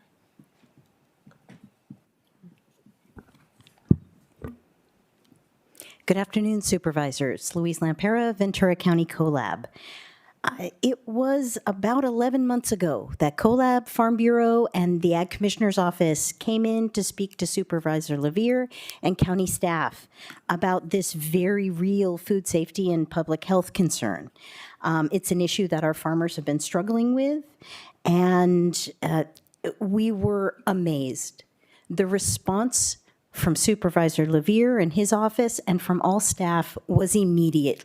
Yes, we want to help. What can we do? How can we fix this problem? And today, that spirit shows. I am so deeply grateful, not only for what appears to be a very thoughtful and well-developed ordinance being presented to you today, but even more so for the willingness to listen, to act, and to find real solutions that protect our farmers, our workers, and the land that sustains this county. Big thank you to the CEO's office, to County Council, to the Sheriff's Office, Public Works, Ag Commissioner's Office, and of course, to you, the Supervisors, for your continued support for our farmers and for standing with Ventura County agriculture. I just want you all to know this is a very real win. It is not symbolic. This is indeed a win. And I hope you all understand how much this means to the ag community. Thank you. Thank you. Chair Parvin, that concludes the public comment for this item. Thank you. I think we have another surprise speaker, maybe? Maybe not. Let's go ahead and, We can Maureen have her. McGuire? Okay, Maureen McGuire. Maureen McGuire. I did sign up, but I must have signed up on the wrong item or did something wrong. Yeah. That's okay. We'll get you in. So I wanted to echo Luis Lampara's comments, and also I was in those original meetings with Supervisor Livier, and just like Luis outlined, I think this is one of the amazing examples of how this process can work for good. Farmers were elevating their challenges in the field. We were able to bring that to our electeds, who were able to work with county staff, and thank you. Even during a transition in leadership, this ordinance, I think, is even better than we could have imagined or designed ourselves, which shows the excellence of the work and brain power that's been put towards this. So on the behalf of the membership of Farm Bureau, I just really wanted to say thank you. This kind of work is an important part not only of allowing farmers to comply with the Federal Food Safety Modernization Act, but also protective of everyone who eats food from Ventura County. And I know that that's an important part of the role Ventura County plays in the food security for the entire nation. So wanted to bring that forward and just extend a huge thank you to all of you. Thank you. Let's check to see if there are any other members of the public who'd wish to address the board with this item. Not seeing any. Thank you, Chair Parvin. Okay, I will close the public hearing. Take it away. Thank you, Madam Chair. And, I think this final product is exceptional, but I think it's important to kind of recognize how we got there. Obviously, this was a priority of the entire board, and we gave a direction to staff that this is an issue that we wanted them to focus on. And how it came together was, I think, just such an example of good government because, Francesca Verdeen, the County Counsel's office, put together a really wonderful first draft of an ordinance. And then everybody sat around a table for at least an hour, maybe it was a couple hours the first time. And we went through the ordinance, and the 6 departments involved have been noted, but there must have been 20 people in that room, and they all went through the ordinance and gave their individual feedback from their respective agencies about how it could be strengthened and improved, how it would impact their agencies. And Francesca took that and brought back a second draft, which is largely what we see here. And then that group talked about it again. And the ideas shared, the ways the ordinance was improved and strengthened, it resulted in this. And it was just such a wonderful process. And I could not be more appreciative of all of you. Most of you are in the room today, but there was more too, who took the time and made the effort to create this. And I really do. This is exceptional. And so, but it's the result of so much hard work from many of the faces that we see in the room this afternoon. And just as we talked about it, we came up with the idea of allowing property owners to do it on their own accord, recognizing there was 250 miles of road. That's several $1 million of work. We couldn't do that at once, and so we're trying to prioritize the highest priority roads to start. But if there's a property owner who wants to do it on their own, they have this option to get ahead of it. I just think holistically, this is just a wonderful ordinance, and it's something that I think this is exactly what the board asked for, and because of all of you, you made it happen. So thank you. I agree. I think it's a great ordinance. I always look for something to change or something to make it better, but I couldn't find anything. Apparently, all 5 of the departments did a great job, including Matt and his team. He's a happy observer. I like the fact that the leader of the department came and delivered this. I thought that was also interesting, right? I should note that. Dr. Johnson jumped in, Greg jumped in, Corinne jumped in. When we were talking about, the people in these departments took ownership of this and were an incredible part of the process. That's amazing. Well, they're passionate about the topic too, I think. But Supervisor Lopez, we'll let you go first. We did that the other way around earlier. Thank you, Chair, and appreciate this coming back. And I definitely was curious when we first discussed it earlier this year as what this would look like, because I support our agricultural industry and everyone here, but we're talking about people living in RVs, and we're sort of talking about it, but not completely, and that's what really stands out to me is where will people go? And I see in the PowerPoint the list of the campsites that might be offered as an alternative. But that's one of the big concerns is where are people going to go if and I recognize that it's a problem. I mean, I constantly see, especially as I travel in the Oxnard Plains down 5th Street, it's down the entire road. But I feel like there's something missing of that engagement and how we move people out. So I do have a few questions with the sheriff deputies being a part of it. It's not the HLU team, correct? It is? Okay. All right. And it appears that some of these RVs are not functioning. They can't move them, right? So that might require a tow truck to come into play. And I see Correct. Captain Henderson coming in. And so if you... I was just going to say Okay. that I did briefly, I didn't share much of the information about the homelessness care plan that's built into the voluntary compliance effort, because I do want to say that everything that you heard earlier today on that item 41, I believe gets applied here in terms of the voluntary compliance effort. So the homeless liaison unit, the healthcare services, behavioral healthcare services get encapsulated into this in this voluntary compliance effort.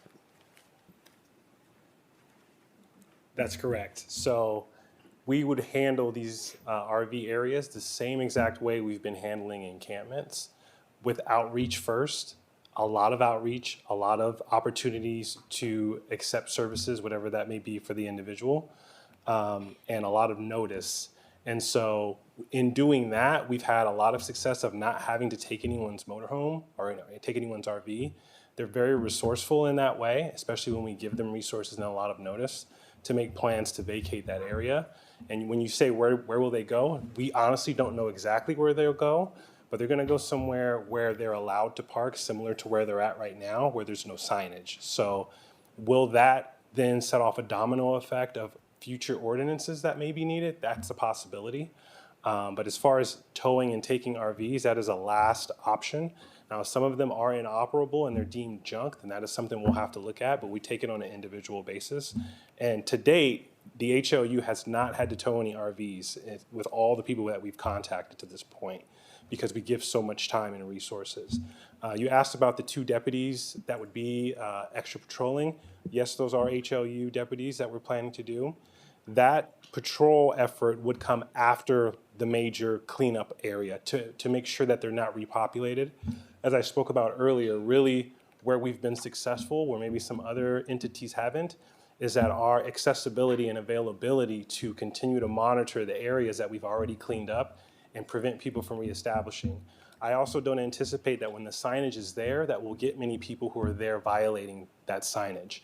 The people that we come into contact in these types of situations, they're not unruly, they're not trying to break any laws intentionally.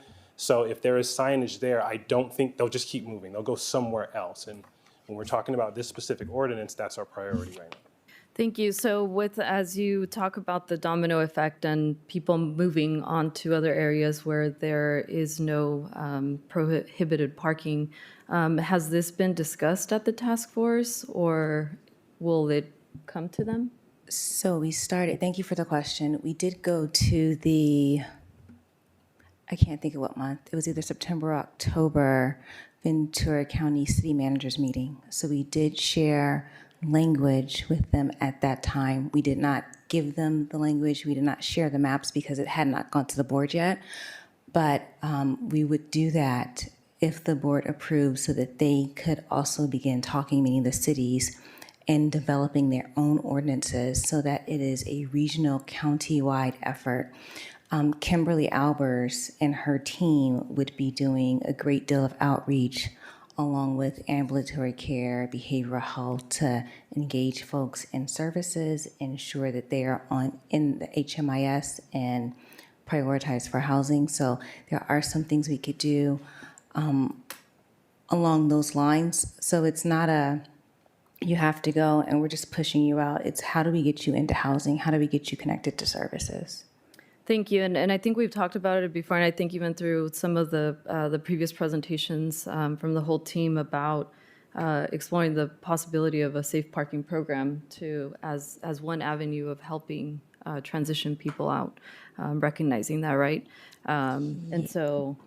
Yes, so Kimberly Albers has been really helpful. She had the group, and I can't think of their name, they came down from Santa Barbara County and presented at New Beginnings and talked about what that would look like and working on buy-in. And so there's a lot of moving parts behind the scenes around that because we do recognize that that is an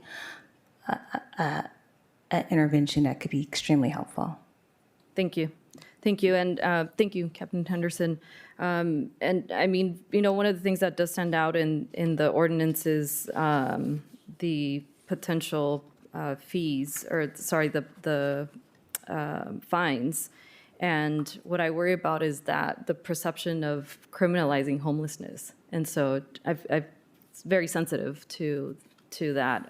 So I appreciate the extensive outreach to engage with people and help find an alternative path or solution for them. Absolutely. We will continue to have our same mission statement that we go by, which is we're not trying to criminalize this. That is a last resort. Thank you. You're welcome. Thank you so much. And lastly, Chair, just I can't help it, and if we're spending money on signs, it just signs versus people. It's that's something that I don't feel too comfortable with. I support the ordinance and the efforts to address this issue, especially as it's impacting the agricultural industry.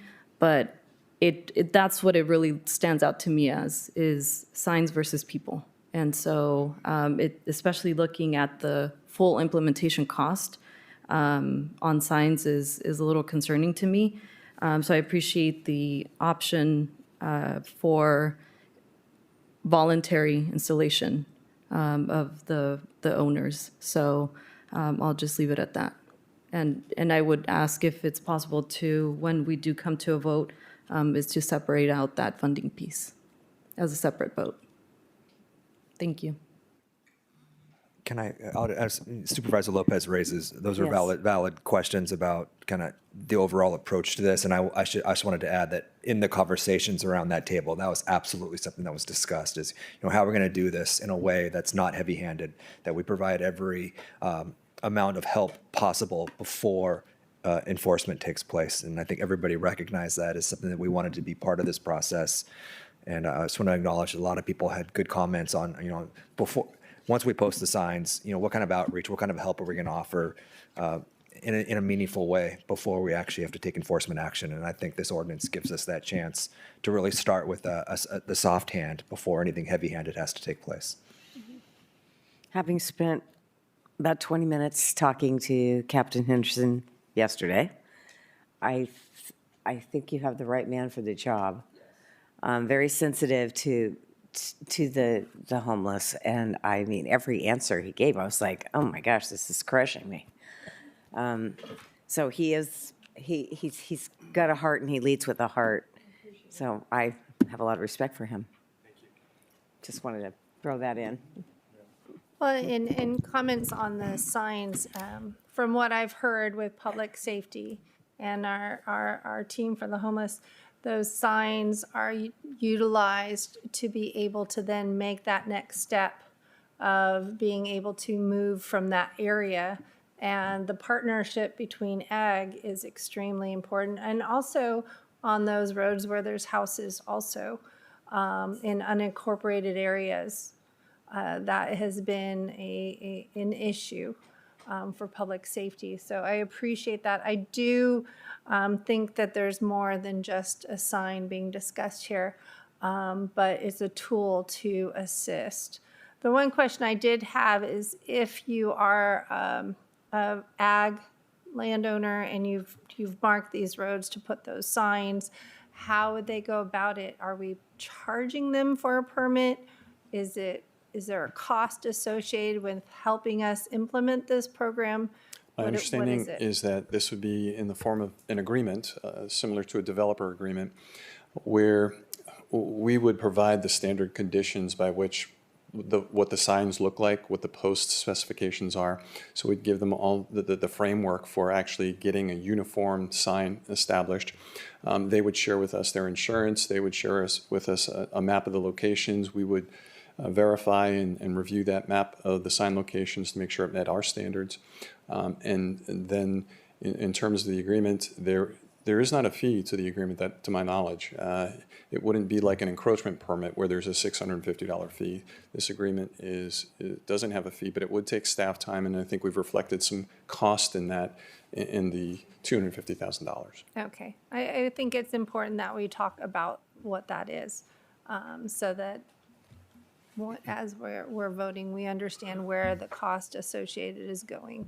It's a good question. My understanding, Greg, correct me if I'm wrong, is that the only cost to the landowner would be the sign itself. Okay. The goal is to create a process, a very streamlined process where they come in and the county staff feels comfortable that the signage is in the right location. It won't create any other impacts, but ultimately it's the landowners will just be responsible for the cost of the sign. Okay. It's the installation too. Yes. And the installation. Yeah. And so that helps them with their business of keeping their food correct. Okay. Thank you. I appreciate it. So there's not, yeah. Okay.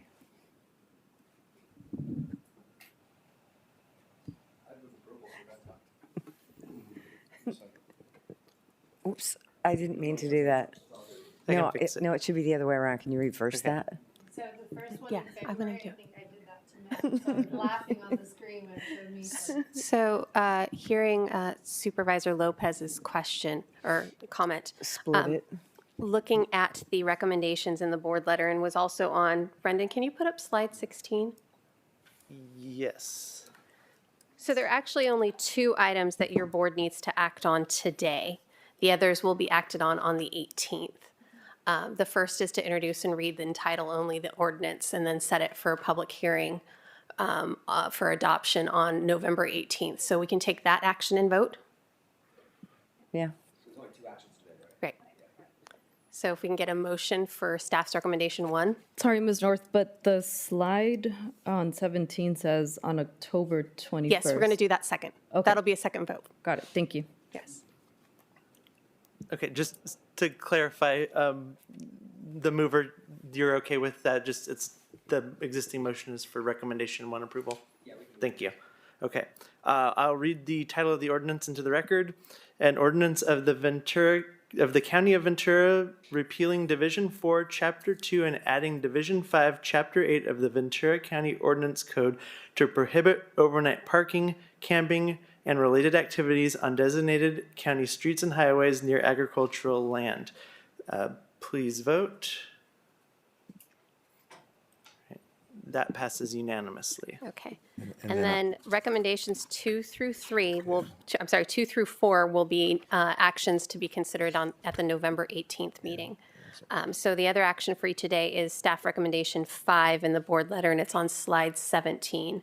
And that has to do with approving the appropriation of the $250,000 for the first phase of implementation of the ordinance. This will require a 4/5 vote. I'd move recommendation 5. I'll second. All right. Motion to approve staff recommendation number 5, moved by Supervisor Levier, second by Supervisor Parvin. Please vote. That passes by 4 in favor and 1 opposed. Thank you. Thank you. I actually think we might be out of items. And with that, I will move, we adjourn this meeting, and we'll see you in Ventura County. Good night.